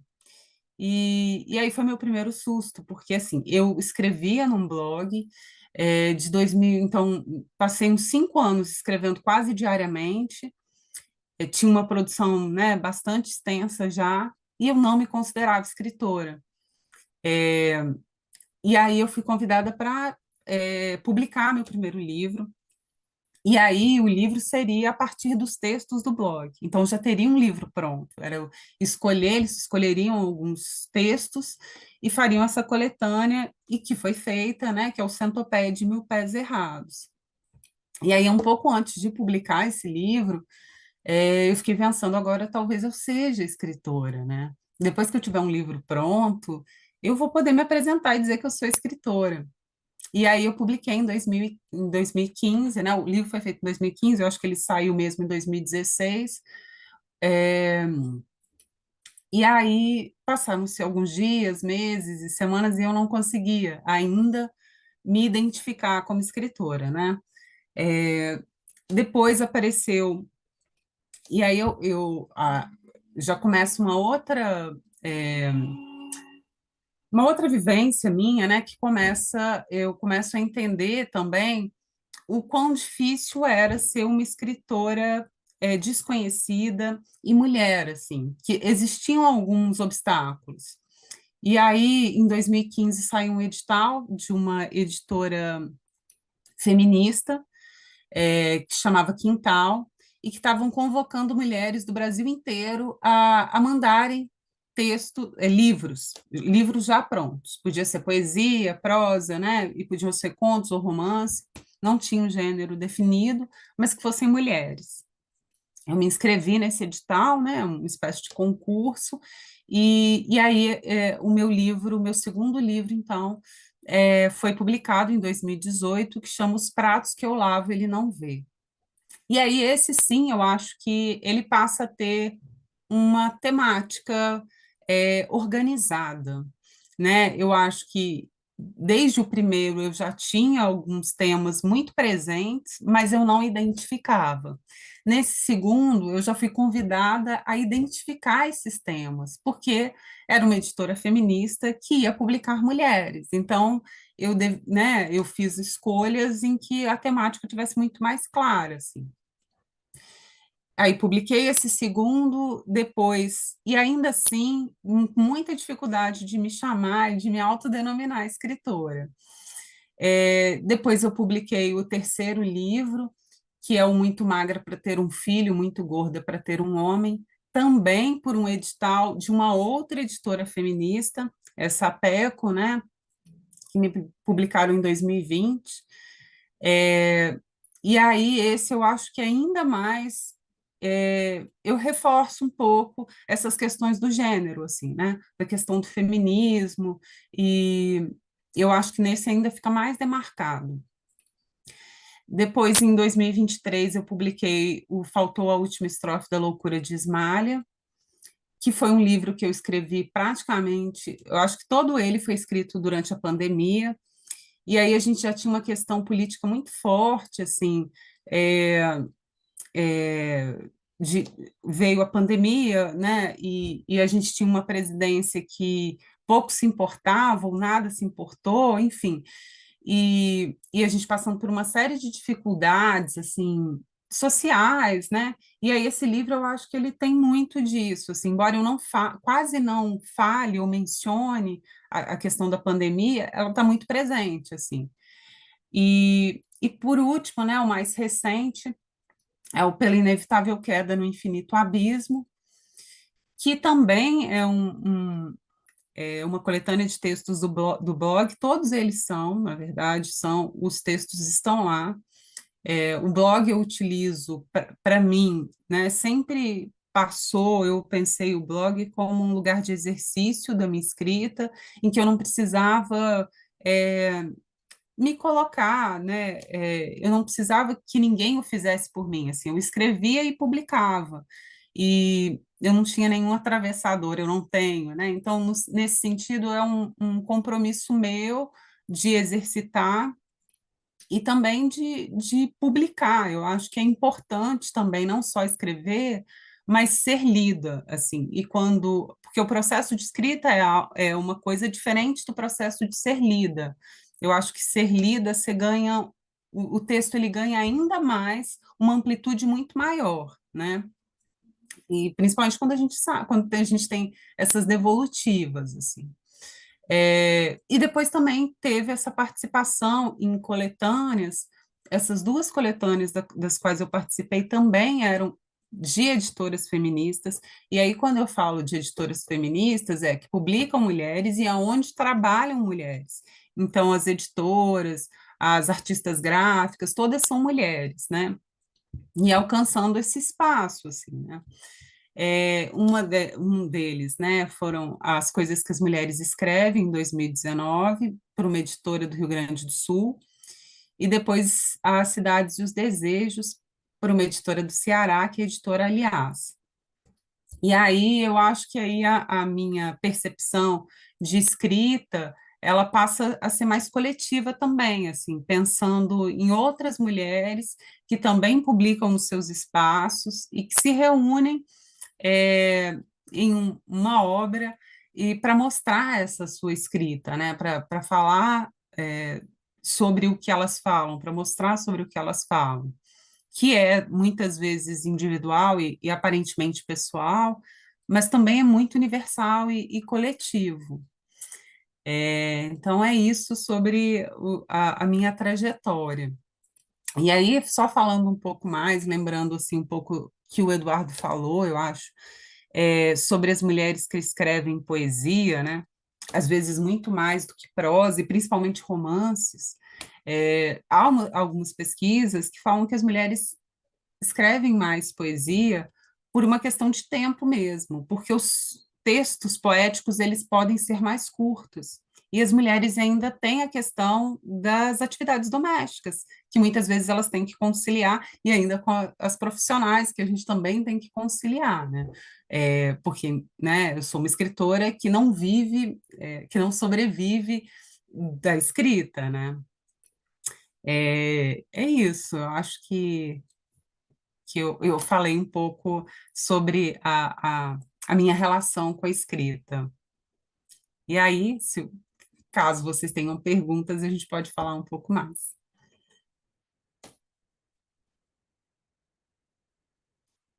Obrigada, gente.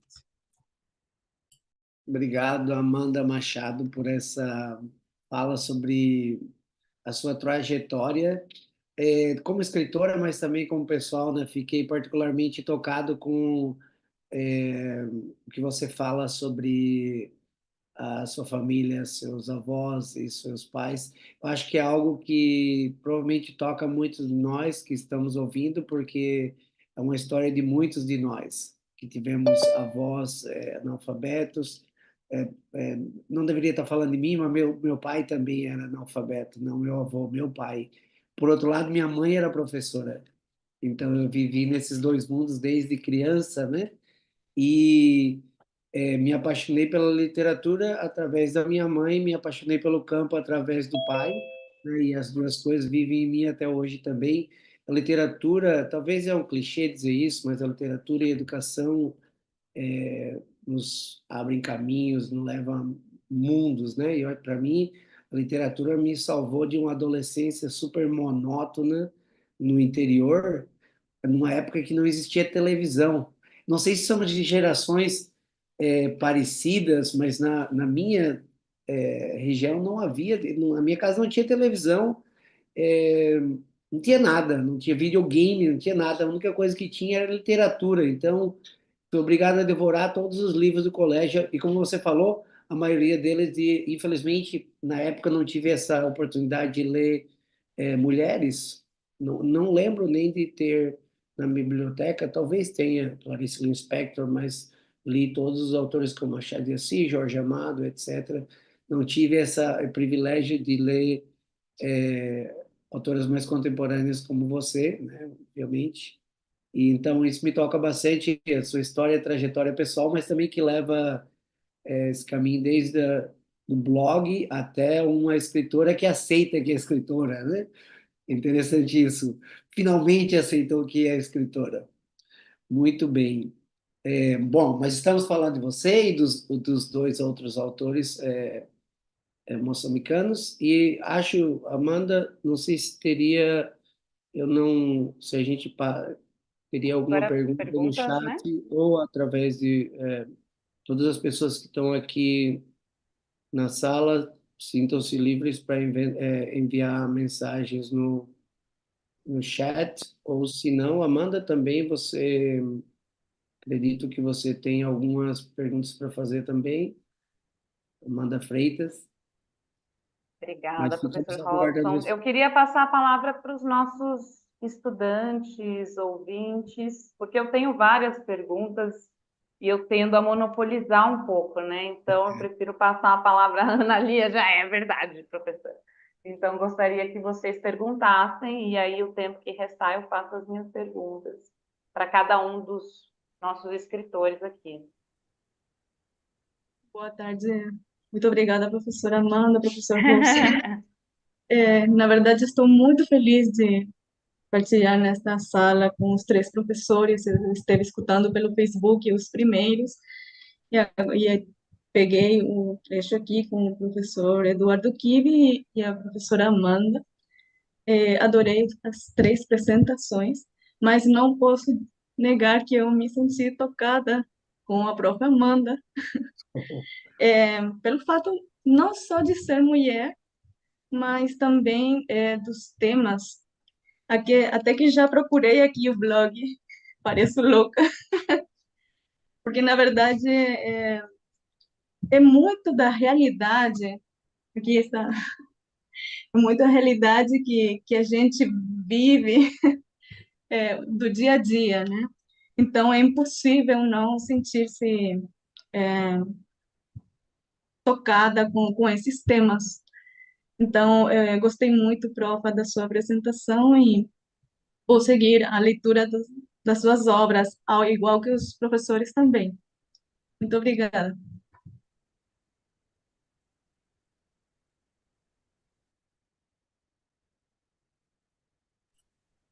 Eu que Obrigada, te Ana Lia. agradeço, Amália.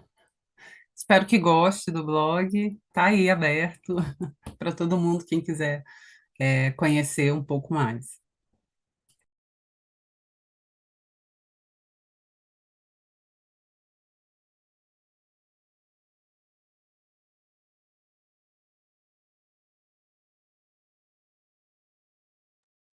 Mais perguntas?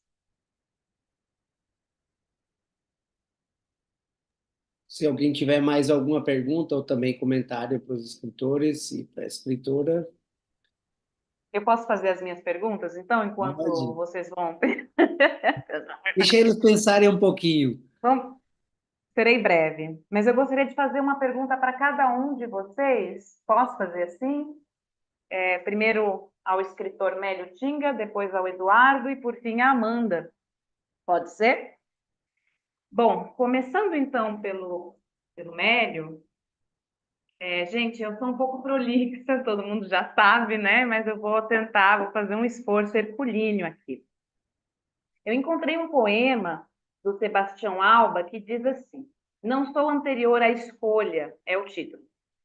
Não sou anterior à escolha ou nexo do ofício. Nada em mim começou por um acorde.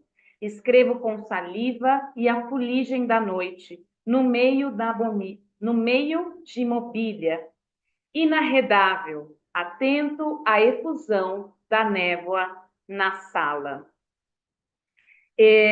Mélio, esse poema me faz pensar que a escritura, né, o ímpeto de ser escritor, talvez não seja uma escolha, né, seja uma sina. Você escreve ou você escreve. Você escreve ou você morre.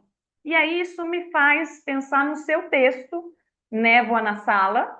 Tá? Eu gostaria de ler um trechinho aqui para alinhavar a minha pergunta. No seu capítulo 0, você diz assim, você tem um capítulo 0, né?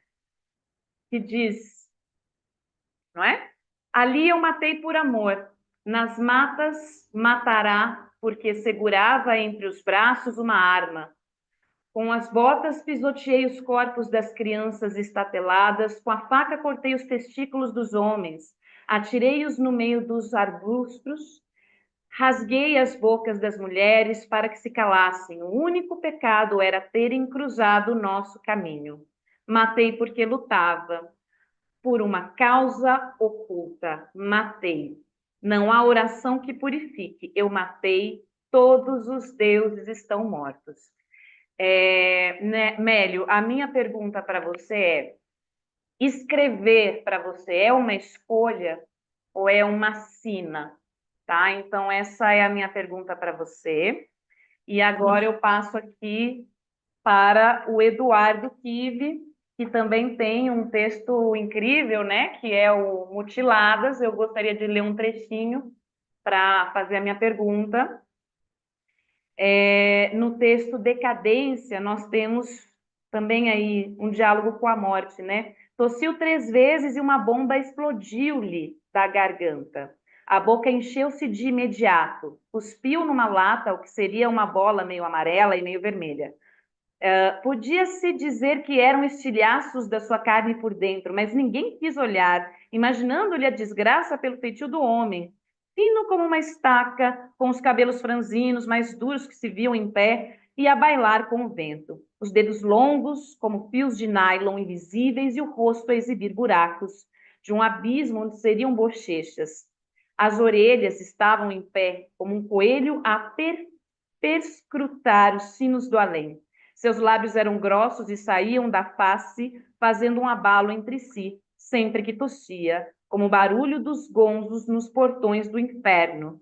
Tossiu mais uma vez e, levando a mão à boca, cuspiu impropérios.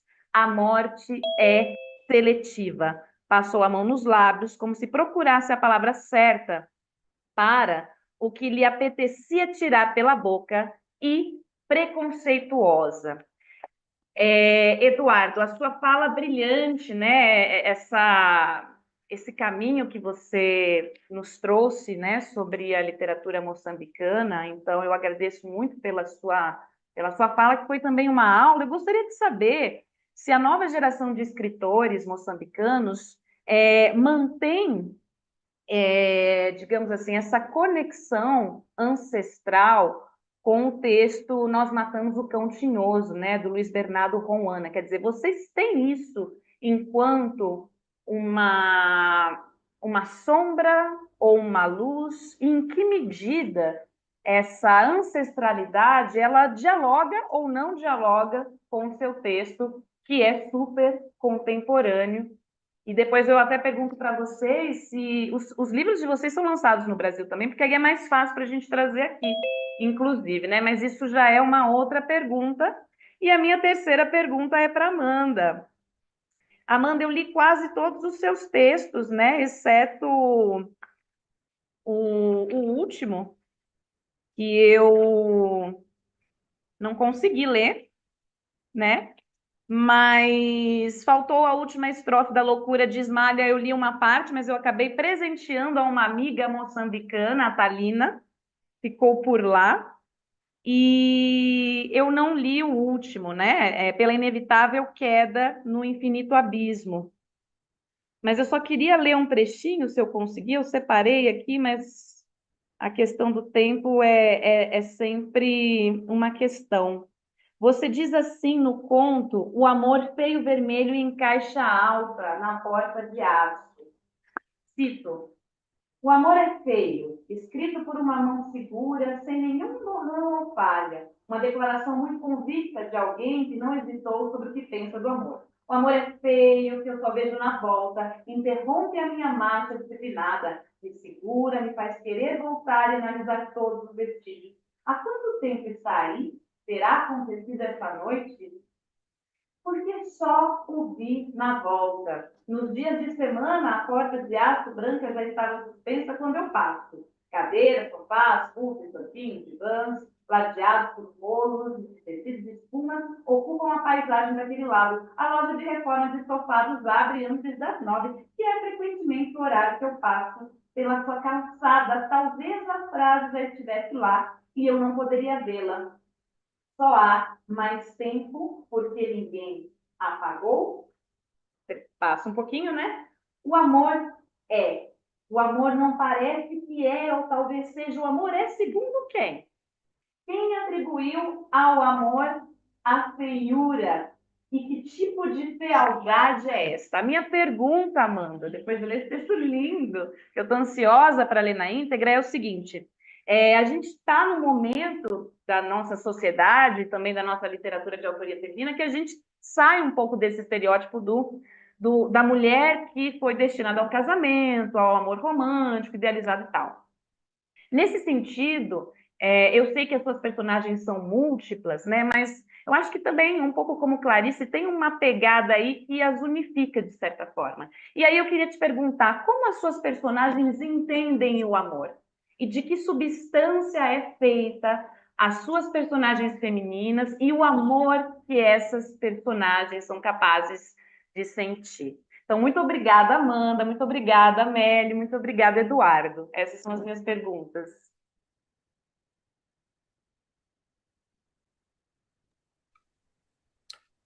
Bom, a boa ou o azar de ser o primeiro a apresentar vamos sempre seguir esta sequência, né? Queria também aproveitar e dizer que gostei muito da apresentação da Amanda e fiquei muito curioso. E vejo também o semblante do Eduardo Kiv e deve estar também a pensar em coisas aqui possíveis de fazer, né? Acho que não conheço os livros, mas pela forma, pelas coisas que partilhou e pelos títulos, eu acho que teria coisas interessantes de partilhar com leitores moçambicanos, né? Bom, Amanda, obrigado pela pergunta, que eu acho que é interessante. E eu acho que estava aqui a pensar e a lembrar. Eu tenho um irmão que faz filmes e um dos filmes que fez tem o título O Chamamento, que é um filme que está disponível na internet, que é uma curta-metragem que procura explicar o processo de chamamento para as pessoas tornarem-se curandeiras, que é um processo doloroso, né? É um caminho que as pessoas devem fazer, não por escolha própria, mas porque os espíritos dos seus antepassados escolheram a eles para serem curandeiros. Ou seja, em diferentes famílias, se houve um curandeiro no passado, né, esses espíritos escolhem hoje quem poderá ser o curandeiro, quem poderá dar continuidade a esse trabalho de curandeirismo. E muitas das vezes, quase todas as vezes, as pessoas não escolhem. Há casos de pessoas que tentam combater e que tentam resistir, ah, mas os sinais começam a ser, cada vez mais que a pessoa resiste, os sinais são ainda mais dolorosos, mais difíceis. Há pessoas que tentam, que resistem porque, por exemplo, estão numa formação acadêmica e esses espíritos manifestam-se de diferentes formas. Há pessoas que já não conseguem ver ou fazem testes, exames e não conseguem avançar. Durante as aulas podem ter uma compreensão clara, serem as suas mãos ativas, mas no momento do exame não resulta em nada. Outros sinais que esses espíritos dão é que algumas pessoas que resistem, que recusam-se, e há casos concretos próximos que conheço, as pessoas ficam doentes, ficam doentes e o hospital, o exame médico não consegue perceber, não consegue detectar nenhuma doença. Portanto, os espíritos escolheram aquela pessoa e a pessoa não tem outra alternativa senão seguir por aquele caminho do curandeirismo. E penso que escrever é uma coisa difícil, né? Dá gosto, mas é um caminho que é difícil. Escrever, estando em Moçambique, escrever num contexto como o nosso é ainda mais complexo. Apesar desses prazeres que existem, é um trabalho, é um exercício de resistência e de teimosia. Acho que se não fossem, eu fazendo uma analogia com a questão dos curandeiros, acho que se não fossem esses espíritos, se não fosse essa sina, provavelmente já teria desistido e teria deixado os livros para trás, teria deixado as histórias ehm, para trás, porque dá um trabalho. Portanto, acho que entre escolher deliberadamente e assim, eu acho que ia por este último caminho. Obviamente que há decisões mais lúcidas, mais racionais, à volta da escrita, à volta dos livros, mas eu preferia pensar por essa opção da Cine, essa opção, essa ideia de que e acontece até no processo de escrita, né, em que a gente começa a escrever e parece que o texto começa a ganhar própria vida, começa a caminhar por si só, parece o contrário, parece que o texto é que nos escreve em algum momento, porque por si começa a respirar e avança e também por causa disso acho que a própria literatura tem vida própria e é muito maior do que o autor, né? A literatura acho que supera a dimensão de qualquer que seja o autor, a grande literatura faz isso. Por isso que resiste mesmo depois que o autor fisicamente desaparece, a literatura permanece por anos, por séculos, porque ela tem vida própria, ela é forte, ela tem oxigênio próprio. e sobre seus livros. Este livro, Névoa na Sala, que fizemos uma publicação em paralelo com o livro do Eduardo Kiv. Os dois livros ainda não estão publicados no Brasil, ainda não. Mas serão publicados, né? Ou não? Sim. Sim, a nossa intenção é que sim, Amanda. A nossa intenção é que sim, temos contactos no Brasil. Esperamos que nos próximos tempos possam ser publicados, que mais leitores brasileiros tenham acesso. Eu fiquei assim surpreso quando começaste a ler, porque tinha me esquecido. Tiveste acesso ao livro aqui em Maputo. Obrigada.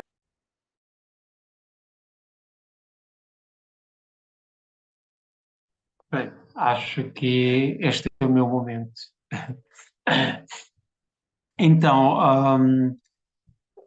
a pergunta que me coloca, Amanda, sobre este diálogo com as ancestralidades, mas também o exemplo que dá deste grande texto de Luís Bernardo Moana, que é Nós Matamos Continhoso. Eu acho que grande parte dos moçambicanos leu esse livro e não é por acaso que é o cânone, né, digamos assim. Mas se calhar porque eu fiz um caminho inverso, apesar de ter escrito muita prosa, só agora publiquei prosa e o que vem no futuro também provavelmente será prosa.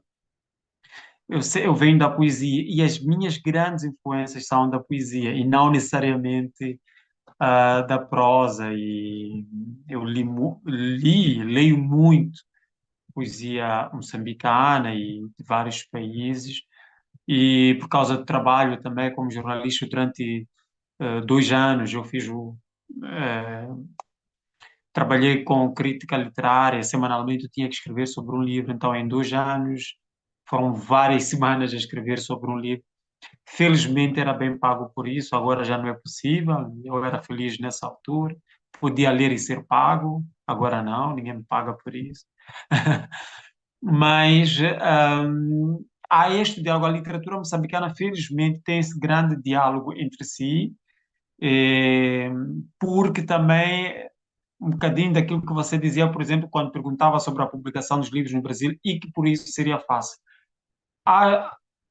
O território moçambicano é muito difícil, a África no seu todo, mas toda a África de língua portuguesa está muito distante da literatura em língua portuguesa. Então, muito do que nos chega, se não fossem os centros culturais desses países, por exemplo, o Centro Cultural Brasil-Moçambique, que agora é IGR, né? Por exemplo, o Centro Cultural Português, que é o Camões, o Centro Cultural Franco-Moçambicano, que nos pode trazer autores franceses. Temos o Centro Cultural Alemão também, que nos traz. Então, o francês e o alemão, mais ou menos, por causa das barreiras da língua, só quem tem acesso a essas línguas. E depois os dois centros culturais é que foram sendo, digamos assim, o núcleo, tanto que mesmo os movimentos literários centraram-se muito nesses centros culturais. Até hoje, eles é que são grandes, contribuem muito para a dinamização literária. Então, particularmente, embora eu conheça o texto de Luís Bernardo Moana, sinceramente, se não tivesse me perguntado, eu nunca ia me passar na cabeça alguma parecência com o que há, mas para dizer que é normal que haja, porque há este diálogo. E depois, o contexto social moçambicano, o nosso dia a dia, às vezes tudo anda às voltas, tudo anda do mesmo jeito. Por exemplo, uma escritora portuguesa esteve aqui há dias para uma residência literária durante o mês. Ela dizia que em Moçambique, quando uma criança vai à escola, não é só ir à escola, não é só. Se calhar a criança vive a 10 quilômetros da escola, às vezes tem que atravessar um rio nadando, às vezes todas as vezes, já agora, tem que usar uma farda escolar, que é uma camisa azul claro, depois uma saia azul escuro, todos os dias. E depois tem que sentar embaixo de uma árvore para estudar. Então, é um ato extremamente complexo, só o fato de ir à escola. Enquanto para algumas sociedades ocidentais é só ir à escola, é só levantar e ir à escola. Para nós não é só. Então, há muita coisa que é jogo. Então, é fácil haver esta intertextualidade também, de certa forma. É fácil haver este diálogo até em termos de paisagem. Veja só, o lugar onde eu moro agora é muito próximo do lugar onde nasceu e cresceu Luiz Bernardo Mana, que é Moamba. Então, eu estou muito perto dessas zonas.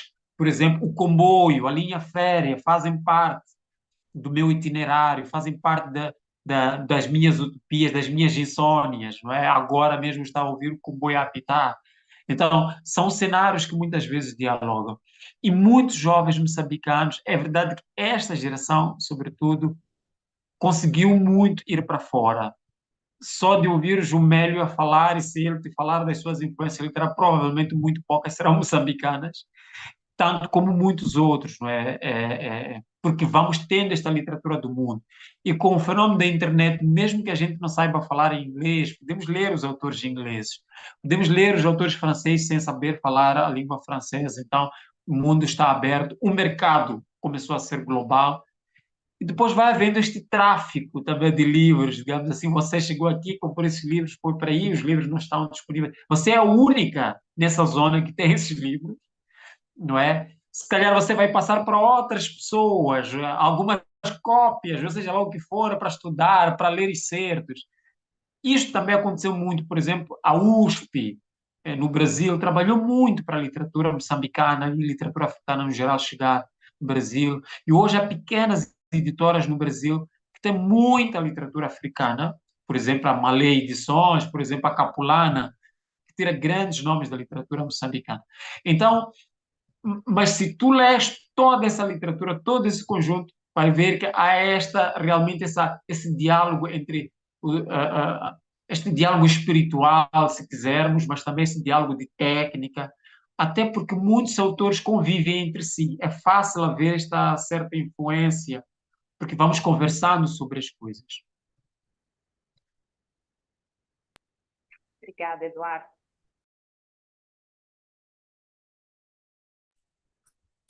Bom, agora sou eu, né? Ficou fácil para mim, porque eu tenho 3 minutos exatos para poder responder a uma questão que não é tão fácil, né? Veja como moderador da mesa. Por É, favor, mas, Robson. não, mas é possível responder rapidamente. Posso dizer uma coisinha? A gente pode estender um pouquinho mais se for preciso, né, Amanda? Porque a próxima mesa que vamos ter aqui vai ser comandada pela Amanda novamente. Então. Estamos casa, se precisar uns minutinhos mais, continue. As mensagens já vão chegar. Não, é rapidinho. Quando a Amanda fala, né, das personagens que são múltiplas e que parecem que têm algo em comum, na minha literatura eu também vejo assim, eu acho que são personagens, às vezes, de idades e lugares, né, diferentes, mas ao mesmo tempo elas compartilham com alguma essência, assim. E acho que a essência maior talvez seja a do não saber. Você perguntou, né, o que as personagens, como que as personagens veem o amor, né, o que elas acham que é o amor. Eu acho que as minhas personagens, elas questionam sempre. Elas não compram uma ideia e vão com ela até o fim, assim, elas se questionam. Eu acho que as minhas personagens, essencialmente, elas são questionadoras, assim. Então, elas não determinam o que é, mas elas pensam muito sobre o que pode e o que não pode ser, assim. Então, eu acho que elas têm em comum são esses questionamentos, que eu acho que tem muito a ver também com a questão feminina atual, assim, né? Os feminismos, que é do questionar, de não aceitar um lugar dado, posto, mas, assim, conhecer lugares, questionar os lugares, né? Onde eu posso ir, não, assim, todos os lugares eu posso, mas eu quero quais os lugares, né? Quais são os lugares que eu quero? Então, eu acho que é isso. As minhas personagens não têm ideia do que seja o amor, mas todos os dias, elas pensam no que pode ser, como outras questões da vida, né? Eu acho que é isso. E aí, ó, acabei às 18 horas, exatamente. obrigada, Amanda. Eu que Eu agradeço. amo a sua literatura. Amo sua Obrigada, literatura. obrigada. Sou sua fã.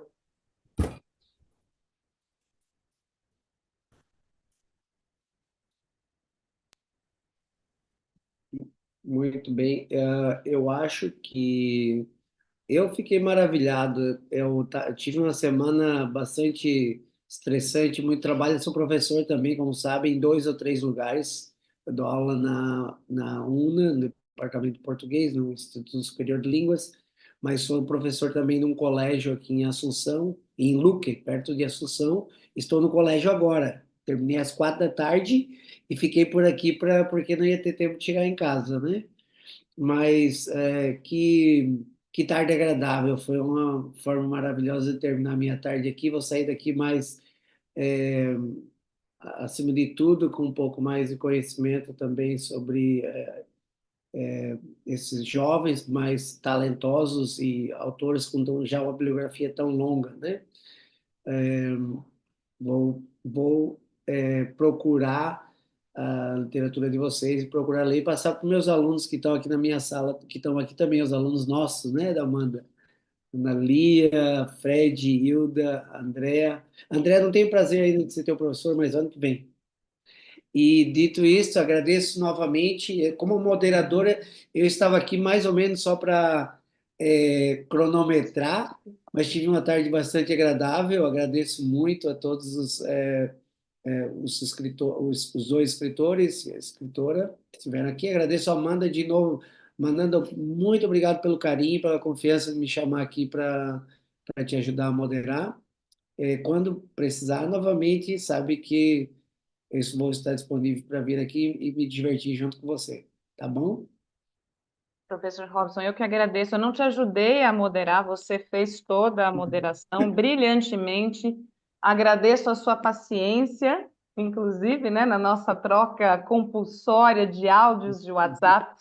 Você é maravilhoso e muito obrigada. E da minha parte, eu só quero agradecer a presença dos nossos estudantes. Nós temos aqui a Hilda, a Betânia, a Andréia. Boa sorte para o André no ano que vem, é o que eu desejo para você, professor Robson. Estou brincando. Ana Lia, Fred, Rodrigo estava por aqui até certo momento.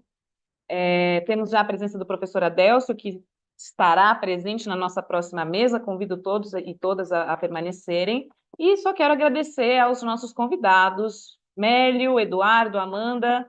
Estou emocionadíssima, enfim, é uma alegria ver esse projeto acontecendo assim. Eu não tenho palavras, só quero agradecer e espero que nós continuemos aí em contato. Se vocês quiserem colocar as redes sociais de vocês no chat, Instagram, blog, Facebook, catálogo, acho que o professor Robson já colocou também, fiquem à vontade. E quem sabe um dia essa mesa não seja presencial. Esperamos vocês aqui em Asunción, ¿verdad? Serán todos bienvenidos y bienvenida. Dale, muchísimas gracias. Uma última fotozinha aqui com todo mundo mandando tchauzinho, vamos lá. Mandar. Ô, joinha, joinha. Maravilha. Obrigado.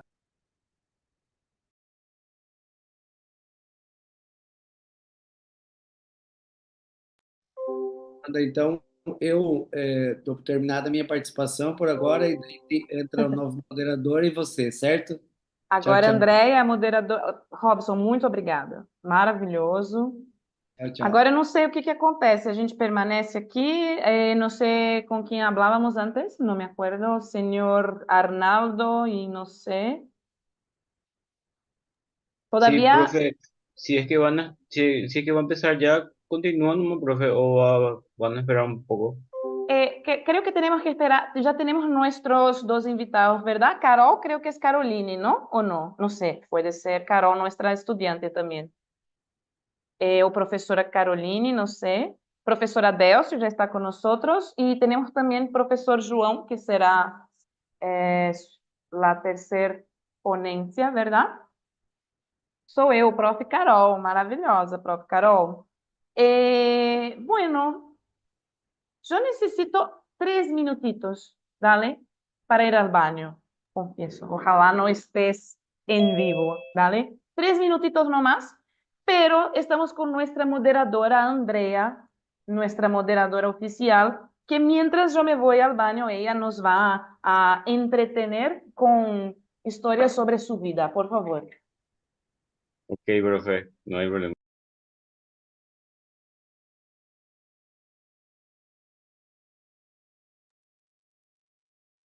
André,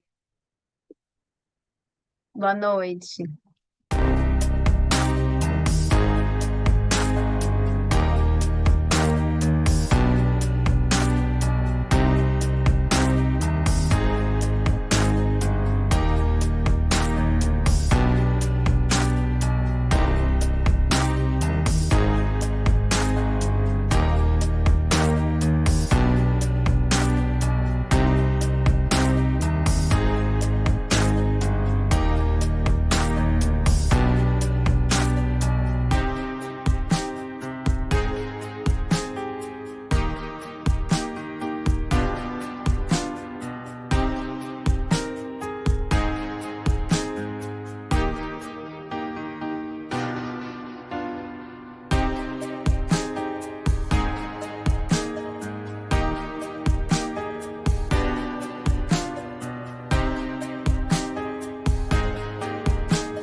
Boa noite, boa Boa noite. tarde, Boa talvez, tarde. né? Boa tarde a todas e todos.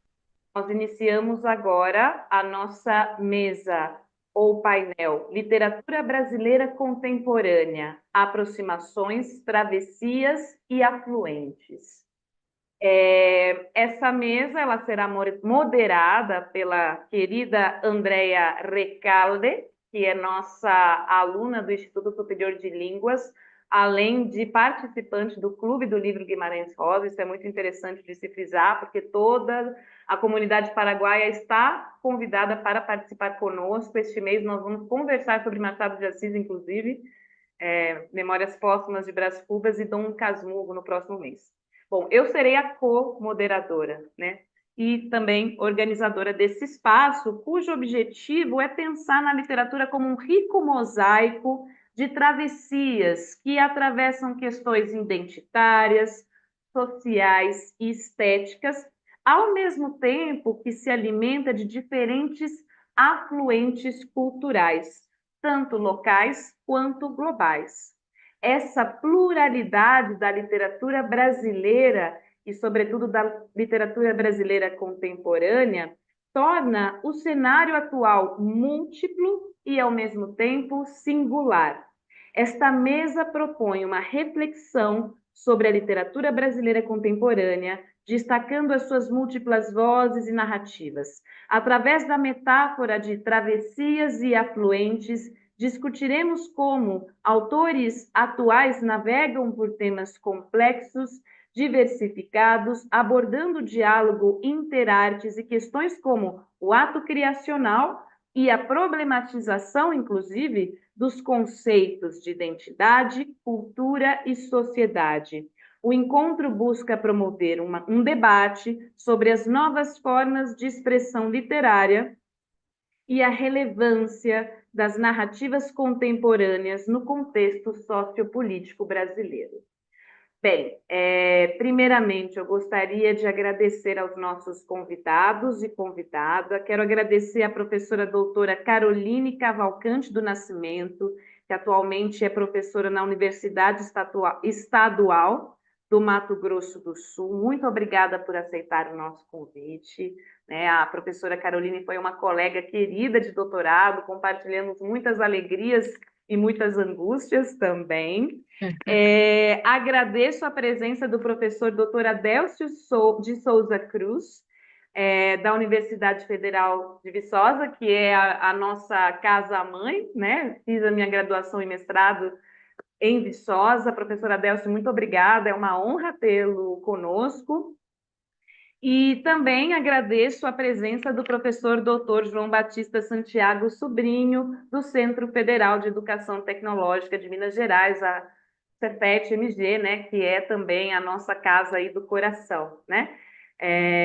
Fizemos o nosso doutorado lá, a professora Caroline e eu, e o professor Adélcio é muito bem quisto, né? É muito querido no Cefet, sempre nos encontrávamos pelos corredores cefetianos há algumas décadas, né? A nossa memória já está um pouco assim. Bem, antes de começar, eu só gostaria de colocar aqui alguns combinados. Cada um dos senhores e senhora terão 30 minutos de fala, e aí depois nós abriremos para as perguntas, provocações, elogios, dúvidas, críticas, ao final da fala de vocês três. A gente acha que assim fica mais organizado. Pode ser? Todos concordam? Ok? Professor João também? Ótimo. Então, agora, eu gostaria de apresentar oficialmente a professora doutora Caroline Cavalcante do Nascimento, que é docente contratada na Universidade Estadual do Mato Grosso do Sul, Cacilândia.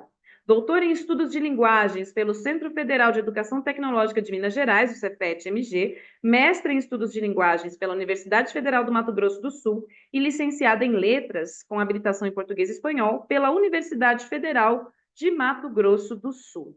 Ao longo da sua trajetória, construiu um perfil profissional híbrido, multidisciplinar e de percursos diversos, como professora, pesquisadora, mobilizadora social e artista da dança. Atualmente é integrante dos grupos de pesquisa NAVE, Natureza, Violência e Ecocrítica da UFMG, CONTE, do Cefet, Corpo, Movimento e Tecnologia, Núcleo de Pesquisa e Experimentação em Poéticas do Corpo e do Movimento, e do Grupo de Pesquisa EduDança, Educação e Dança da UFMG. Atuou como bailarina do Grupo de Danças Folclóricas Brasileiras Sarandeiros, projeto de extensão da UFMG. Tive a oportunidade de vê-la se apresentar uma vez, maravilhosa. Pesquisa, diálogos entre as ciências naturais, humanas, arte e filosofia, com foco na compreensão ética do corpo na sua relação com o ambiente. Cultura e sociedade. Tem experiência nas seguintes áreas: literatura e outras artes, português como língua estrangeira, português como língua de acolhimento, educação, dança e cultura popular. Bem, o título da apresentação da professora Caroline é Textos em Movimento, Intersecções entre a Dança e a Literatura Contemporânea Brasileira. Professora Caroline, muito bem-vinda, lhe passo a palavra e muito obrigada por estar aqui com a gente. Muito obrigada, Amanda. Eu que agradeço o convite. É uma honra poder participar desse evento, né, desse congresso. É uma honra também estar aqui nesse momento com o professor João, a professora Adélcio, com os outros pesquisadores que estão aqui presentes. Como você falou, né, nós aí fizemos nosso doutorado lá no Cefet, então conhecemos aí os professores também, tivemos a oportunidade de ter momentos com eles, e agora para nós é muito gratificante ter essa oportunidade de diálogo, tá? Agradeço a todas as pessoas que estão aqui nos acompanhando, aqui pelo YouTube, e toda a organização do evento também pelo convite, tá? Como você falou, né, como a Amanda colocou, gente, eu falo aqui do Mato Grosso do Sul. Atualmente eu sou docente na UEMS, né, que é a Universidade Estadual de Mato Grosso do Sul, numa cidade do interior chamada Cacilândia, uma cidade aí bem pequena, de 20 mil habitantes. E ainda assim nós estamos aqui na universidade discutindo, problematizando, pensando aí questões que são, de certa forma, globais, né? Então, eu achei muito interessante quando a Amanda nos fez esse convite, porque a nossa pesquisa, a nossa tese de doutorado, ela foi justamente em torno das questões relativas à poesia e à dança. Então, essa travessia, esses afluentes aqui, né, como o próprio título da, da mesa, né, não sei se a gente pode falar assim, ou desse momento aqui, né, nos parece muito pertinente. André, você pode passar a próximo slide, por gentileza? Então, esse é o nosso título, né? Intersecções entre a dança e a literatura contemporânea brasileira. Nós vamos aí aproveitar trechos do nosso estudo, do doutorado, da nossa tese, e também de outros estudos, outros textos que nós já publicamos, para fazer esse diálogo, né? E também trouxemos outros olhares aí, porque a gente está sempre se revisitando, né, enquanto pesquisadores, para a gente fazer essa conversa, tá? Você pode passar também, por gentileza, André? Então, a gente quer começar com uma pergunta, né, para guiar aí a nossa fala e também para quem estiver assistindo, para nos acompanhar, que é como a dança e a literatura se aproximam, né? Porque a gente se propõe a falar justamente dessas intersecções entre essas duas áreas aí. Eu entendo como áreas do conhecimento, né, como manifestações artísticas que por si próprias já tem todo um escopo, toda uma gama aí uma gama plural de contribuições intelectuais e artísticas, sociais também, mas nos interessa essa confluência. E esse interesse, ele vem desde a graduação, quando a gente fez a graduação em letras, também aqui no Mato Grosso do Sul, na Universidade Federal. Eu me lembro que eu participei de uma mesa, de uma semana de letras, e aí tinha vários trabalhos assim, literatura e cinema, literatura e teatro, né, literatura e outras formas de arte. E na época eu já tinha uma vivência com a dança, porque é uma vivência que eu tenho desde muito pequena, com as danças populares, com as danças de salão, enfim. E aí eu fiquei me perguntando, gente, por que não tem ninguém falando de literatura e dança? Será que não dá para relacionar essas duas áreas? Será que não é algo do escopo do curso de letras? Isso eu estava no início do curso de letras, né, no primeiro ano. E aí eu comecei a fazer essa pesquisa, comecei a buscar e vi que existiam muitos espetáculos de dança que usam da literatura para criar suas composições coreográficas, as suas narrativas. E naquela época eu percebi que havia poucos pesquisadores abordando essas questões, né? Isso foi em 2005. Hoje, já alguns anos depois, nós já temos aí uma certa tradição teórica de vários pesquisadores e pesquisadoras que escreveram teses, dissertações, artigos, livros e trabalhos abordando justamente esse entrecruzamento aí de linguagens, o que nos deixa muito feliz. E tanto no nosso mestrado quanto no doutorado, nós nos debruçamos também sobre esse olhar, né, essas confluências. Então, a gente entende que hoje já tem essa corrente teórica aí que nós já estamos aí filiadas a ela, de certa forma. No Cefet, nós temos o grupo de pesquisa da professora Olga, que já teve vários aí orientandos e orientandas que defenderam trabalhos relacionados ao tema. Então, como é que a gente vê essa aproximação, né? Como é que a gente entende esse diálogo? Então, aqui nós trouxemos uma citação até do nosso próprio estudo, né? O texto literário, ele, ao se transmutar, vamos dizer assim, em dança, né, pela via do corpo, ele vai criar um outro processo de reflexão sobre um saber, né? Porque a dança e a literatura, elas estão aí de maneira independente, criando e tem o seu espaço, né, na sociedade, vamos dizer assim. Mas, quando você coloca o corpo para dançar a partir de um texto literário, nós entendemos que tem outros processos aí envolvidos nessa criação, né, e que são produtores de conhecimento e sentido e que vão alargar as possibilidades, inclusive, do próprio texto literário. Você pode passar para a gente, Andréia, por gentileza? Eu vou trazer direto já aqui um objeto, porque eu acho interessante a gente dialogar com a teoria a partir dos objetos, né? Nós temos, então, aqui alguns trechos do poema Cão Sem Plumas, né? Alguns versos do poema Cão Sem Plumas, de João Cabral de Melo Neto. Foi publicado aí em 1950.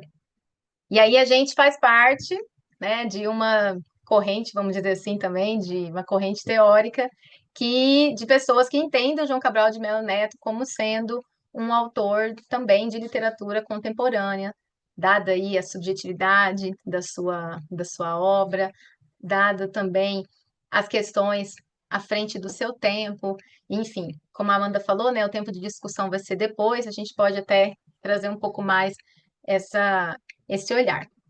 Mas aí, na nossa tese de doutorado, a gente então escolheu falar do espetáculo de dança Cão Sem Plumas, que é um espetáculo de dança contemporânea criado em 2017 pela Companhia de Dança do Rio de Janeiro, Débora Coker, e que foi feito com base no poema também Cão Sem Plumas. Então, a companhia se apropria do poema de João Cabral de Melo Neto e cria um espetáculo de dança que tem o mesmo título, inclusive, do poema.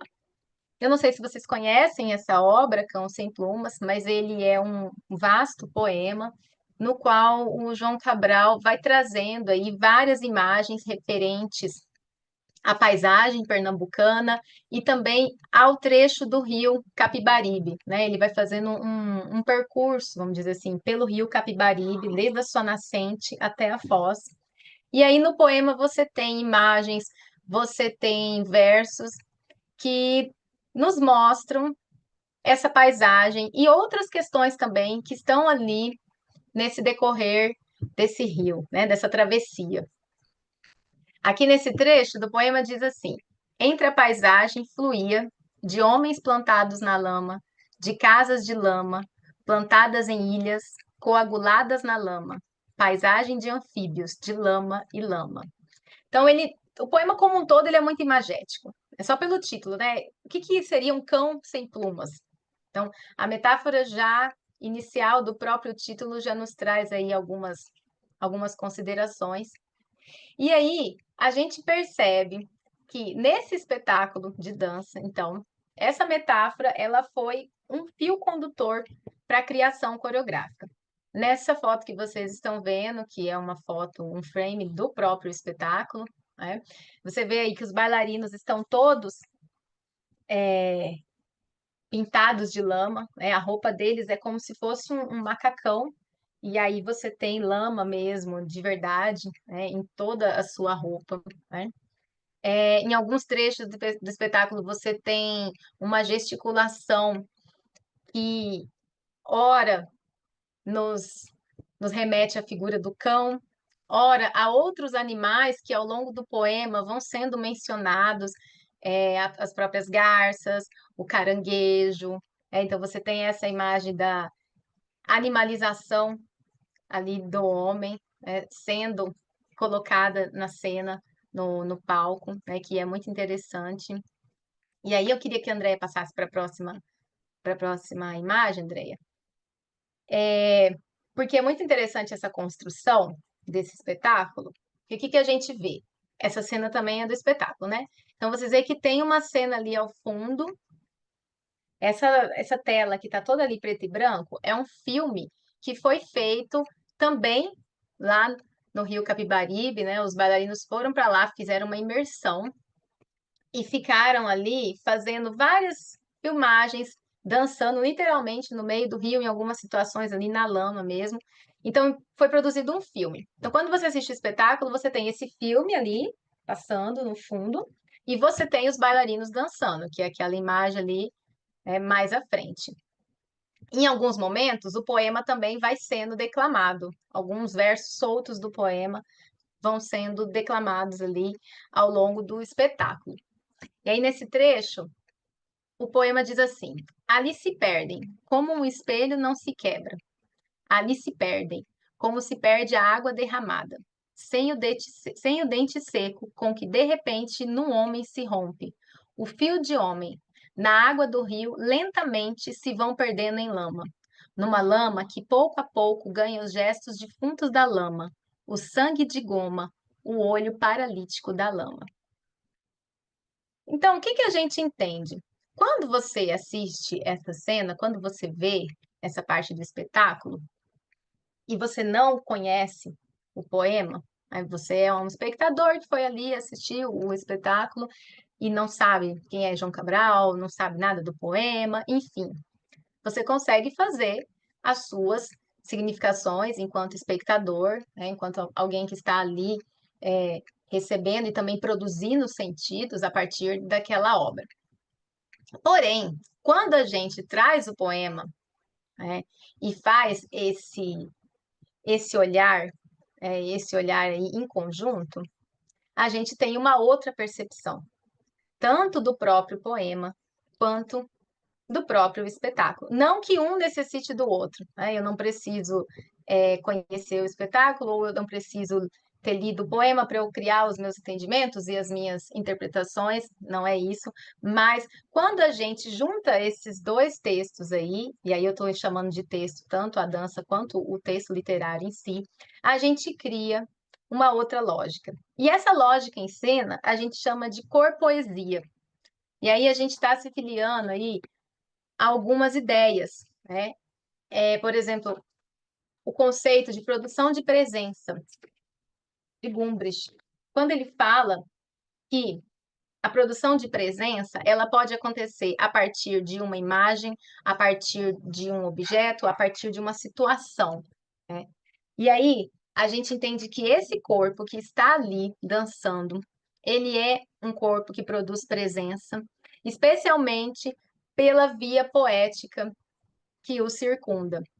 E aí nós estamos entendendo a poesia também, não só como o texto, o poema em si, mas a ideia de poesia lá do Otávio Paz, né? Que a poesia, ela está no mundo, né? E aí o artista, ele consegue se apropriar dessa substância e transforma, materializa em poema, no caso do poeta. Mas se você é um músico, você pode pegar essa substância poética do mundo e transformar em música, né? Então o bailarino pode pegar essa substância poética, vamos dizer assim, e transformar em dança. Então esse corpo que se apropria dessa substância poética que está aí, e do poema, da substância poética do poema, ele é duplamente presença e poesia. E aí a gente entende como o cor poesia, que foi uma noção que a gente acabou destrinchando ao longo do nosso trabalho, da nossa tese. Então a gente entende que tem cor poesias dançando ali em cena. E é isso que vai diferenciar de outros espetáculos ou de outras danças que não têm essa relação direta aí com a literatura. Ao mesmo tempo que esse cor poesia também pode ser ali depois encontrado no próprio texto literário, a partir desse leitor que conheceu o espetáculo de dança e que vai ter um acesso ali, vai ter um contato com a obra poética, com o texto literário em si. Você pode passar para a gente, Andréia, por favor? Aqui uma outra cena também do espetáculo, né? Porque é na água do rio que eles se perdem, lentamente e ascendente. Ali se perdem como uma agulha não se perde. Ali se perdem como um relógio não se quebra. Esses trechos do poema que eu estou colocando aqui são escolhas minhas, tá? Em nenhum momento do espetáculo você tem uma associação direta do poema com a dança.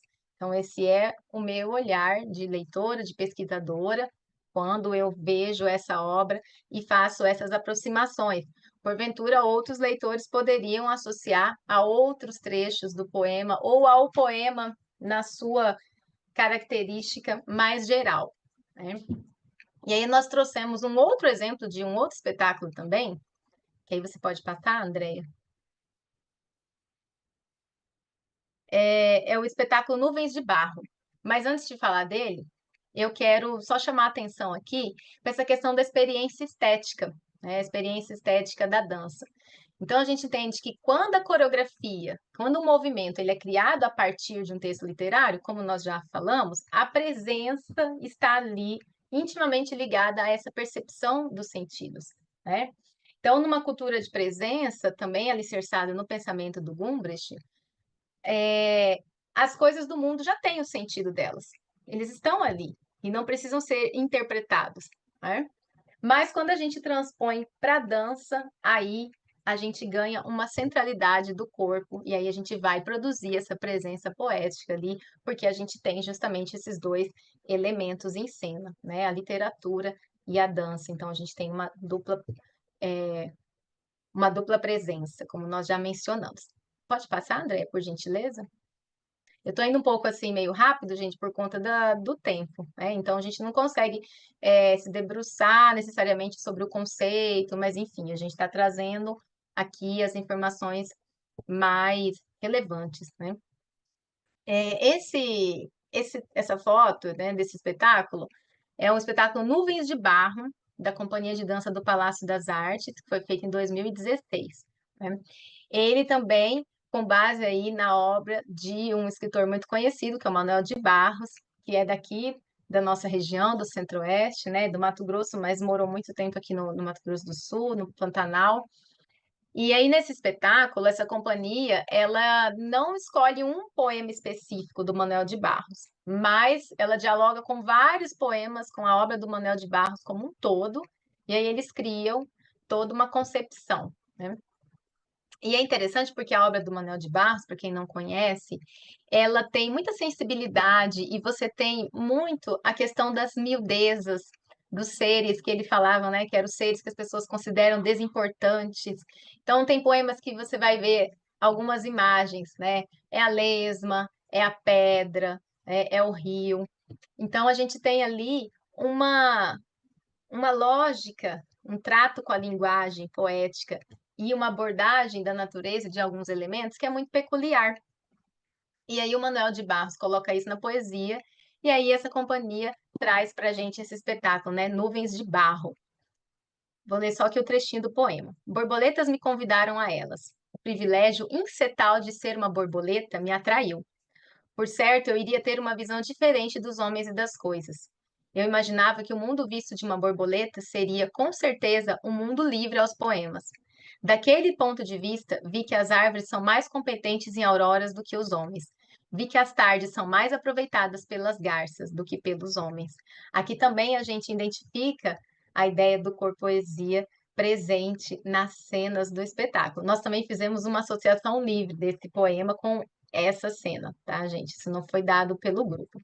Pode passar, Andreia? Eu estou atenta aqui à questão do tempo. Aqui uma outra imagem. Vi que as águas têm mais qualidade para a paz do que os homens. Vi que as andorinhas sabem mais das chuvas do que os cientistas. Poderia narrar muitas coisas, ainda que pude ver do ponto de vista de uma borboleta. Ali, até o meu fascínio era azul. Então, esse trecho do poema do Manuel de Barros, do livro Ensaios Fotográficos. Pode seguir, Andreia, o próximo, por gentileza.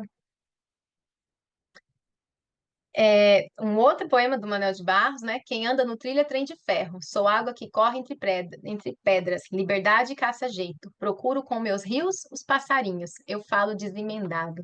Esse falar desemendado, a gente vê que quando você assiste o espetáculo, ele está muito presente ali nas cenas.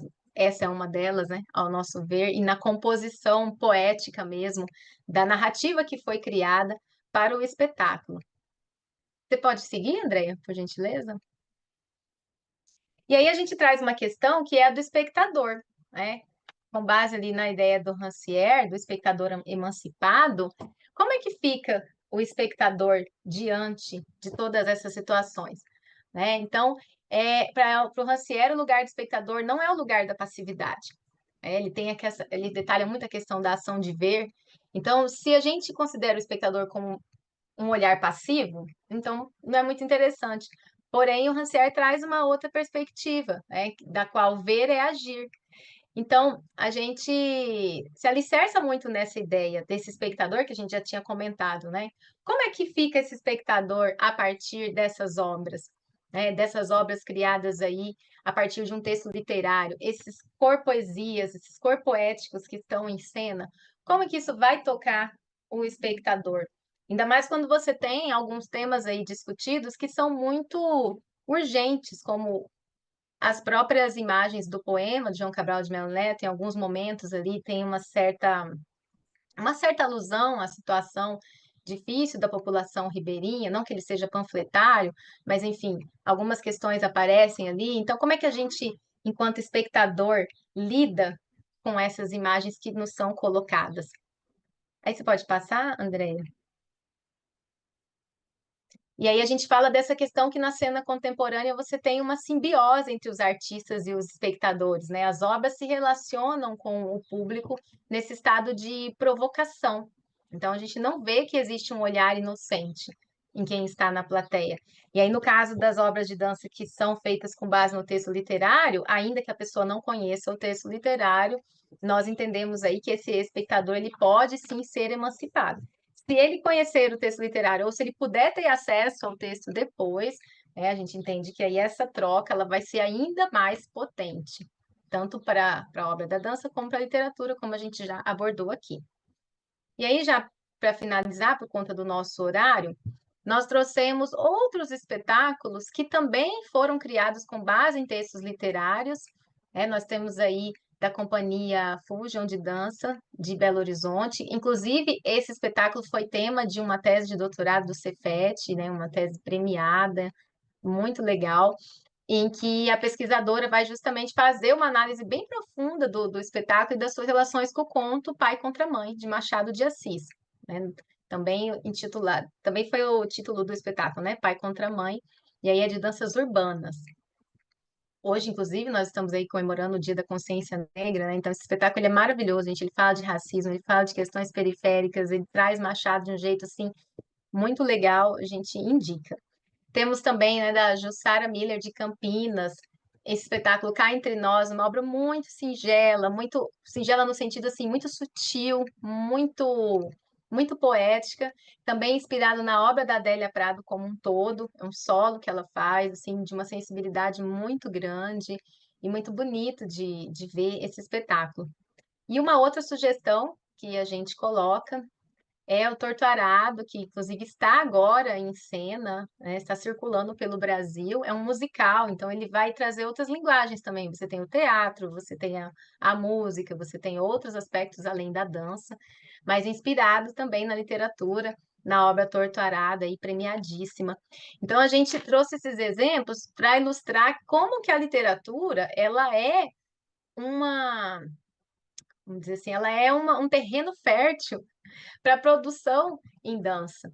Existem muitos outros espetáculos, poderíamos falar aqui, muitas outras criações que se apropriam da literatura para trazer o texto poético aí, ou não, ainda que não seja poesia, né? Para trazer o texto para a cena por meio da dança.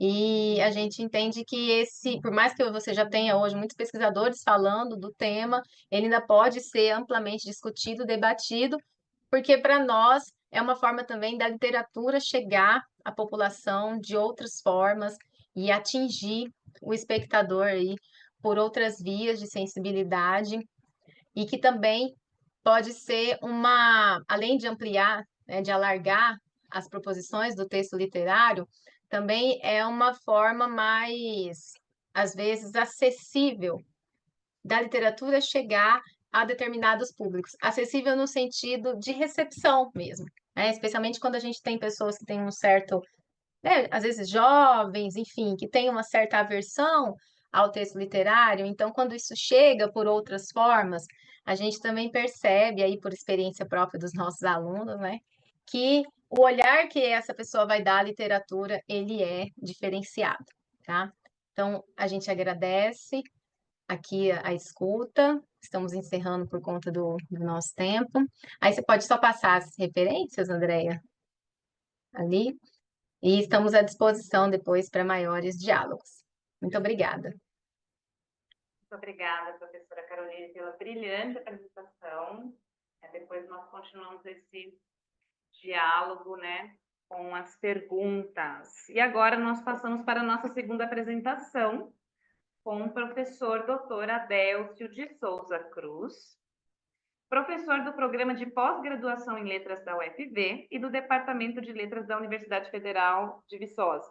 Concluiu o pós-doutorado no Pós-Lit UFMG e é doutor em Literatura Comparada com a tese Narrativas Contemporâneas da Violência, agraciada com o Prêmio de Teses 2010, conferido a melhor tese do Programa de Pós-Graduação em Estudos Literários e com a menção honrosa do Prêmio CAPES de Teses. É mestre em Estudos Literários pela Universidade Federal de Minas Gerais. Possui experiência na área de letras, com ênfase em letras, atuando principalmente nos seguintes segmentos: literatura comparada, literatura afro-brasileira, literatura brasileira, literaturas de língua inglesa, literatura e outras artes, música e teatro, memória cultural, estudos culturais, identidade étnica, história. É pesquisador no NEIA UFMG, Núcleo de Estudos Interdisciplinares de Alteridade, e integra a comissão editorial do portal Literafro. O título da apresentação do professor Adélcio é As Questões da Representação da Violência, em especial no tocante aos aspectos do diálogo com a história contemporânea do Brasil, Américas e Caribe. Bem-vindo, professor Adélcio, muito obrigada. E concedo a Obrigado, palavra. Amanda. Boa noite e agradeço demais o convite aí da universidade para essa mesa de diálogos. Eu fiquei, né, pensando, né, assim, coincidiu hoje, né, o Dia da Consciência Negra, e a gente teve uma outra coincidência que não é tão feliz, foram as notícias que a gente teve hoje sobre o Brasil, né, de um plano para assassinar o presidente da República, o vice e um juiz do Supremo Tribunal Federal por militares. Foi assim, ontem as notícias ferveram sobre isso. E eu tinha, né, pensado para falar também, além dessa questão da violência urbana, trazer alguns dos romances que dialogam com a questão, por exemplo, dessa memória da ditadura no Cone Sul, especialmente, né? E aí, assim, vamos dizer assim, que a gente foi atropelado pela história, como disse o Fernando Bonassi no livro dele, Passaporte, né? Tem uma cena lá que ele micronarrativas, e ele coloca isso assim, um casal está lá de poloneses, está lavando a roupa, fazendo as tarefas caseiras, e de repente eles são atropelados pela história, que a Alemanha invade a Polônia, né? E ontem eu me senti assim, atropelado pela história. E E essas narrativas, né, a gente pensar como que está a questão da violência, a minha tese de doutorado a pesquisa foi exatamente o foco da representação da violência em narrativas, né, dos anos 2000 para cá. E é claro que eu voltei em textos, por exemplo, dos anos 70, como Rubem Fonseca, e na hora que eu fui fazer nesses momentos da comparação, voltei também nos textos do João Antônio, né, com Malagueta, Perus e Bacanaço, e eu notei uma diferença, por exemplo, no tipo de representação feita pelo João Antônio da representação feita pelo Rubem Fonseca. E eu criei um conceito que é o narrador atirador em primeira pessoa, que é aquele esquema parecido com videogame que você está lendo a cena. Então, nos contos do Rubem Fonseca, você tem essa sensação de você ser o personagem que dá o tiro. E outros escritores aqui no Brasil fizeram isso, Ana Paula Maia, a Patrícia Mello.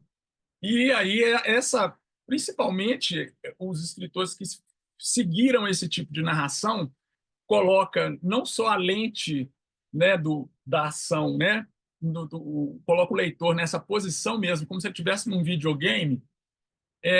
De repente teve uma expansão desse tipo de narrador, mas ele não procura um narrador que você abre mão de uma coisa, que é não sensibilizar a pessoa que está lendo o texto. Então, o texto, por exemplo, algumas cenas lá do Rubem Fonseca, a questão da violência está banalizada. Então, você termina lá o livro, o conto, o Passeio Noturno 1 e 2, que é um executivo que sai matando as pessoas com o carro dele importado. Ele mata pessoas no subúrbio, mata pessoas pobres que estão voltando do trabalho. E aí você fecha o livro e aquela história fica lá. Só que aí quando a gente pega, por exemplo, Cidade de Deus, do Paulo Lins, o Manual Prático do Ódio, do Ferrez, e aí os autores da literatura, que a gente chama de literatura negra afro-brasileira, Conceição Evaristo, o próprio Paulo Lins, tem um romance agora que saiu, né, da Luciane Aparecida, que se chama Mata Doce. O romance assim, tem uma personagem que e uma outra, né, especialmente as mulheres negras, estão trazendo uma representação da violência, mostrando. É curioso, porque no texto da Luciane Aparecida, essa personagem vai trabalhar com a memória da própria, vamos dizer assim, desse passado presente que é a escravidão no Brasil, ou desse presente sem passado, né? Porque tem uma parte da população brasileira que quer esquecer que teve escravidão. Mas tem uma outra parte, e essa parte são 56% da população brasileira, elas vivem sobre não só a representação da violência, elas estão lá nos livros como as chamadas vítimas preferenciais, especialmente no cânone da literatura brasileira. E aí, quando você tem um outro grupo de autores que vem de um outro lugar social, você começa a ter até o que a Regina Dal Castanho chamou assim de um território contestado, né? Fazer, olha, esse tipo de texto aí não me representa. E eu cansei de ouvir em debate, falar assim, mas os negros estão representados lá nas obras do século XIX. Eu falei, quais obras? Você me vem falar do Cortiço, né? Então, tem um tipo de representação feita por autores de classe média alta, que repete ipsis literis a representação do século XIX lá, que é uma representação muito maniqueísta, né? E realista, naturalista, eugenista, né? Sem falar, por exemplo, Monteiro Lobato. E aí o que a gente hoje, por exemplo, né? Autores como a Luciane Aparecida tem dois romances lançados pelo Edmilson, que são romances premiados. Um ganhou o Oceanos, o outro ganhou o Prêmio Cidade de São Paulo de Poesia. E aí você tem um outro tipo de representação, e aí eu gostaria de ler um trecho aqui do romance do Edmilson, que tem uma uma espécie de... É uma crítica, né? Aqui é interessante porque é uma crítica que está sendo feita dentro do romance pelo personagem. Não haverá mortos nessa história. Me recuso a enumerar vítimas. Nunca penso na morte porque sei a próxima demais, porque a sei próxima demais. Muitas coisas que fazemos só serão compreendidas quando morrermos. Agora não quero compreender muitas coisas, apenas apontar. Quem dispara deve arcar com a lista dos cadáveres. A mão do governador sabe indicar o calibre, por isso deixará motivos para ser julgado. A mão do especialista sabe apertar o gatilho. A mão pública sabe acusar sem provas. As mãos que manipulam livros fecham as cabeças. Tantas mãos a escrever o ódio, quantas mortas. Quando mortas, saberemos por que impedir que renasçam. Se temos tiranos e as vítimas, temos a linha para um romance. Basta escrever sobre ela, seguindo o que não é mistério para ninguém. Escrever conformado com a recepção favorável sobre nossa miséria. Temos que fazer romances. Esperam que usemos a página do jornal como índice. Temos feito os romances presos àquilo que sabem antecipadamente sobre nós. Aqui o personagem do romance é o romance Fronte. Tá? Esse é o romance. E que você não tem assim o nome do personagem, você não tem uma indicação sobre uma cidade, né? Tem um nome que aparece aqui, o Silas, alguns nomes vão aparecer, mas quem é essa voz aqui? E é um narrador que ele tem uma espécie de consciência do próprio problema da representação quando se trata da violência. E só para lembrar, né? As duas obras que fundam a literatura ocidental, a Ilíada e a Odisseia, são fundadas na violência. Tem um outro conceito que eu gosto muito de usar, que é do Cornejo Polar, cena primordial da violência. Quando ele vai trazer, ele vai reinterpretar o encontro dos espanhóis com os povos andinos. E nessa cena, inclusive que isso tem uma reencenação, tem até um jogo de xadrez, um tabuleiro de xadrez com de um lado os espanhóis, de outros os povos, né, com a representação dos povos andinos. Um frei tenta, né, fala, olha, você chega com a Bíblia, entrega para o líder lá dos povos andinos e fala com ele, né, e o líder religioso também, né, olha, isso aqui é a palavra de Deus. Aí o representante dos povos andinos pega o livro e põe o livro na orelha. Não escuta nada, joga o livro no chão. Os espanhóis massacram os habitantes lá das montanhas peruanas. E a gente parece que continua vivendo esse paradoxo, por exemplo, na escola. Quando as crianças chegam na escola, elas são do campo da oralidade. E aí elas são violentadas com a escrita, com o texto escrito. E aí, por que eu chamo de uma violência? Porque, às vezes, as crianças têm que trabalhar com textos, né? Principalmente no final do ensino fundamental, ainda tem escola que pega Dom Casmurro e joga em cima da meninada da 8º e do 9º ano. E aí vem aquela coisa, né? De você repetir uma leitura dos anos 70, que é do qual eu fui vítima, e é aquela coisa, Capitu traiu o Bentinho, né? Eu acabei de lecionar essa semana para turmas que o semestre passado também eu dei aula para o pessoal que está estagiando nas escolas públicas aqui. Eu tenho uma filha que é professora de escola pública e o relato é o mesmo, né? Parece que a escola dos anos 70 que eu cursei continua aqui, viva, presente, com censura de livros e com uma espécie de, como diz aqui, né? Aquele esquema aqui, quer ver? A frase aqui que eu acabei de ler. As mãos que manipulam livros fecham as cabeças.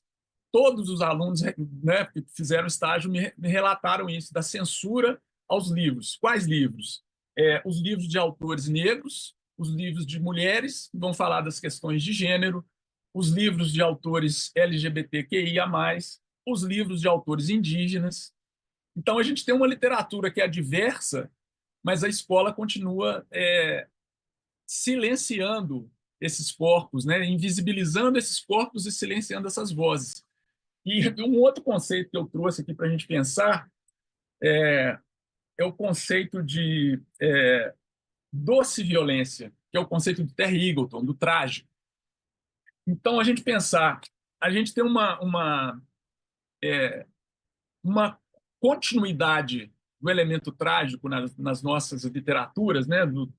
Aqui do Cone Sul, né? Seja pelo passado colonial, seja pelo passado recente das ditaduras, e seja pelos problemas causados por, vamos dizer assim, um alinhamento a planos econômicos que acabam, massacram a população, né? A gente está passando por mais um processo de colonização interna.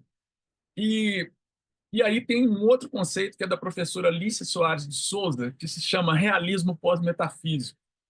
A tese dela tem esse título, e ela faz uma relação entre os textos, né, como Cidade de Deus, tem aquele texto Orfeu da Conceição, que é uma peça de teatro que vira cinema, e também o Tropa de Elite. Você tem o livro Tropa de Elite 1 e 2, e que são transpostos para a tela, né? E aí é curioso, porque a reação com relação a esses livros, por exemplo, Cidade de Deus, a maioria das pessoas assistiu o filme.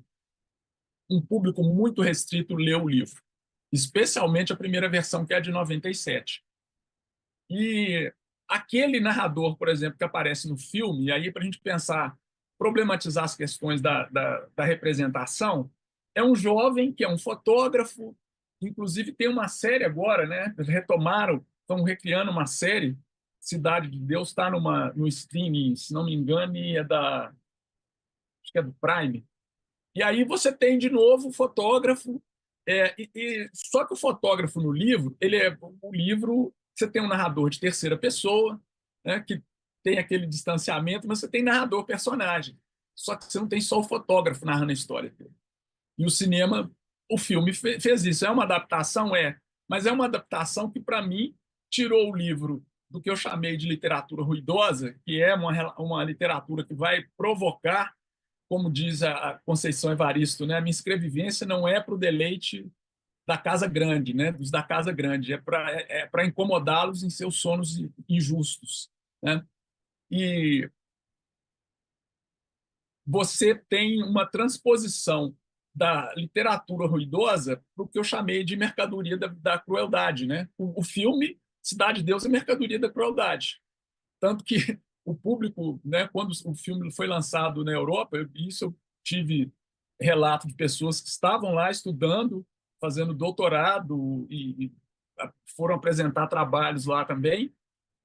Quando lançou tanto o Tropa de Elite quanto Cidade de Deus, houve um cancelamento de viagens de turismo para o Brasil, como se aquilo ali fosse a representação da nossa realidade ipsis literis.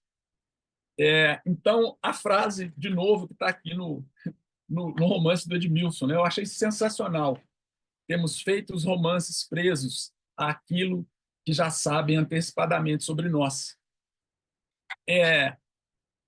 Por quanto tempo a gente ainda vai ficar preso nessa questão, né, de usar a página do jornal como índice, né, dos capítulos do romance? Eu não tenho uma resposta, né? Mas eu arrisco dizer que a gente vai continuar fazendo isso enquanto, por exemplo, a cada uma semana, um adolescente for morto em São Paulo. Né? E esse adolescente não é um adolescente de classe média. É um jovem negro que mora na periferia. Então, são dados, por exemplo, que saíram agora, né? Tem 2 semanas. A Polícia de São Paulo, esse ano, mata 78% a mais do que no ano passado. E isso a gente ainda não terminou o ano. Então, quando se tem uma recusa dentro dos cursos de letras, né, de discutir a questão da violência pelo parâmetro que é você conviver num país que, por mais que a gente tenha avanços, né, hoje eu ainda ouvi uma expressão assim, um avanço como é que chama? Avanço, eu esqueci o nome da expressão. Ao mesmo tempo que avança, avanço com paralisação. Você tem uma diversidade de autorias na literatura contemporânea que dialogam com o cânone nacional, que retomam os textos. Por exemplo, né, foi anteontem, eu dei trabalhei numa aula uma crônica da Clarice Lispector, e a crônica chama Mineirinho. E é uma crônica, né, sobre a questão da violência.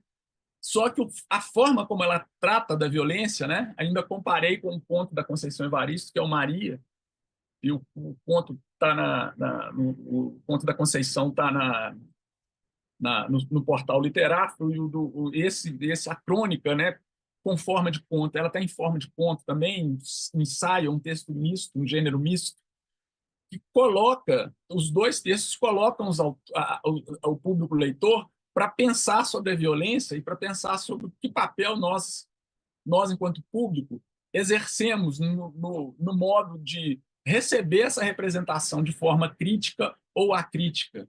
E aí eu chamei a atenção, principalmente, eu trabalho com formação de professores, pensar, por mais que a violência esteja na realidade, né, quando a gente está na sala de aula e você vai lidar com o texto que vai falar de violência, por exemplo, a Conceição Evaristo, tanto o texto da Conceição quanto da Clarice, né, você tem, por exemplo, a violência no texto da Clarice, em outros textos da Clarice Lispector, você identifica lá a violência psicológica contra a mulher. Né? E raro se fala disso, porque todo mundo quer falar da parte metafísica do texto, da questão lá do fluxo de consciência, que é tão bacana. Tem mais coisa que fluxo de consciência nos textos da Clarice, né? E, para mim, acho que a vingança dela contra esse conformismo do Brasil, né, em achar que a gente é um país solidário, cordial, é quando ela escreve, quando postumamente é publicado A Hora da Estrela, e ela cria aquele narrador, Rodrigo M., que confessa não saber o que ele vai fazer para representar aquela personagem, que é a Macabeia. E o fim que a Macabeia tem, né, é o fim que ele se encaixa aqui no conceito do Terry Eagleton. Doce violência, né? O trágico, um fim trágico, e como tem algumas... Acontece, né, com a personagem Maria, no conto Maria, lá da Conceição Evaristo, e com outras personagens. Tem um conto que eu aconselho, está no livro Olhos d'Água. A Conceição muda uma acentuação no nome de duas personagens. Zaita esqueceu de guardar os brinquedos. O conto é genial. Genial. E aí é uma narrativa que você tem lá uma narração em terceira pessoa, mas ao mesmo tempo você tem a narração a partir da perspectiva das duas crianças, são duas irmãs gêmeas. E o conto tem um final trágico. Tá? Mas o texto, a forma como Conceição elabora esse enredo sobre a violência, Conceição e outras escritoras, a Luciane Aparecida também faz isso. O primeiro capítulo do livro é um show é uma aula, né, de como é que você trabalha a violência e como é que você aproxima aquela personagem ali que está numa situação muito de uma dor assim que você não consegue imaginar, né? E ela cria uma outra forma de representar essa violência para que a gente reflita sobre a violência nossa do dia a dia e essa violência, por exemplo, da palavra, né? Às vezes, por quem já passou por bancas, a gente sabe o que é uma banca, o que é a violência da palavra numa banca. Porque você está ali, por mais que a gente tenha estudado, se preparado, é um combate ali. O negócio chama defesa de doutorado. Você está sendo atacado, né? Eu não costumo falar isso para os meus orientandos, não. Mas tem, às vezes, sabe, tem banca que vai atacar, literalmente, né?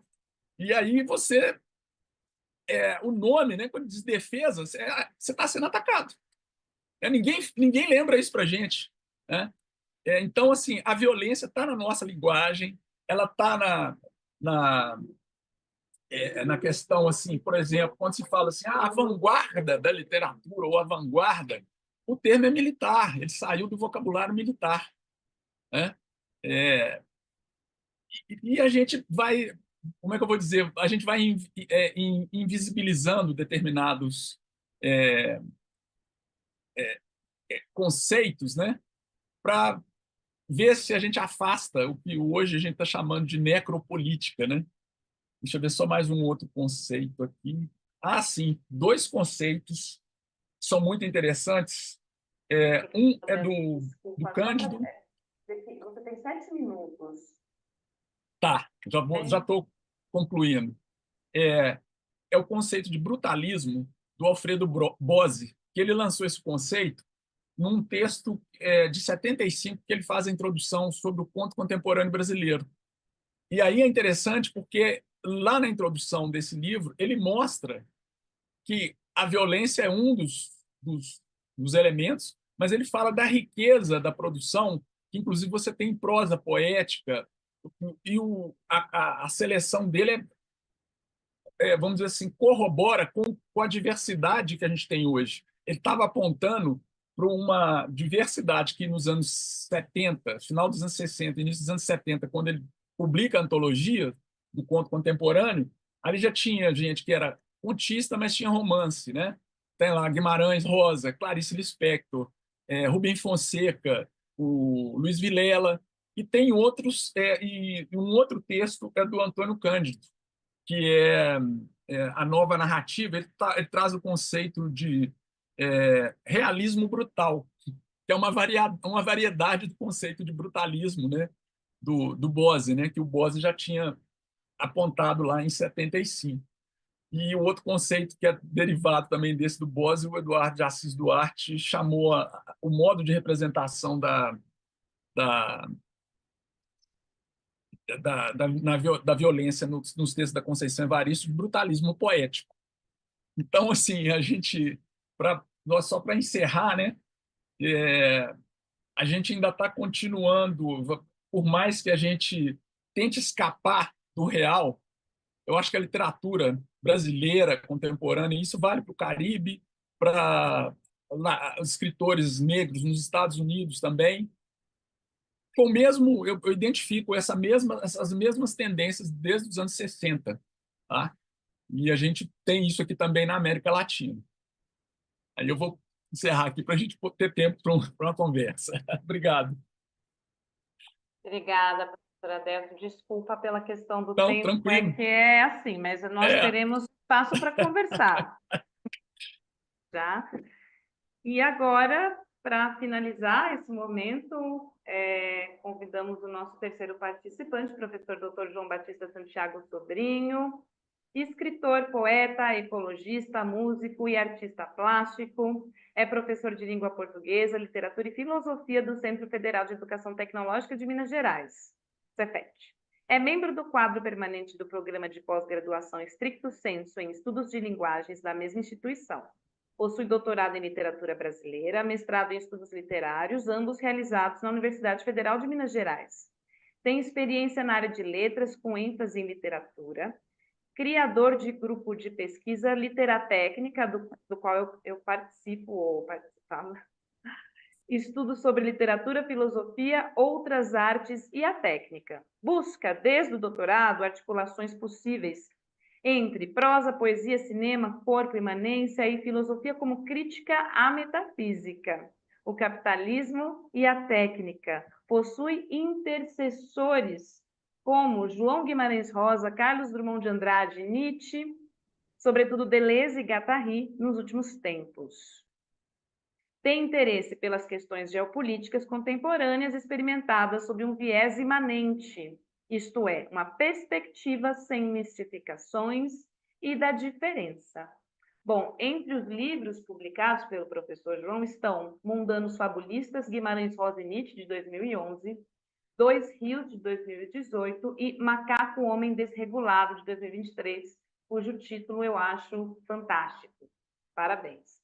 E o título da apresentação do professor João é O Mundo e um Mundo, de João Guimarães Rosa. E passo a palavra ao professor João.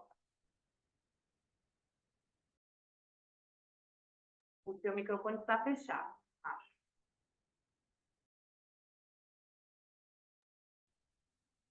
Microfone. Eu sei. Ah, Eu estou tá. tentando resolver aqui.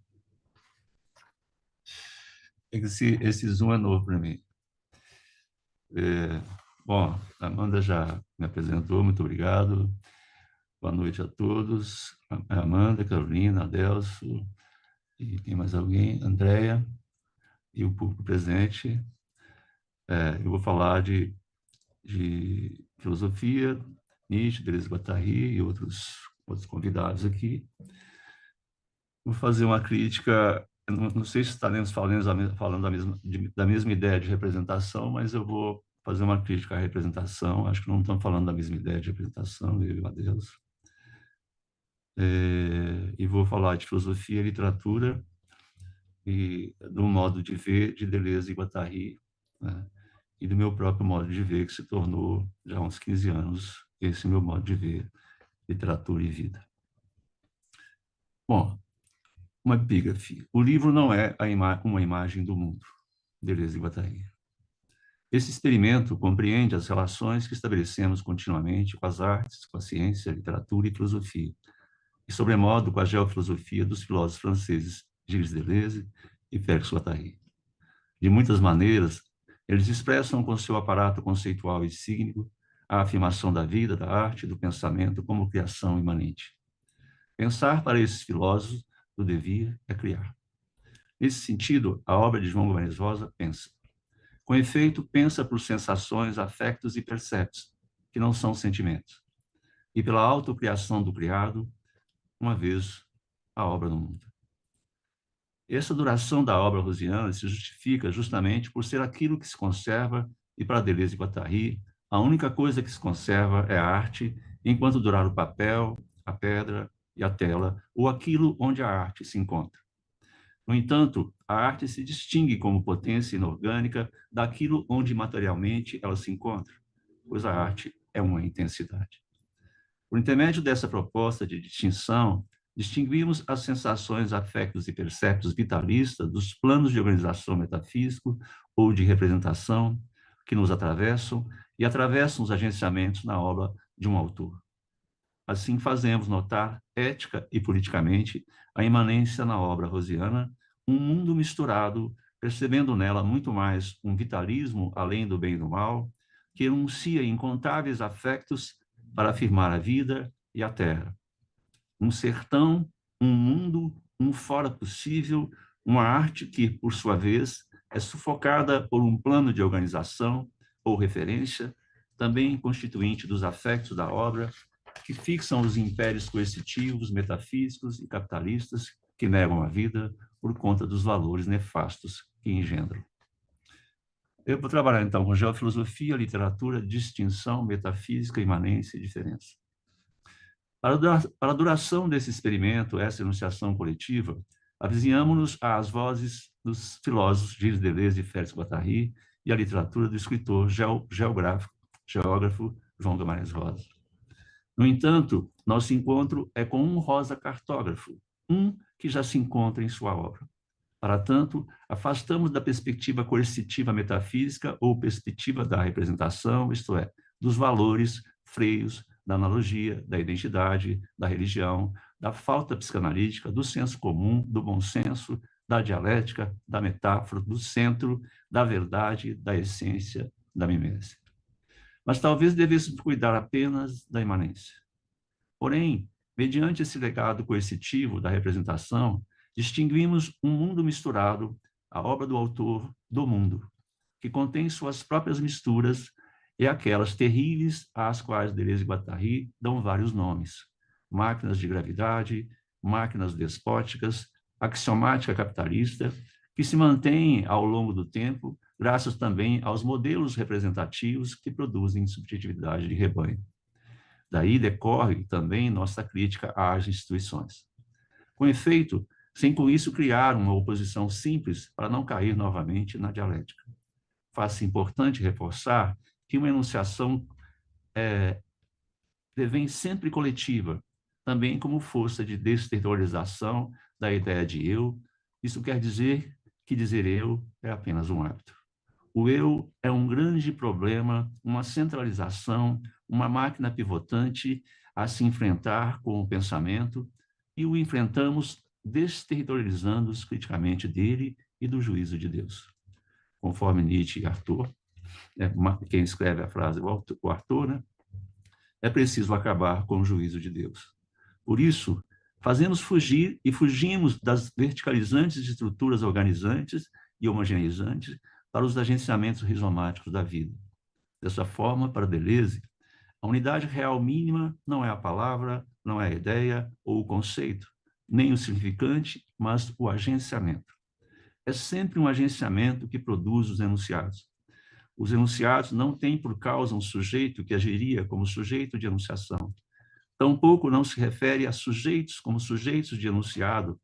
O enunciado é produto de um agenciamento sempre coletivo que põe em jogo um nós e fora de nós, populações, multiplicidades, territórios, devires, afetos, acontecimentos.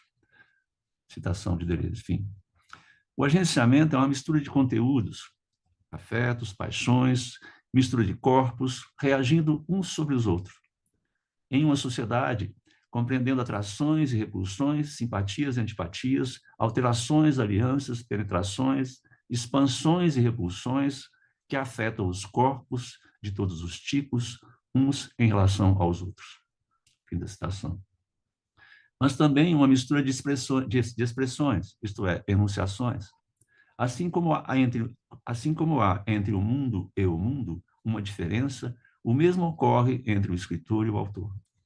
O autor é um sujeito de enunciação coletiva e, conforme corrobora o conceito de agenciamento, é importante retirar da ideia de sujeito a pessoalidade, o eu, por uma impessoalidade do sujeito. Nesse sentido, diz Deleuze, o autor é um sujeito de enunciação, mas o escritor não é um autor. O escritor inventa agenciamentos, cartografias, a partir de agenciamentos que o inventam, ele faz passar uma multidão para outra. Fim da citação. E nesse processo, escritor e autor criam mundos em aliança com a arte, seja ele um geofilósofo, romancista, poeta, em aliança com um devir revolucionário que os aproxima cada vez mais da poesia, e nesse sentido, ao largo do mundo homogeneizante e em busca de criar um fora, os mundos possíveis heterogêneos, com vistas a desterritorializar da masmorra da crença que favorece o poder e o capital. E isso é realizado dentro do mundo, sem transcendência. É entre as coisas do mundo que se criam fora, conforme Blanchot, Foucault, Deleuze, portanto, um fora dentro. Doravante, deparamos-nos com a figura estética, ou o narrador e tal, Teobaldo, do romance Grande Sertão Veredas, em sua enunciação coletiva, e minha voz se mistura com a dele num discurso indireto livre, quando ele diz: lhes falo do sertão, não sei. Um grande sertão, não sei. Sim, falamos de um pensamento que lida o tempo todo com a obscuridade. Quer dizer com o não senso e o devir, e aceitamos a obscuridade como um suprassenso que envolve o mistério de uma vida imanente. E esse processo de la obscuridade, ou la claridade confusa, está longe de buscar uma verdade acabada ou um sentido. Essa expressão aqui é do claridade confusa, é do Zoroastrieville. O sentido, eu acho que ele vem... bom, é isso mesmo. Uma verdade acabada, o sentido último. A certa altura, Guimarães Rosa, afirma: o sertão é o mundo. No entanto, a figura estética da Hora e a Vez de Augusto Matraga, do conto do livro Sagarana, diz, e preferimos o que ele diz ao dizer o sertão é um mundo. E o faz quando afirma: E assim se passaram pelo menos 6 ou 6 anos e meio, direitinho desse jeito, sem tirar nem pôr, sem mentira nenhuma, porque aqui é uma história inventada e não um caso acontecido no Ciro. A arte não imita a vida, nem a vida imita a arte. A arte é um mundo inventado por um autor ou figura estética. Depois, esse mundo inventado estabelece relações com o mundo. A ideia de que o sertão é o mundo é difundida pela lógica representacional, tanto pela academia quanto pelo senso comum. Porém, daí se pode objetar que é e não é. No entanto, são mundos distintos. Um mundo é uma história inventada. Com efeito, existe muito senso comum na academia, assim como vemos num jogo bem jogado, um autor discordando de um escritor. E por que insistimos no fato de que o sertão é um mundo e não o mundo? O fazemos justamente para sair da lógica da representação ou metafísica, da mimesis, do decalque, da cópia, da recognição, da transcendência, do fundamento, da verossimilhança, da dialética, do platonismo, da semelhança, da analogia, vou repetindo aqui, da metonímia, da homogeneidade, da metáfora, do significante e do significado. Pois esses conceitos e figuras de linguagem guardam uma ordem homogeneizante de alta recognitividade, isto é, da repetição da mesma idade. E em vista disso, voltamos o corpo para um pensamento vitalista imanente, da diferença, dos agenciamentos, dos movimentos aberrantes de velocidades e lentidões, do não senso, do paradoxo, das minorias, da esquizofrenia, da heterogeneidade. Pensamento que exige um esforço a mais e o encontramos na literatura rosiana. Um pensamento que, com a geofilosofia, arte e ciência, deseja pensar o que ainda não foi pensado e cria mundos possíveis, ao invés de representar o mundo ad eterno.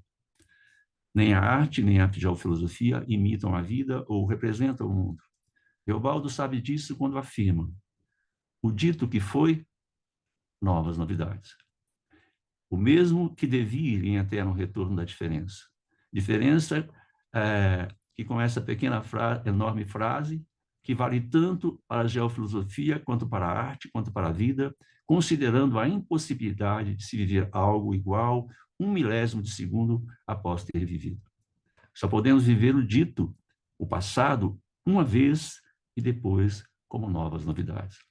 Com isso, sem desprezar uma forma de expressão como resistência política, ética, apresentamos o conceito deleuzo-guattariano de arte como aquilo que se conserva, e é a única coisa que se conserva conforme Deleuze-Guattari, por si mesma, ou seja, pela autocriação do criado. Utilizamos ainda, conforme os dois filósofos franceses, do fato de que pensar é criar, pois não pensamos o tempo todo. A máxima descartiana do penso logo existo considera o pensamento como senso comum. Porém, pensar exige um esforço a mais. Mas pensar não sob coordenadas cognitivo-racionalistas ou místicas dadas. Pois é preciso, no momento em que se vai pensar, criar um plano de imanência ou consistência do qual se parte no instante em que se vai pensar por uma imagem do pensamento sem imagem e a partir do caos. Num primeiro momento, o pensamento se alimenta do caos e num segundo dele se afasta, protegendo-se do caos. Com efeito, ao mesmo tempo, mantendo num caosmo, conforme Guattari em seu livro Caosmose. Dessa maneira, o pensamento distingue-se, rompe com a causa inicial. A imagem do pensamento com a imagem, o a priori, o pré-saber, o senso comum, uma vez que são os maiores inimigos do pensamento. Por fim, se pensa a partir de 3 formas de experimentos, a geofilosofia, a arte e a ciência. E para essas formas de pensamento não existe hierarquia. Importante lembrar que estamos realizando uma crítica da inteligência e misticismo ocidental, mesmo se estamos diante de uma obra de enveredantes rizomas. A geofilosofia pensa por conceitos, a arte por sensações, afetos e perceptos, e a ciência pensa por funções, funtivos. Para pensar a obra rosiana, o fizemos com vários intercessores, mas procuramos não repetir muitos deles. Os intercessores são de suma importância para o escritor, pois o são sua, digamos, paideia, seus interlocutores, suas influências, afetos. O correr da vida pode mudar. Porém, se vai criar um mundo, utiliza-se de um plano de composição ou plano de imanência da arte. Esse plano é composto por uma figura estética, não o escritor, pois estamos no campo da estética. Sendo assim, uma figura estética de um experimento conforme a que utilizamos em nosso livro, misturada com um personagem conceitual, aquele que pensa um pensamento geofilosófico. Mas, vejam, o faz como um personagem, e por esse fato estabelece aí uma relação entre a arte e a filosofia, quando se vai criar conceitos. Nosso personagem conceitual, criado para pensar a obra rosiana e que ainda não foi pensado, nós lemos o Rosa nesse último livro que eu escrevi para pensar o que ainda não foi pensado.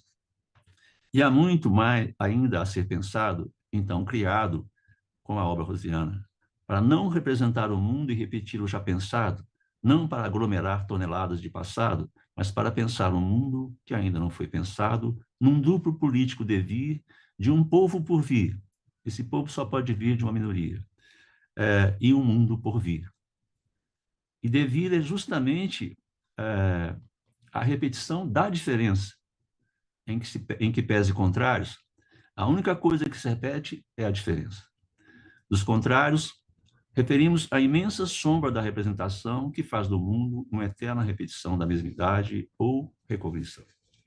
Guimarães Rosa faz parte daqueles raros escritores que criam uma literatura menor, capturando a língua de um povo, uma língua que, implodindo a língua maior, cria variantes que estimulam a língua maior a fazer ginástica, segundo Guimarães Rosa, ou conforme Deleuze e Guattari, que levam a língua a um atletismo, uma saúde.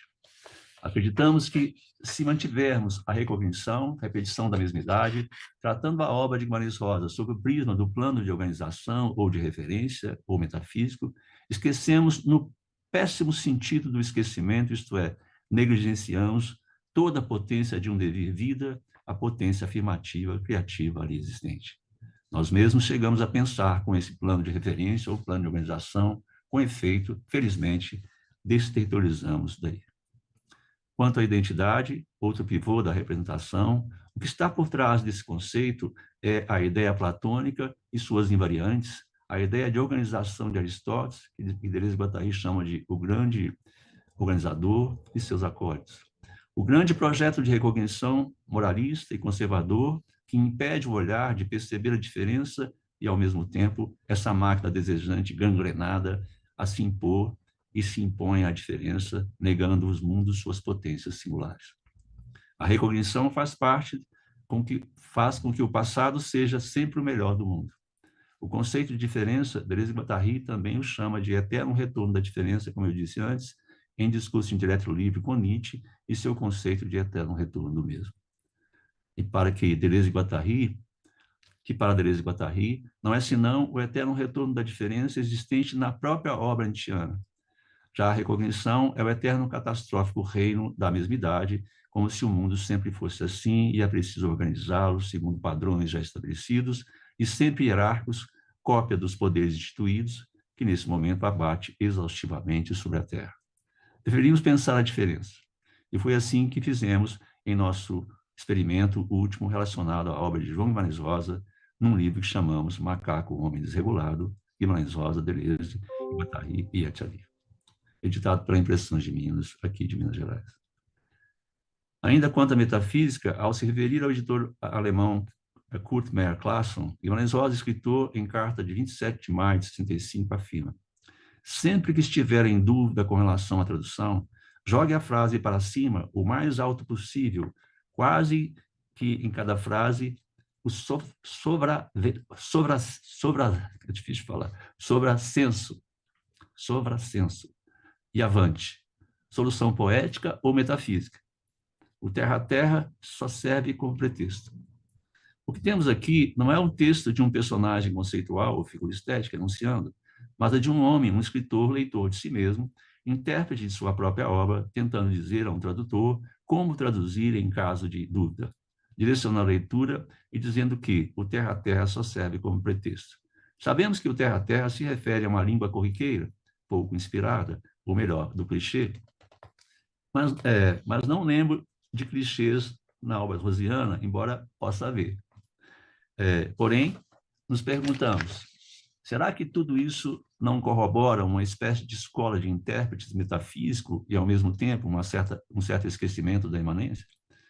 Por ângulo imanente, né, nosso ângulo, vemos que o terra-terra se encontra muito vivo no sertão rosiano, já no sentido de uma terra e de sua natureza. É isso que ele sabe. Não estou dizendo que o escritor é responsável por isso, mas vejo que muitas vezes uma verticalidade se repete em dissertações, teses, livros, filmes sobre a obra do escritor, que estima a obra um alto valor metafísico.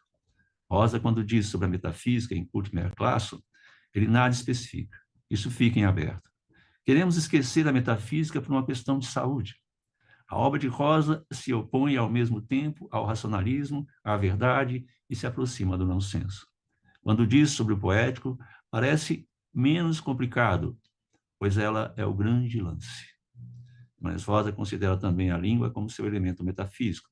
Mas vejam como ele divide algumas forças de sua obra. O cenário e realidade sertaneja, um ponto. Enredo, 2 pontos. Poesia, 3 pontos. Valor metafísico, 4 pontos. Este aqui está na Cartas para o Bizarro.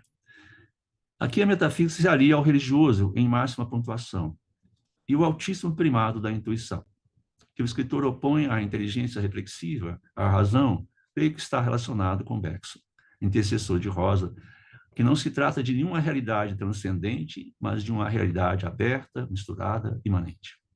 Esses valores correspondem ao que o escritor pensava de seu livro àquele momento. Mas a obra e a realidade sertaneja de um sertão está lá em sua claridade confusa, esse claro enigma drumondiano, correspondente à obra de arte.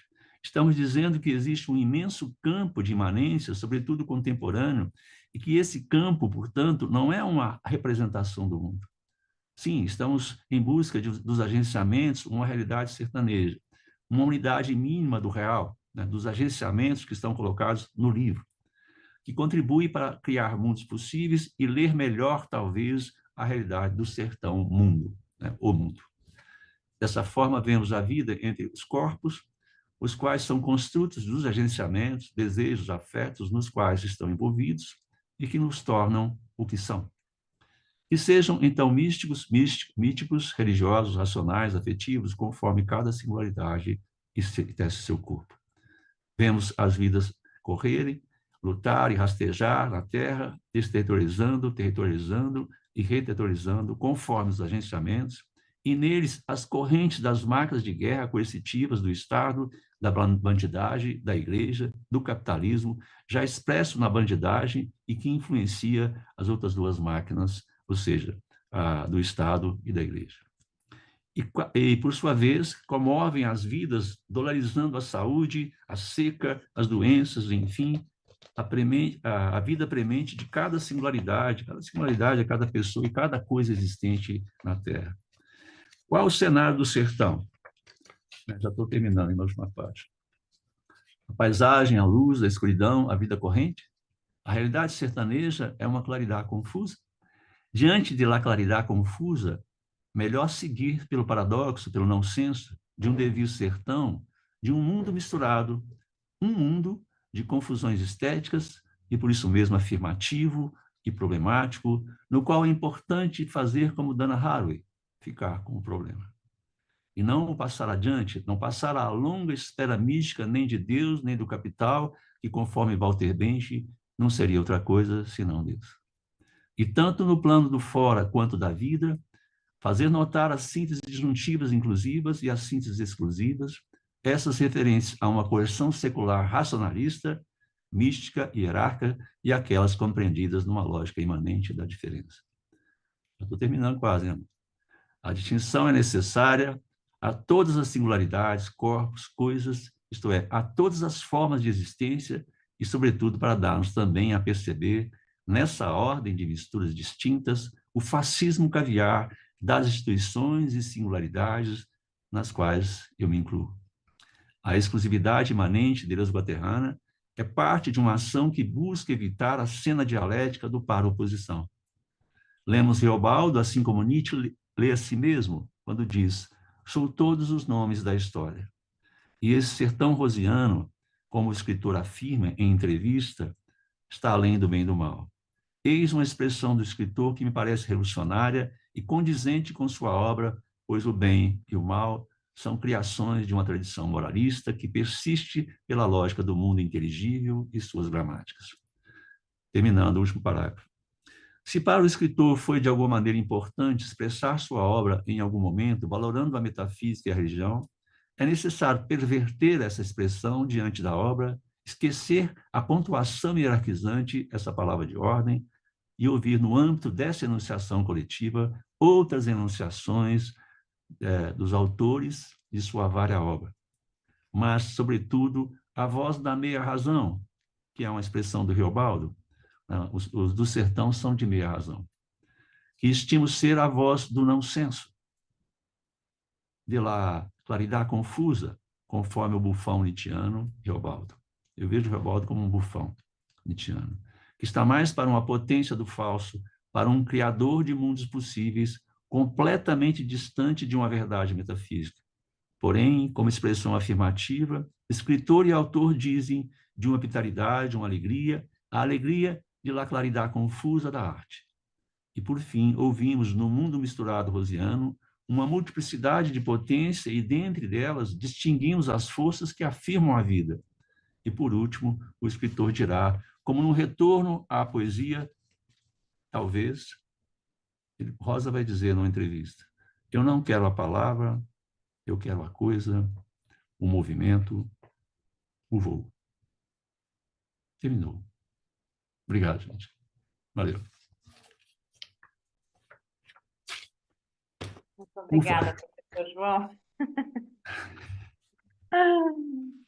Bom, agora vamos para as perguntas. Temos aí um tempo bom para fazê-las aí, respondê-las. Eu já tenho algumas perguntas, né? Mas eu tendo a monopolizar o discurso, vocês me conhecem, então primeiro eu quero ver aqui. Conhecemos.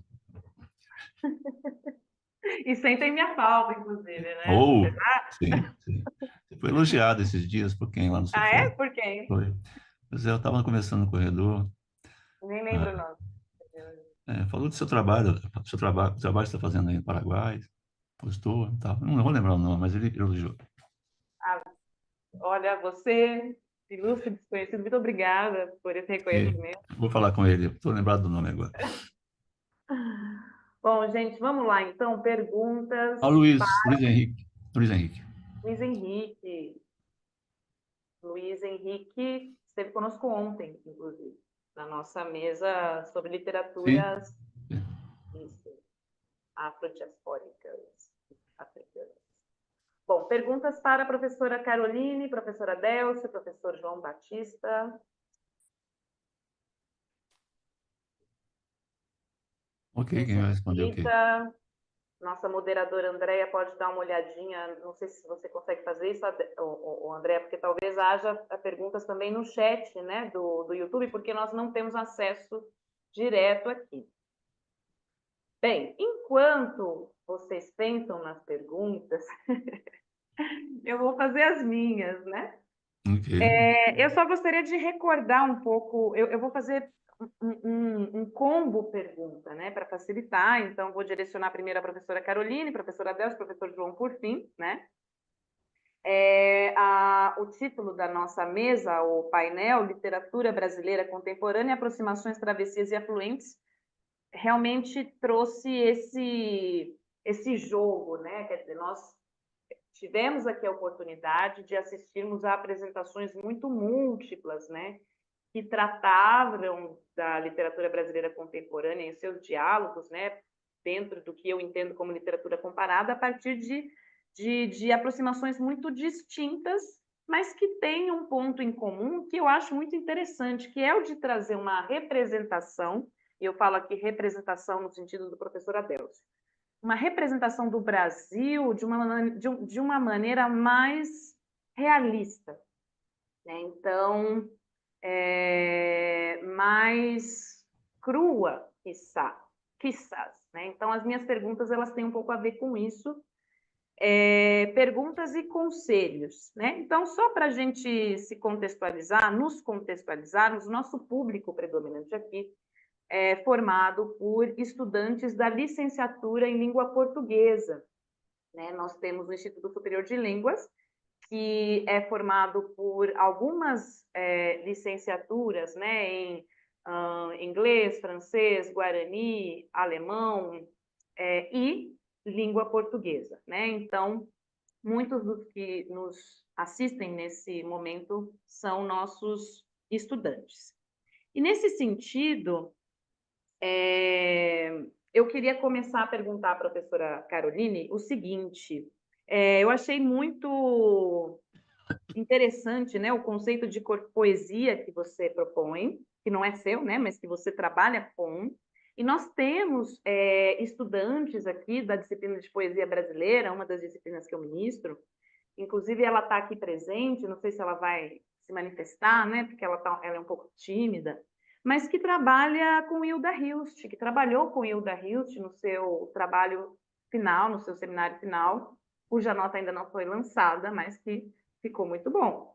Eu queria perguntar à professora Caroline se existem trabalhos dentro desse terreno fértil da poesia que já abordaram textos da Hilda Hilst, de alguma maneira, adaptações, né? Nós temos também a nossa querida amiga Ana Ivanova, que é uma atriz muito premiada aqui do Paraguai, que ela participa conosco nas nossas atividades do Instituto Guimarães Rosa, que tem o desejo de fazer um monólogo sobre Hilda Hilst. Ela fala que precisa melhorar o português, embora eu não ache necessário. Então, queria saber, assim, né, tendo aí como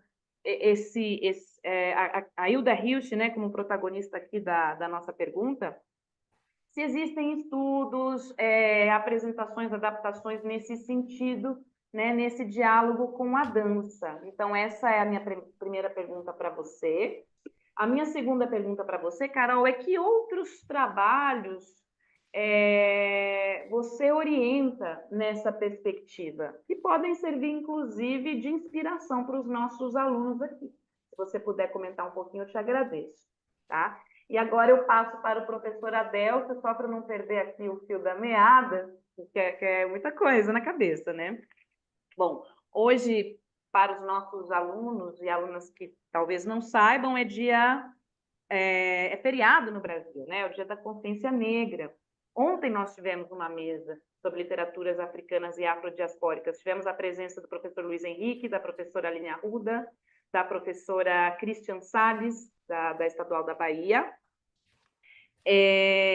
Foi uma mesa maravilhosa. E hoje nós abordamos indiretamente também questões indiretamente e diretamente, né, questões ligadas ao eixo da violência para com a mulher negra, o homem negro. Tá. Eu queria perguntar, professora Adelso, em primeira instância, é o seguinte: bom, eu sou leitora Guimarães Rosa aqui, né, e um dos objetivos do nosso trabalho, né, é de trazer uma representação do Brasil, uma representação que vai trabalhar com a cultura, a literatura, a variante brasileira, né, do nosso idioma. E eu acho que é um trabalho muito bonito no sentido de mostrar a beleza do Brasil, né? E os nossos alunos, o nosso público aqui tem uma recepção positiva do Brasil. Eu gostaria de saber de você como, através da literatura, abordar a questão da violência que existe no Brasil, questão do racismo, sobretudo, né? Da misoginia, através da literatura, para esse público estrangeiro. Quer dizer, como falar do Brasil, como falar das mazelas do Brasil para esse público estrangeiro, também não os distanciando demais, né? Porque, do contrário, eu vou perder o meu emprego, né? Digamos assim. Então, essa é a minha primeira pergunta, né? Até o início deste semestre, nós tivemos uma iniciativa no Instituto Guimarães Rosa, que é um instituto onde eu também desenvolvo alguns projetos em parceria. Esse projeto, no caso, não era meu, né? Mas havia uma oficina de contos contemporâneos ministradas pelos diplomatas Ney Canani e o Pedro, né, cujo sobrenome agora me falhou, mas que eles trabalharam, assim, até com bastante afinco, o Passeio Noturno 1 e o 2 do Rubem Fonseca, por exemplo, né? Então, houve já, assim, uma apresentação. Mas é difícil fazer isso, né? De uma maneira mais profunda, num curso de licenciatura, quer dizer, né? Como você me sugere, enquanto leitora, a realizar essa apresentação do Brasil sem também esquecer que é um país lindo, né? Que tem a sua beleza, que tem a sua ternura, né? Então, essa é a minha primeira pergunta.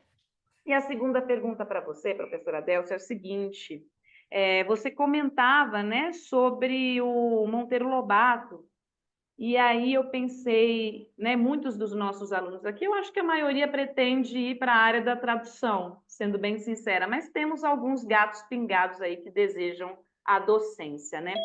Como abordar a questão da literatura do Monteiro Lobato ou de outros autores que trazem aí uma representação estereotipada da negra, do negro, uma representação preconceituosa em sala de aula? Falamos desses autores, não falamos, ou se falamos, como falamos? Então, essas são as minhas duas perguntas, ainda temos tempo, ok? Obrigada, professora Délcia. Agora, professor João, desafio fazer uma pergunta, professor João, né, professor? Olha, eu trouxe aqui o Grande Sertão Veredas, tá? Ele é especialista nesse livrinho aqui maravilhoso. Eu vou tentar fazer alguma pergunta, professor. Recentemente, ficou bastante famosa, bastante conhecida no Instagram, no Thread, nessas redes que eu acho que o senhor adora, né?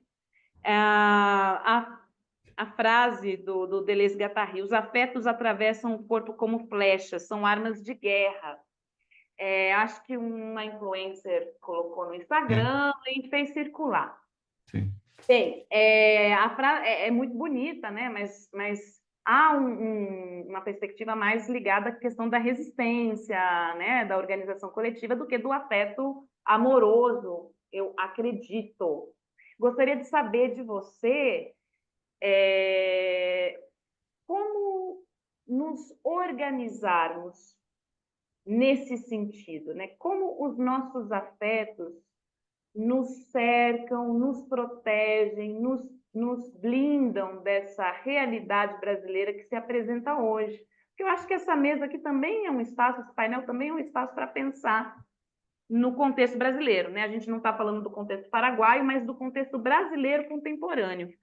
E por fim, se der tempo, não sei se vai dar tempo, mas a gente pode dizer que existe uma desterritorialização no modo como Guimarães Rosa cria a relação de desejo entre Diadorim e Riobaldo, por ser uma relação que foge de um padrão, que até, sei lá, ela só é realizável no campo da criação. Existe, a gente pode falar de desterritorialização nesse aspecto? Pode Então falar. é isso. Voltemos aqui para a Carol. Então, nós temos aí 12 minutos para as respostas. Por favor, professora Carol. Bem, vou tentar usar menos que os meus 4 minutos, para que todo mundo consiga, porque é muito interessante a discussão, né? Amanda, muito obrigada pelas colocações. Então, a ideia do corpoesia, né, a noção de corpoesia, eu utilizei na minha tese, mas na verdade foi uma criação minha, vamos dizer assim, a partir de outros conceitos, do Gumbrich, da professora Loupe, que é professora francesa, que trata da dança contemporânea, das ideias do próprio Otávio Paz. Então, não sei se a gente pode falar com tanta prepotência, assim, né? Cunhou o termo, mas assim, a gente utilizou essa noção do corpoesia para fazer essa análise do cão sem plumas. Depois eu acabei descobrindo outros pesquisadores que fizeram trabalhos parecidos com outros nomes, assim, corpoema, corpo-texto, mas enfim, meio que são pesquisadores que estão nesse diálogo aí, dessas questões aí entre corpo, movimento e dança. E aí, quando você fala da Hilda, eu conhecia já um trabalho que foi feito com base no conto Teologia Natural, que eu não sei se você conhece ou se os alunos que estão aqui também conhecem. Teve um aluno aqui que falou do Ariano Suassuna, do movimento armorial. Conheço demais, conheço demais. Inclusive, tem também espetáculos de dança, de teatro e musical com base no movimento armorial, Fred. Depois, se quiser, a gente pode conversar.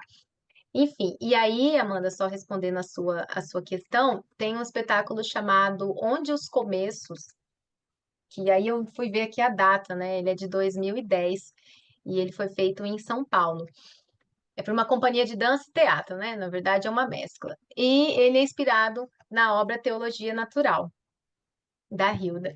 E tem também um espetáculo que eu tive a oportunidade de assistir, do grupo Primeiro Ato, né, que também é aí de terras mineiras, que eles pegaram vários poemas de vários autores, entre eles também a Hilda Hilst, e fizeram uma composição.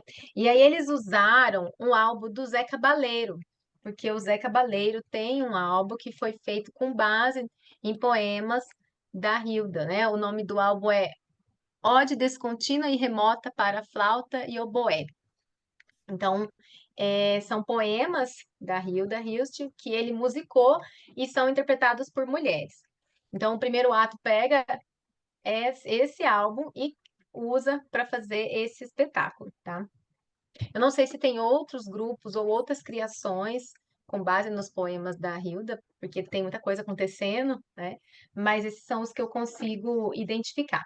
Aí, quando você pergunta de outros trabalhos que eu estou orientando, enfim, eu ingressei esse ano na universidade, na UEMS, né, como professora, e aí a gente está agora no grupo de pesquisa do Cefet, também no grupo de pesquisa aqui da instituição, e aí nós estamos abordando essa temática por meio de oficinas, tá? Ainda não conseguimos orientar nenhum trabalho diretamente relacionado ao tema, mas a ideia é que no próximo ano, né, os alunos possam aí se enveredar por esses caminhos, mas a gente trouxe em forma de oficina, nas aulas, eu venho alimentando aí o pessoal, justamente para trazer esse incentivo, para trazer esse diálogo aí para a universidade, e para mim seria uma alegria, né, que alguém trabalhasse diretamente com essas relações. Eu aí penso que é isso, até porque acho que já acabou o nosso tempo, né? Obrigada, professora Carol. Eu gostaria de pedir depois se eu posso passar o seu e-mail para o nosso aluno Fred, que ele pergunta, né? Olha, eu fiz um trabalho sobre o Ariano Suassuna, ficou ótimo também, que fundou o movimento armorial, que tenta juntar as diferentes artes como cinema, pintura, literatura e dança. Gostaria de saber se você conhece esse movimento, se poderia falar um pouquinho dele, caso for assim. Né? Vamos fazer essa rodada, né? Eu acho que a gente não vai ter tempo, mas no caso eu faço vocês se comunicarem posteriormente, se não houver tempo. Tudo bem? Com certeza, obrigada, com Carol. certeza. Obrigada, Fred. Professora Débora.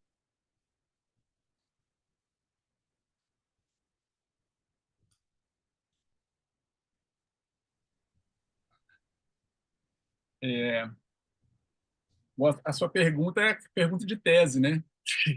Como é que a gente faz, leva esses textos, né? E aí é interessante, né? Porque, por exemplo, os textos lá, os dois contos aí do Rubem Fonseca, né? Que os embaixadores levaram, eles têm uma lógica de representação que é hollywoodiana. Então, é um personagem que ele tem uns traços de psicopatia.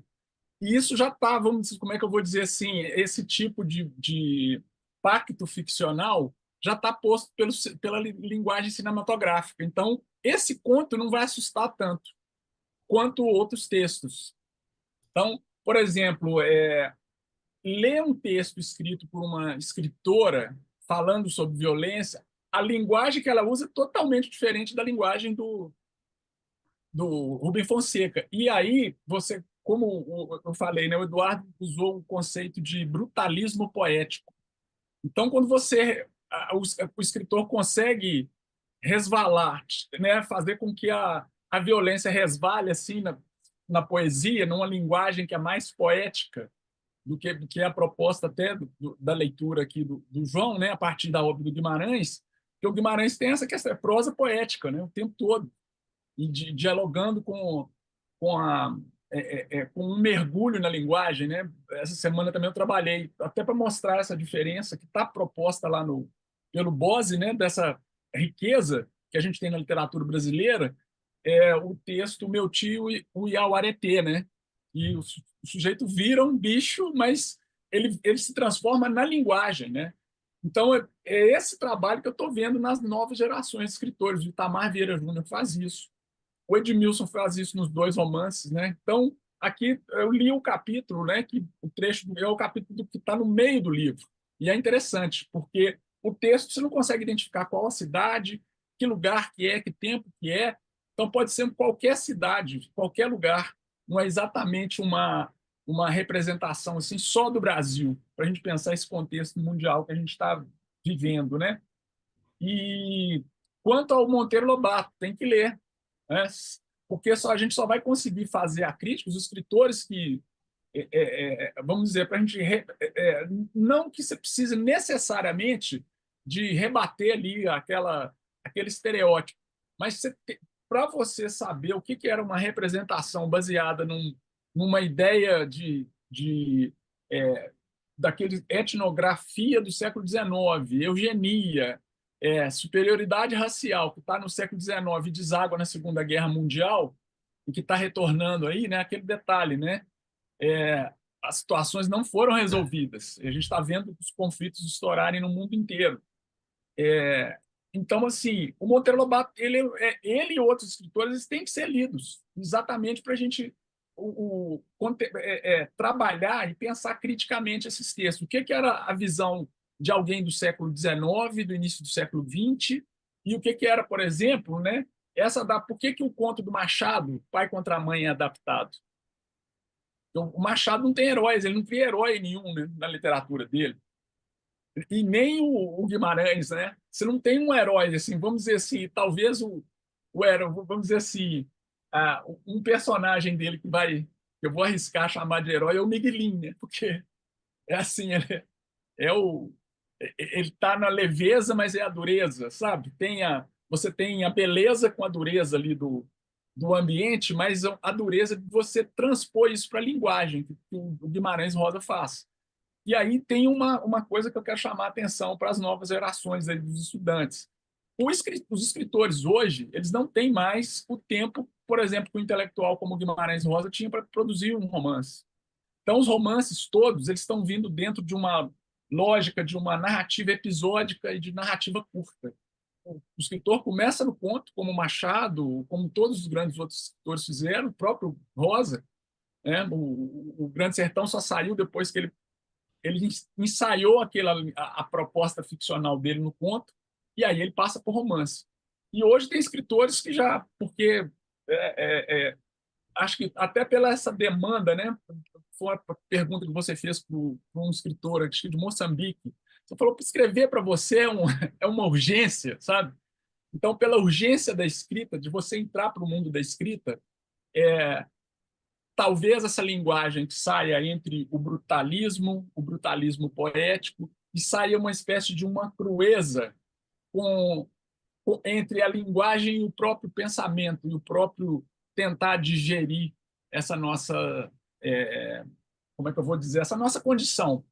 Porque aí você vai aproximar. Quando você começa por esse caminho, já aproxima de uma linguagem, uma prosa poética e de uma prosa mais reflexiva, né, que vai fazer a recusa da representação que eu chamei de estética da mercadoria da crueldade.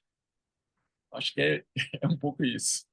Obrigada, professora Adelso. Perdão pelo tempo. Tranquilo. Professor João, 2 minutinhos. A gente tem um recado da Estefânia. Professor João, pode falar do fascismo caviar? Se ouvi bem? É Estefânia, será? Glauber. Perdona. Glauber.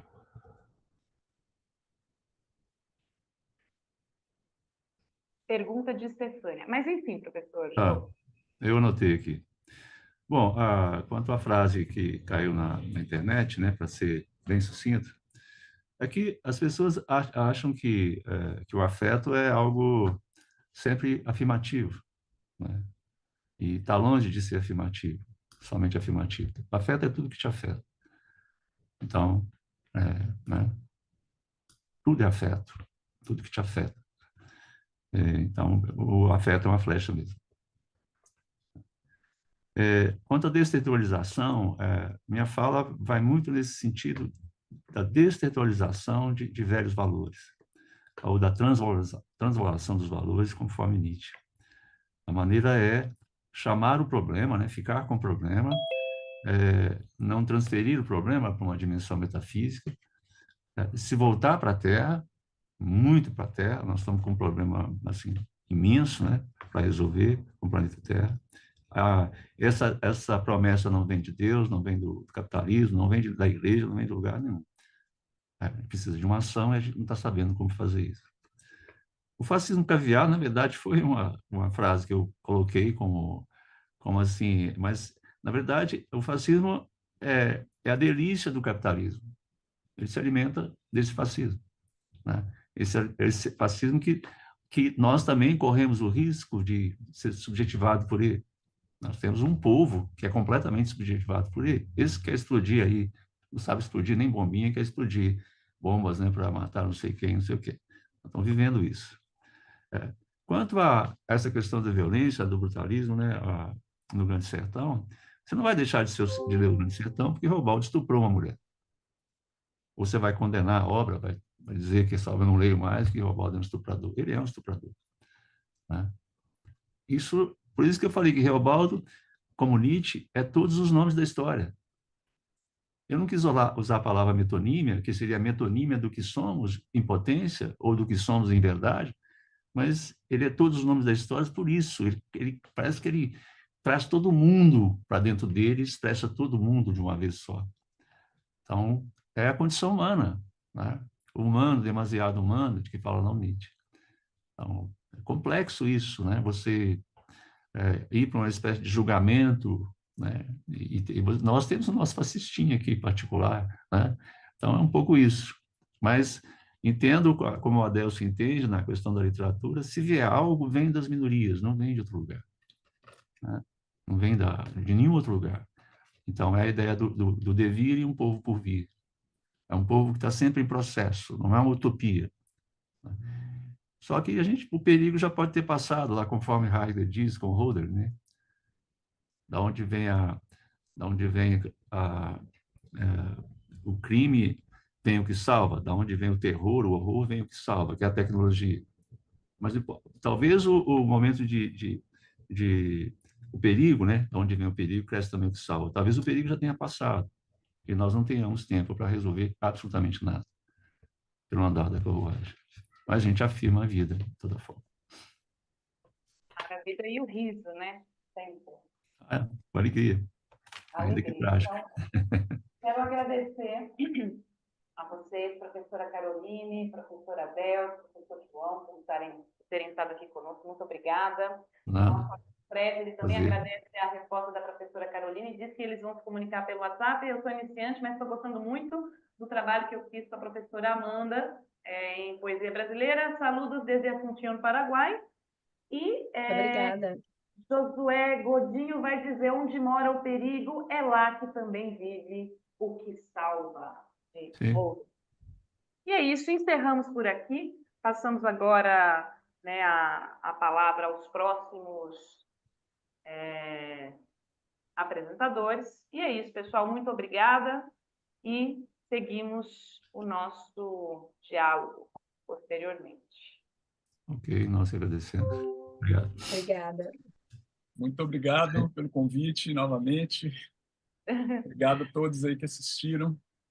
Amanda, obrigado demais, viu? Prazer, agradeço. Carol. Vou conferir seu trabalho, tá? Depois a gente precisa fazer umas uns diálogos aí, com o João também, né? Para a gente retomar Sim, claro. os nossos diálogos, João. Mas Conversa, esse não. ano de 3 semestres tá Tá pesado. difícil. Vamos fazer um grupo no WhatsApp, aí a gente... Tô brincando. Prazer é todo nosso, gente. Mais um grupo no WhatsApp. Gente, desculpem pela questão do tempo, é que nós temos que... Não, tranquilo. Mas muito obrigada. Amanda, mano, vem tomar cachaça aqui não, como é que é?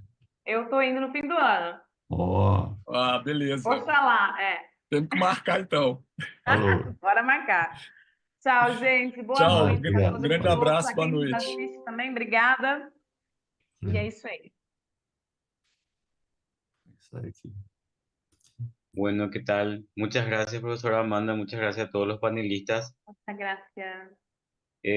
Bueno, a partir de ahora vamos a dar inicio al siguiente grupo de ponencias.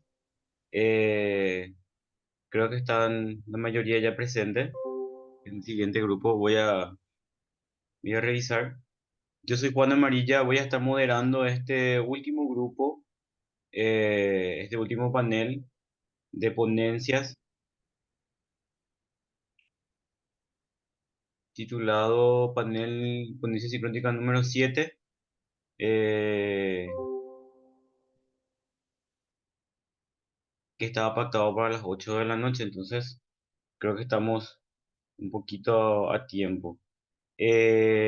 No, un poquito pasado en todo caso, ¿verdad?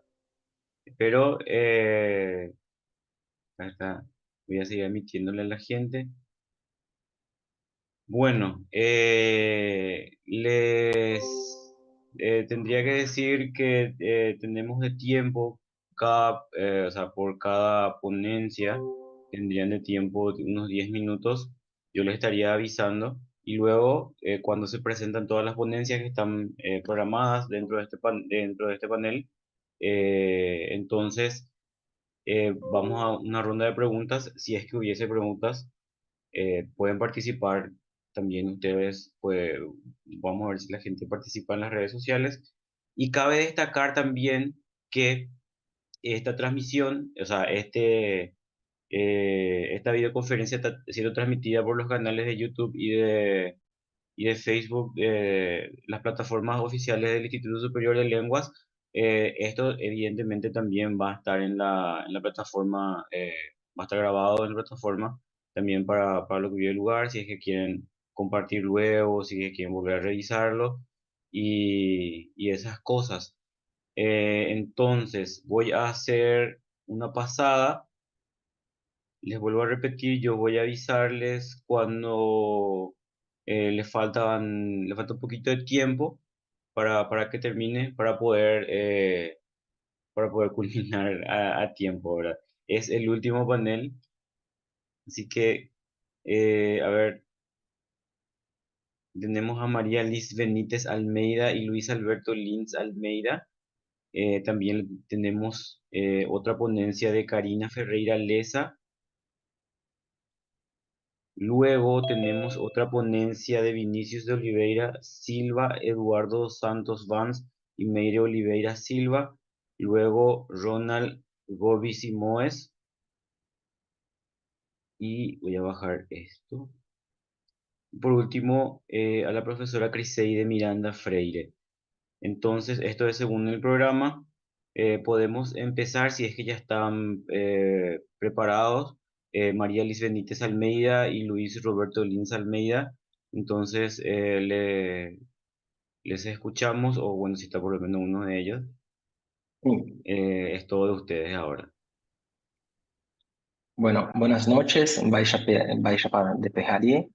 Boa noite a todos. Meu nome é Luiz Roberto. Com a professora Maria Liz, nós desenvolvemos uma conversa no sentido sobre o escritor paraguaio Mário Alí Mora. Para falar sobre isso, eu gostaria primeiro de até fazer um apanhado deste evento até agora, que a discussão anterior, né, e as discussões, os painéis anteriores trataram apenas em dois aspectos sobre a literatura paraguaia, né, um sobre contos e um sobre o autor Roa Bastos, né, e E eu estou trazendo aqui, e nós estamos trazendo, né, com a professora Maria Elisa, nós estamos trazendo o Mário Alheio Mora. E por que eu comecei falando sobre isso, né? Porque é um evento no Paraguai, né? Com uma base paraguaia bastante boa, mas praticamente se fala de literatura brasileira. Isso não é nenhuma crítica, é só uma crítica não é uma crítica no sentido de dizer que isso seja insuficiente, mas eu quero chamar a atenção, é uma crítica no sentido de chamar a atenção para essa virtual invisibilidade da literatura paraguaia para nós brasileiros, né? O Eric Nepomuceno tem uma frase que eu gosto, da qual eu gosto muito, que ele diz assim: apesar de formidável talento para ignorar a literatura paraguaia, ela existe. Né? Quando a gente pesquisa ali na biblioteca digital de tese, de dissertações por literatura paraguaia, se encontram pouquíssimas, se encontram 14 resultados, né? E ainda assim, alguns não são necessariamente sobre a literatura paraguaia. Né? Tem algumas dissertações e algumas teses, né? Tem o professor André Rezende Benatti, da UEMS, que trabalha com isso, mas, de uma maneira geral, os trabalhos se resumem a Roa Bastos. E por que eu trago por que nós trazemos o Alheio Mora? Porque ele é tido, em todos os manuais de literatura paraguaia, ele é tido como o mais prolífico dos escritores paraguaios. Isso se nota que no teatro dele, ele tem um teatro bastante vasto, popular. Todos os anos, toda vez que eu falo sobre ele, eu consigo citar que no mês passado teve alguma obra dele no teatro. E dessa vez não foi diferente. Acho que há uns 15 dias foi lançada uma obra dele, uma adaptação de Los Sombras de Celina, que é um romance dele, para uma peça teatral. Então, eu gostaria de iniciar essa fala tratando dessa invisibilidade da literatura paraguaia como um todo e desse escritor de uma maneira especial, né? E ele é um escritor que ele faleceu em 2003, continua sendo lido, mas tem alguns trabalhos acadêmicos ou mesmo escolares a respeito dele, mas não há grandes trabalhos acadêmicos mesmo, teses, dissertações tratando da obra dele. Né? Embora, por exemplo, para quem lê sobre literatura paraguaia, o trabalho do Barcos é bastante conhecido e ele fala bastante desse autor, né? Até porque, por exemplo, ele é responsável por por introduzir no contexto da literatura paraguaia os microcontos e os anticontos. Né? E eu estou falando em português e não em espanhol, porque justamente é uma literatura que precisa ser conhecida extramuros do Paraguai e não intramuros. Né? É um escritor popular, de origem popular, e que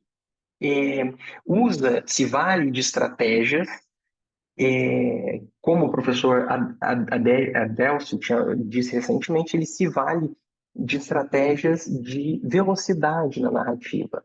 Por isso, os microcontos deles, tem um livro de 87 chamado Cuentos, Anticuentos e Microcuentos, que é um livro bastante lido e lido nas escolas do Paraguai, justamente por atender a essa velocidade dos nossos tempos, né? E o que eu gostaria de fazer aqui era ver como a articulação entre os gêneros literários e os gêneros textuais se dão na obra dele, Cuentos, Anticuentos e Microcuentos. Em especial no Cinta Gravada, El Arribeño e La Libreta de Almacén. São três contos, né?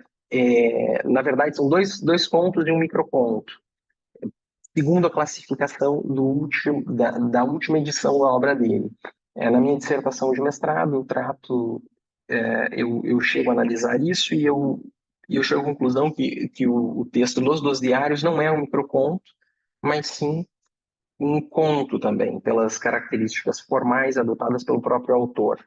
Né? Mas isso é uma questão ainda em aberto. Né? Mas por que eu falo sobre isso? Porque nesses três textos, o autor se vale, por exemplo, no Cinta Gravada e en El Arribeño, ele usa a estratégia de simular uma gravação. Então, ele coloca apenas as respostas de uma entrevista que são feitas com pessoas do povo. Então, ele reproduz, inclusive, os guaranismos e algumas manias do falante, né? E em Cinta Gravada e El Arribeño. E em Los Dos Diários, ele emula a existência de 2 diários concorrentes para construir a narrativa dele, que é uma estratégia que permite uma ideia como aquelas instalações da Ligia Clark, né, de fazer articulações no texto com esses trechos de diário, né? Então, assim, a ideia de trazer esses textos é vê-los dentro do aspecto da possibilidade, inclusive, de atrair o leitor, né? São estratégias do leitor, do escritor, para atrair a atenção do leitor, né? Ele faz alternância de pontos de vistas, simulando um diário, né? Então, ele tem um domínio considerável de gêneros textuais, porque ele escreveu teatro, ele escreveu romance, ele escreveu contos, escreveu microcontos, escreveu poesias, tinha uma coluna semanal no diário, e ele coloca esse conhecimento dele nas narrativas em suas narrativas, para que elas funcionem de uma maneira efetiva, né? Então, esses textos, eles são bastante proveitosos para análise, tanto para análise da realidade paraguaia, de como funcionam esses gêneros no Paraguai, como para, por exemplo, o ensino de língua espanhola, né? Então, os narradores que ele cria permitem essa leitura mais aprofundada dessa relação entre gênero literário, aproveitando, por exemplo, a estrutura do microconto, com os gêneros textuais, ou gêneros discursivos utilizados, né? No caso aqui, eu analisei 3, mas ele tem um conto clássico que se chama La Libreta de Almacén, seria um caderno de chiado, no qual ele também usa uma estratégia de referir um gênero conhecido. Então, ele usa muito disso e de coisas muito, muito conhecidas, muito próximas, porque ele, de fato, é um escritor popular. Então, eu tenho 1 minuto ainda, mas eu gostaria de encerrar dizendo que nós precisamos voltar os olhos à literatura paraguaia, de alguma forma, com novos autores, para que nós possamos ver essas estratégias funcionando e como essas práticas sociais constituídas pela linguagem mostram a visão do paraguaio ou sobre o Paraguai pelo paraguaio, né, pelo nativo. Mas era isso que nós gostaríamos de compartilhar por enquanto, e eu agradeço a todos pela atenção com que me ouviram. Muito obrigado. Gracias, Guiche. Bueno, muchísimas gracias, profesor Luis Roberto. Vamos a dar la palabra ahora a la profesora Karina Ferreira Leza. No sé si se encuentra presente. A ver.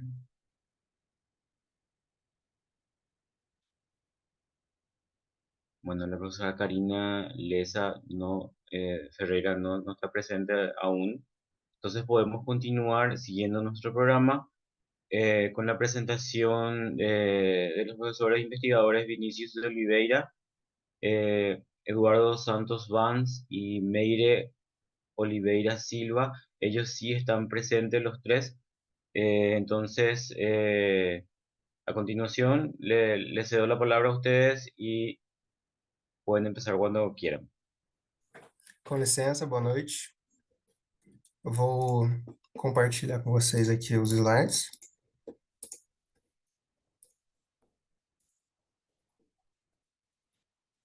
Todos estão vendo? Ahora sí sale, ahora está saliendo. Eu não tenho muito conhecimento com esse aplicativo, deixa eu tentar arrumar certinho.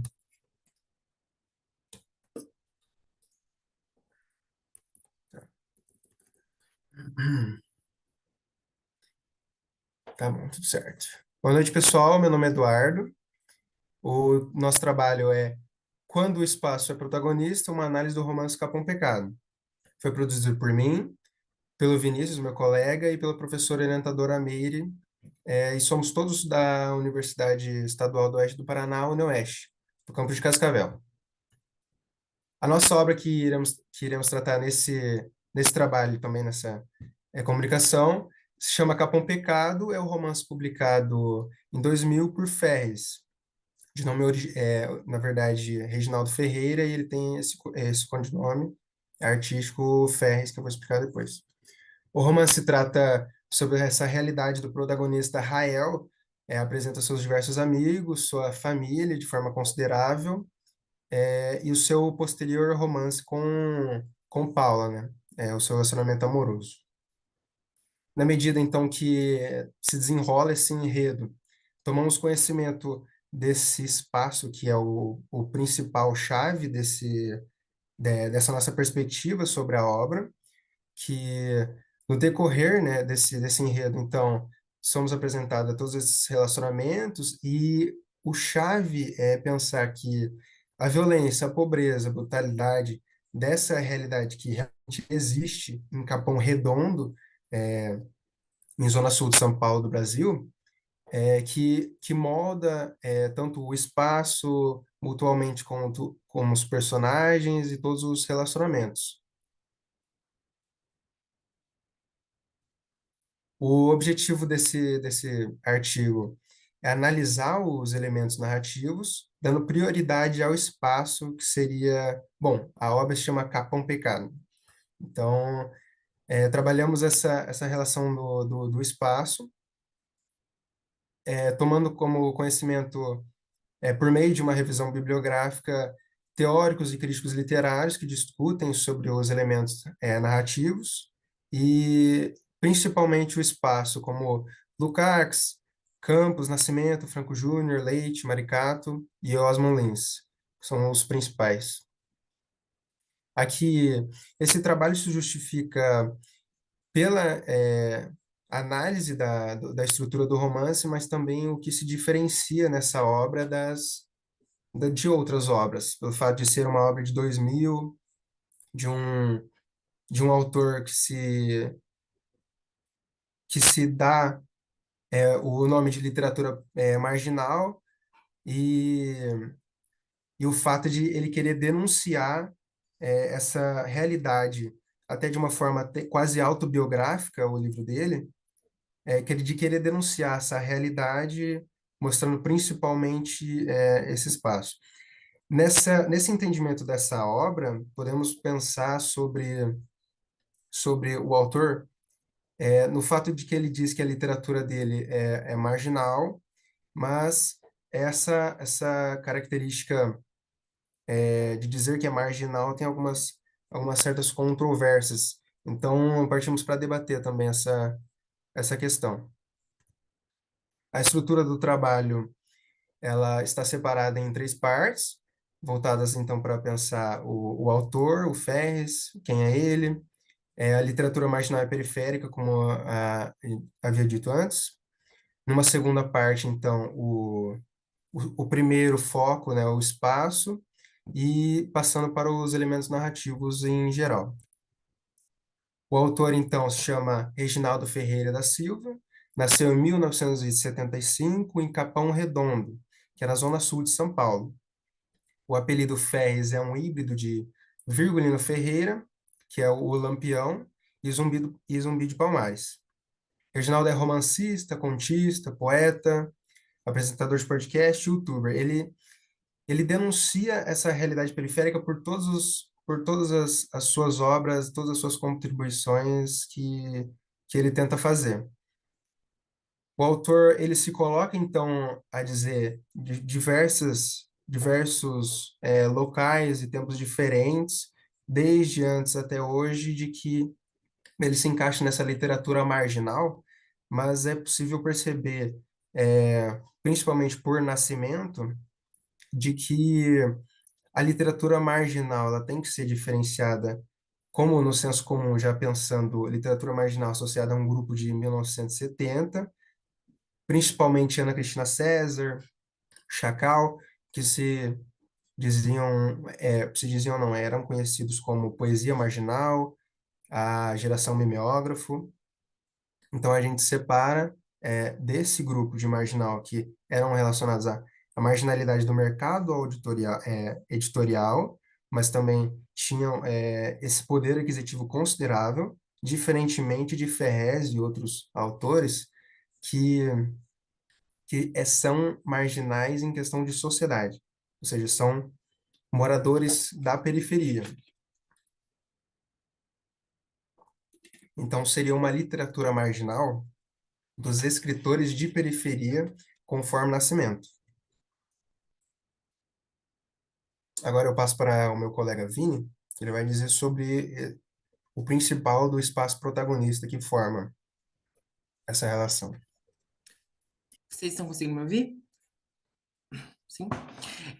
Então, tendo como objetivo principal analisar como o espaço está presente na narrativa e como ele molda a subjetividade das personagens e o desenvolvimento da narrativa, nós nos respaldamos em alguns teóricos que tratavam justamente sobre os elementos que constituem um romance, levando em consideração as características do romance do gênero romanesco, mas também a teóricos que abordavam a questão do espaço, tanto com relação à literatura quanto com relação à perspectiva social do espaço. Para pensar a ideia de espaço, é interessante a gente refletir sobre a intenção do autor logo no título do texto, numa construção simbólica, né, de jogo de palavras, de capão pecado. A ideia de pecado já sugere ao leitor a ideia de que se tratará de uma história ou de um espaço que já carrega no nome um termo, um sentido pejorativo, né? Um sentido de alguma palavra, algo que se desvia da norma, que se desvia da ordem, e nesse sentido, nós, a partir da análise que nós fizemos, nós percebemos que o Ferrez, ele utiliza das características já consolidadas do romance, ao mesmo tempo que ele provoca essa ruptura. Então, o título já é uma sugestão desse movimento da mobilização de sentidos do autor para tentar fazer essa ruptura e atingir outro público, atingir outras pessoas, como as pessoas que são à margem, né, a literatura periférica. Então, o espaço na narrativa é onde a formação e o desenvolvimento dos indivíduos acontece. É por meio dele que ocorrem a constituição de formas de pensamento, estilos de vida e da identidade das personagens. O espaço, segundo a Daniela Campos, que também é uma teórica da literatura, é inerente às relações humanas e à vida social. Ele funciona como um alicerce real e material de emprego do tempo e onde a vida se desenvolve. Então, tudo se contempla a partir do espaço, e quando a gente utiliza também dos conceitos que o Osmar Lintz traz para pensar o espaço romanesco, a gente percebe que a ambientação ela se faz a partir de uma mescla entre uma ambientação dissimulada, né, que ocorre a partir das ações dos personagens. Então, a gente percebe essa ambientação a partir de como os personagens se movimentam. Em Capão Pecado, é muito comum no início dos capítulos os personagens estarem correndo da violência policial, correndo de troca de tiros, ou chegam cansados em casa após um dia de trabalho cansativo. Então, a gente percebe que mesmo não tendo essa demarcação de tempo e de espaço, além de Capão Redondo, há técnicas dentro da própria construção linguística do autor que nos faz perceber essa mescla entre a ambientação dissimulada, que seria da ação dos personagens, e uma ambientação reflexa produzida pelo narrador da história também. Pode pensar. Com relação aos elementos da narrativa, então, nós percebemos que nós fizemos a revisão do romance justamente para perceber o que em Capão Pecado se manteve com relação ao que se entende como elementos formais do romance e também o que rompe com isso. E a gente percebe que há, né, em Capão Pecado esse jogo de forças, tanto no sentido da linguagem, que o autor trabalha com uma linguagem coloquial, ao mesmo tempo que trabalha com a linguagem formal, e com relação à gramática normativa, mas também ele promove o pensar as questões sociais, outros olhares a partir da própria pessoa que narra, né? A pessoa que narra é uma pessoa da periferia. Com relação aos personagens, se utilizando dos conceitos de Franco Júnior, nós percebemos que a maioria dos personagens são planos, no sentido de que eles não apresentam um grau de densidade tão grande, porém há personagens com tendências ao redondo. E aqui damos destaque ao personagem principal, que é o Rael, que inicialmente a gente pensa que ele vai ser caracterizado com o estereótipo do bom menino, de que está numa situação ruim e vai mudar de cidade para ir para tentar mudar de vida, e é um homem trabalhador, mas ao final da história a gente vê que a constituição do espaço não permite com que ele tenha esse desenvolvimento, embora ele queira se desenvolver, mas o espaço não permite isso a ele. Temos também Burgos, que ele já cresce com um pai alcoólatra embora também tenha essa caracterização de um homem violento, a gente percebe que ele tem uma tendência ao redondo porque ele não teme mais a morte. O espaço proporcionou isso a ele, no sentido de que ele já não teme mais nada, e ao não temer, ele se torna um personagem redondo porque há essa imprevisibilidade no leitor.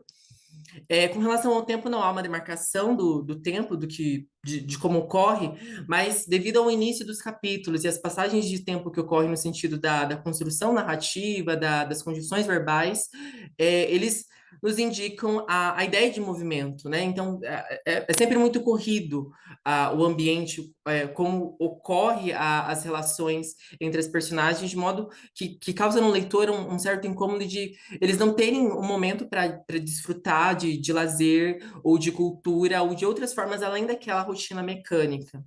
Com relação à focalização, a partir de Leite, nós percebemos que predomina o modo sumário, né? No caso, a narração a partir a descrição a partir do narrador em terceira pessoa, mas há também a evidência do modo ação, do modo cena, a partir das ações dos personagens e dos diálogos. E com relação ao narrador, a gente percebe o narrador onisciente neutro, no sentido que ele tenta promover uma descrição dos espaços e do que está acontecendo, mas ao mesmo tempo a gente percebe uma semelhança entre narrador, o personagem Rael, que é o protagonista, e com o próprio Ferrez, né? Principalmente com relação à descrição da violência, né? Então, temos um trecho que destacamos no nosso trabalho que retrata uma questão de abuso que ocorre e também a caracterização da personagem feminina, a Paula, que ocorre de uma maneira muito machista. E em uma das entrevistas, o autor, inclusive, diz que ele percebe que houve uma falha de não tomar o cuidado de perceber a perspectiva feminina sobre a construção da personagem, de modo que a Paula parece muito passiva às ações dos demais personagens, mas ao mesmo tempo, ao fazer a revisão para as outras edições, ele manteve algumas características justamente por ser a maneira com que ele se viu criado e como colegas dele também da periferia se viram criados. Então aí ele já traz também a problemática do machismo e da violência que ocorre também com relação à mulher dentro desses espaços. E a obra também ela se caracteriza como autobiográfica no sentido de traçar alguns elementos que estão relacionados às vivências tanto da pessoa que mora às margens, que mora à periferia, como com relação ao próprio autor. Pode passar.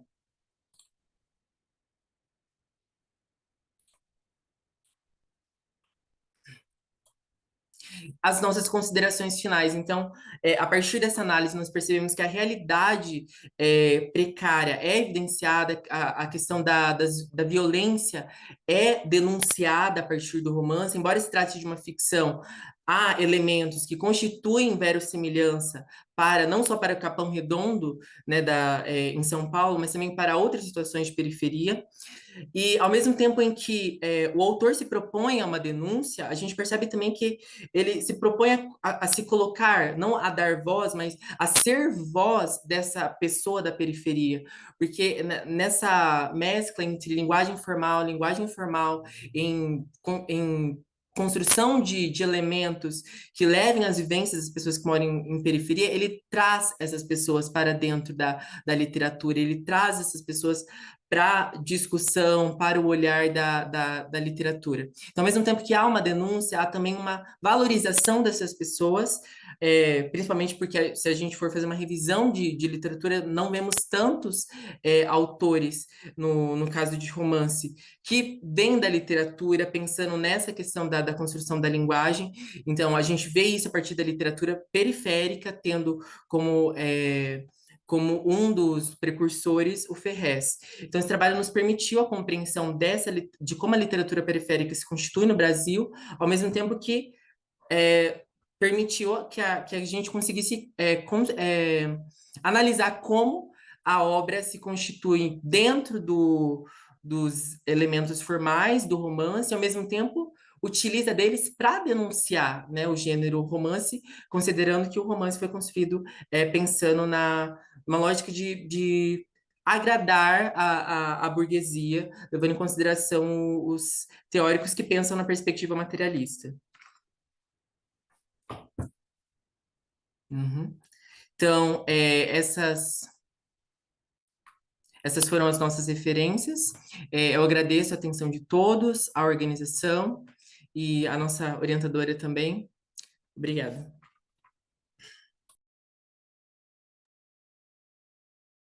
Bueno, muchas gracias a Vinicius de Oliveira, a Eduardo Banz, a la profesora Meire Oliveira Silva también por su presentación.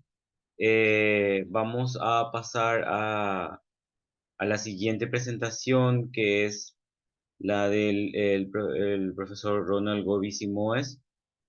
Bueno, profesor, cuando vos quieras, te cedo la palabra y voy a pasar tu presentación. Mientras vos te empezás, yo voy a ir descargando la presentación que acabas de pasarme. Adelante, profesor, bienvenido. Hola, gracias, Juan. ¿Ya está lista la presentación, Juan? ¿Ya lo consigue poner? Ahora estoy preparando. Gracias.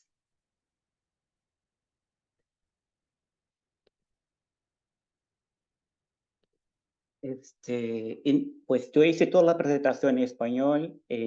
A mí que me resulta difícil ahora traducir el momento todo a portugués. Entonces creo que va a ser más fácil que siga la presentación en español.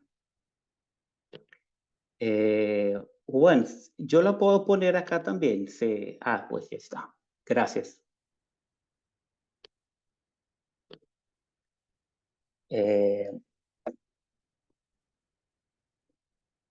¿Puede pasar, por favor?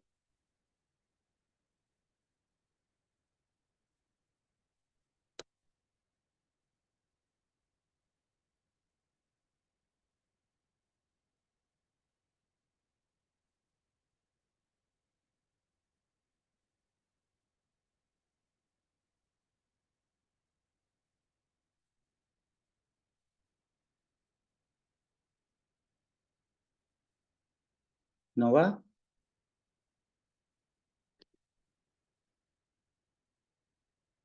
A ver si la consigo acá.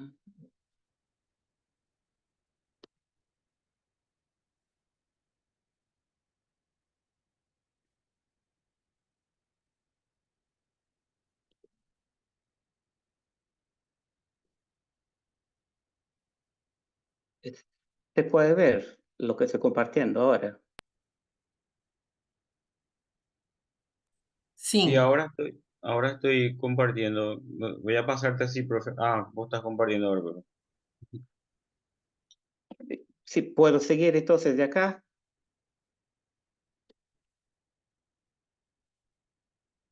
Bueno, primero Sí, me profe, gustaría... puedes seguir tranquilamente. Si vos querés compartir, no hay ningún inconveniente. Bueno, gracias, Juan, muy amable. Pues empiezo por agradecer el grupo de investigación Felice, el cual estoy involucrado. Pues las cosas se construyen de forma compartida. También a CAPES, al programa de posgraduación en lingüística de la Universidad Federal del Espíritu Santo, a cual soy estudiante de doctoral, y también a mi orientadora, Claudia Cacho Portland, por su orientación y cuidado siempre. Pues el tema que voy a explorar es la crónica como herramienta de resistencia cultural en contextos postcoloniales, se puede decir, hay tal hecho de postcolonial. Para tal hecho, invito a Armonía Rosales, que es una artista afrocubana que vive en Estados Unidos, que va a estar presente en este diálogo alrededor de los slides. Entonces, lo que busco acá es analizar cómo la crónica se convierte o se puede ser un instrumento para empoderamiento lingüístico y resistencia cultural en los contextos postcoloniales. Y de hecho, el enfoque está en Latinoamérica. Bueno, y para tanto empezamos por problematizar la lengua como un campo de batalla, acerca de diversos estudios que enseñan cómo las ciencias modernas se han consolidado desde de los principios del siglo XVI, con el pensamiento pues moderno, la modernidad ha heredado el pensamiento, por ejemplo, de Descartes y Kant acerca de la racionalidad, y esta racionalidad se ha perpetuado y se ha mantenido hasta hoy con principios globales, es decir, una universalización acerca del existir y del vivir en el mundo. Entonces, hay, por supuesto, una reacción acerca de esta tradición científica y discursiva imperialista, y pues hoy hablamos de estudios decoloniales por esta razón. En este sentido, hay el dominio, pero siempre hubo resistencia. Y cuando hablamos de resistencia en contextos postcoloniales, estamos hablando que el lenguaje, como este campo de batalla, es también un instrumento de resistir y reescribir la historia de nosotros, nuestras versiones de los hechos, nuestras opiniones, sensaciones, sentimientos, y eso desde el lenguaje colonial, pero también desde los lenguajes diversos que tenemos en los diferentes países. Bueno, y entonces lo que es crónica, en el sentido canónico, crónica viene de la palabra griega cronos, que significa tiempo. Entonces, en la antigüedad europea, la crónica fue utilizada para narración de hechos históricos, es decir, era una visión que se creía objetiva de la realidad acerca de lo que había pasado. Entonces, era como algo totalmente objetivo, no había una subjetividad y ni siquiera la idea de una mirada personal de los hechos. Entonces, estos cronistas de la antigüedad creían que sí, podían hablar de la realidad como tal. Y la crónica contemporánea en Latinoamérica ganó otro sentido diverso, que era el registro periodístico de un lenguaje más fluido, que habla acerca de la cotidianidad, de los hechos de la vida, y como tal se puede hablar acerca de cualquier tema.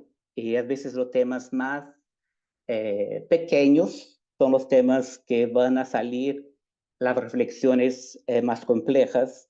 Pues estoy hablando, por ejemplo, de Clarice Lispector, que en una crónica pues va a haber un chico en la calle caminando y de ahí va a salir un pensamiento existencialista, muy profundo del existir y del vivir, su posición en el mundo. Entonces, es decir, que en Latinoamérica la crónica adquiere otro sentido y hay muchos escritores que más adelante voy a hablar un poco más acerca de eso. Y pues entonces podemos pensar que la crónica, en ese sentido más moderno, empieza como un espacio de reflexión y de reescribir la realidad latinoamericana con versiones distintas acerca de los hechos hegemónicos, ¿no? Es contar otras versiones. Y las crónicas empiezan su publicación en las partes menos nobles de los periódicos, es decir, que siempre estaban escondidas, eran pedacitos que ahí se podía publicar una crónica. Pero tuvimos autores que utilizaron la crónica también de manera política, en el sentido la escritura de la crónica como acto político para registrar otra versión de la historia, como José Martí. Gabriel García Márquez, por su vez, va también a mezclar diferentes versiones de realidad, es decir, el imaginario, el fantástico con el objetivo, lo que es real, lo que no es. Entonces, el lenguaje empieza a ser un territorio de plantear diferentes posibilidades de manipulación de la realidad. Y una vez más, cito Clarice, Machado de Assis, Lima Barreto, Vinicius de Moraes, Elena Poniatowska, y pues los nombres son muchos. Somos, como latinoamericanos, somos muy ricos en este género y claro, no hay como mencionar todos acá. Y también para esa discusión, me apropio de la idea de Abiyala como un territorio ancestral, porque es el nombre que los indígenas, las comunidades indígenas como un todo, de manera política, eligieron mantener para designar el territorio que fue invadido y violado por las fuerzas externas europeas. Y entonces se creó América como una idea imaginada, una creación ficcional, que quien contribuyó para este proceso fueron los cronistas de las Indias, la primera generación de los cronistas que vinieron a Latinoamérica, como Bartolomé de las Casas, Cristóbal Colón, Bernal Díaz Castillo y Garcilas de la Vega, que van a estar aquí para registrar los hechos de manera muy objetiva y desde su visión europea, clasificar, designar y describir de manera muy objetiva, sin opiniones personales, los hechos que están viviendo sin interpretaciones. Es decir, que ellos apenas están hablando de manera muy objetiva. Pero uno de ellos, pero hay otros, pero voy a fijar más en Bartolomé de las Casas, denunció los abusos cometidos por la corona, que por supuesto tuvo problemas por hacerlo. Y pues para de manera práctica materializar lo que estoy aquí planteando, Theodore de Bry hizo ilustraciones gráficas para representar las descripciones de los hechos. Entonces, algunas las voy a enseñar rápidamente. Esta es muy fuerte, tiene una descripción que la voy a leer después.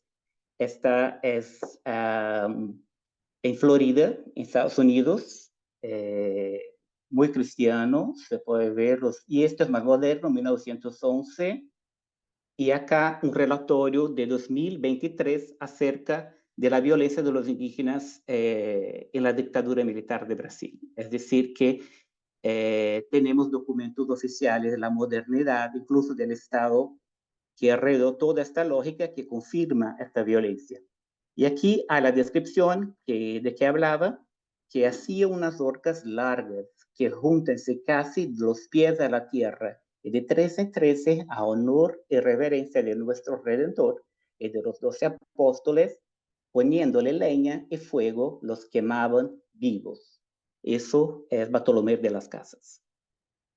Bueno, ahora, eso es como si fuera un intento teórico de mi parte para pensar las opciones epistémicas que tenemos para contraatacar cuál desafío que podemos tener en el sentido decolonial contra una lógica generalista, universal, de deshumanización, marginalización. Y, por supuesto, el Estado neoliberal ahora va a heredar toda esta lógica. Entonces, claro que este planteamiento se está basado en el planteamiento de otros autores también, como Walter Miolo, Dussel, Quijano, muchos otros, ¿no? Es decir, que la opción que tenemos es por una ética que va a intermediar las relaciones humanas de alteridad con el otro. Es pensar que los derechos acerca de la vida, acerca del existir, se basan en la lucha, la ocupación también. Pensar siempre como una reacción de la idea de la individualidad y del yo, ¿no? Es partir de una percepción acerca de nosotros, de compartir la existencia de un planeta con recursos limitados, aparte de todo, que debemos vivir, ¿no? Y existir. En ese sentido, nuestra existencia es una existencia situada, es una existencia que tiene su perspectiva muy individual y su versión de la realidad también. Entonces, ¿cómo podemos reimaginar la realidad, reescribir esta comunidad imaginada que heredamos como tal, ¿no? Que los estados-naciones se apropiaron en la modernidad para mantener una cohesión social y mantener un determinado control de las poblaciones, pero para eso se hay que aplastar divisiones, ¿no? Individualidad en el sentido de que la individualidad sí se mantiene, pero por el bien de un hecho mayor, el Estado como tal, no hay que involucrarse a este Estado nacional. Y en ese sentido hay una persistencia del colonialismo que va perpetuando determinadas desigualdades y exclusiones históricas, y el lenguaje, por supuesto, es el campo donde eso se mantiene de muchas maneras, ¿no? Pensando, por ejemplo, aquí voy a pasar porque no hay tiempo, mucho tiempo, ya casi me voy, y voy a hablar un poco ahora acerca del proyecto con crónicas en el sentido más moderno, con mis estudiantes en la escuela pública. Fueron 240 estudiantes con edad entre 15 y 19 años. Son 6 clases de primer año, promedio de 40 estudiantes por clase. Fueron 4 meses de proyecto con 32 aulas en más o menos 27 horas. Al total, fueron 70% de textos que llegaron al final del proceso para publicación. Este es otro aspecto que voy a hablar más adelante. Entonces, empezamos con lecturas de crónicas. Fueron un total de 11 crónicas. También utilizamos multimodalidad, por decir, audio, lectura individual, colectiva, braille para un estudiante invidente. Y después de ese primer proceso de lectura y discusión, empezamos con la escritura. Entonces hubo una primera versión que se leyeron entre los estudiantes, después la segunda versión, el estudiante reescribió y vino a hablar conmigo y leyó para mí la versión. Entonces, após la lectura, él volvió y escribió otra versión con más elementos personales. Y después de esta tercera versión se fue a la computadora para pasarla al formato digital, y ahí con los elementos de corrección que la computadora también ofrece, tuvo la oportunidad de hacer sus arreglos y elegir una imagen para presentar. Y por último tuvo una lectura del profesor de lengua portuguesa, también estaba en la clase. Al final tuvimos lecturas coletivas para compartir lo que hicimos. Y resultó en la publicación del libro digital con los trabajos de los estudiantes. Entonces, ¿por qué estoy hablando de esto? Porque quien tiene el derecho de registro de las versiones de sus historias son pocos. Es decir, que ni siquiera hay espacios de editoriales para publicar trabajos de estudiantes que nosotros, los profesores, hacemos en clase.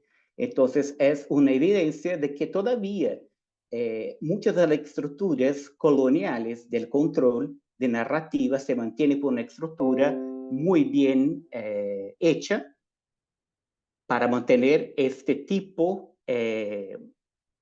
de selección, ¿no? De qué se habla, quién puede hablar, quién puede publicar. Bueno, aquí son ejemplos que yo traigo acerca de los trabajos de los estudiantes. Esto es de una estudiante, Ana Julia. Otro ejemplo de otra estudiante, Luana. Eu vou ler este exemplo. Em um dia nublado, um pouco frio e uma cidade não muito afastada, uma jovem voltava para casa. Tinha acabado de sair de sua escola. A jovem estava distraída e tranquilamente admirando cada paisagem.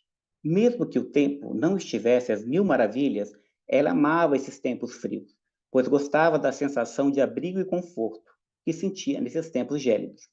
Andava em passos lentos, sentindo a brisa que lhe abrigava como um abraço. Talvez um pouco gelado, lhe causando arrepios. Mas ela realmente não ligava, pelo contrário, ela amava. Com seus pensamentos, no seu mais novo livro que tinha comprado no caminho, estava animada para ler e esquecer um pouco a realidade que vivia. Porém, em um instante, seus pensamentos foram afastados por um piar. Olhando para baixo, vendo um ser tão frágil e pequeno, precisando de uma pequena ajuda. A jovem então se agachou para pegar o pequeno ser com todo o cuidado que podia e tentar achar sua mamãe.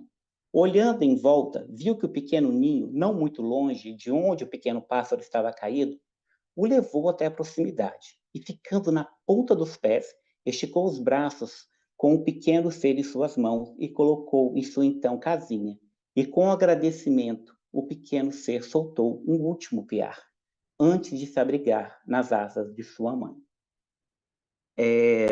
Entonces, es decir que, por ejemplo, este relato de Luana es acerca de un evento cotidiano, pero es algo muy particular, su historia personal, sus sentimientos, su hogar, su percepción. Entonces, hay todo un porqué de elegir hablar de que uno habla y desde donde uno habla.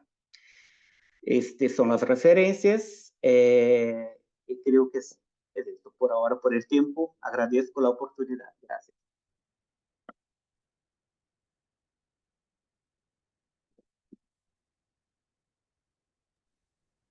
Ahí estaba en el micrófono. Profesor Ronald Gobi, muchísimas gracias por tu presentación. Y a continuación vamos a escuchar la presentación de la profesora Criseide Miranda Freire, si es que se encuentra presente en la sala. Entonces le cedemos la palabra a la profesora Criseide y es todo tuyo ahora.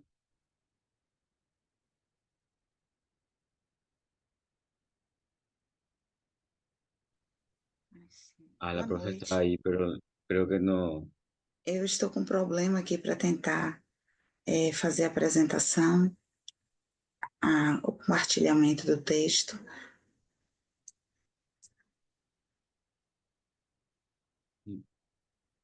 Vocês estão visualizando, não, né? No, todavía la presentación, ahora sí. Ahora va a empezar. Apareceu? Pronto. Meu nome é Criseide Freire, né? Eu trago essa discussão para cá. A escrita foi na discussão da formação, e o título do texto são Os Ecos na Docência Universitária. um confabular de práticas no atravessamento da deficiência. Esse trabalho está passando, gente?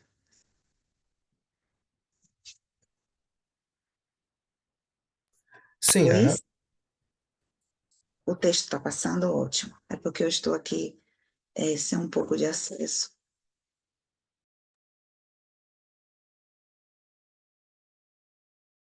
Sim. o microfone ficou mutado. Tu Cris. audio, profe.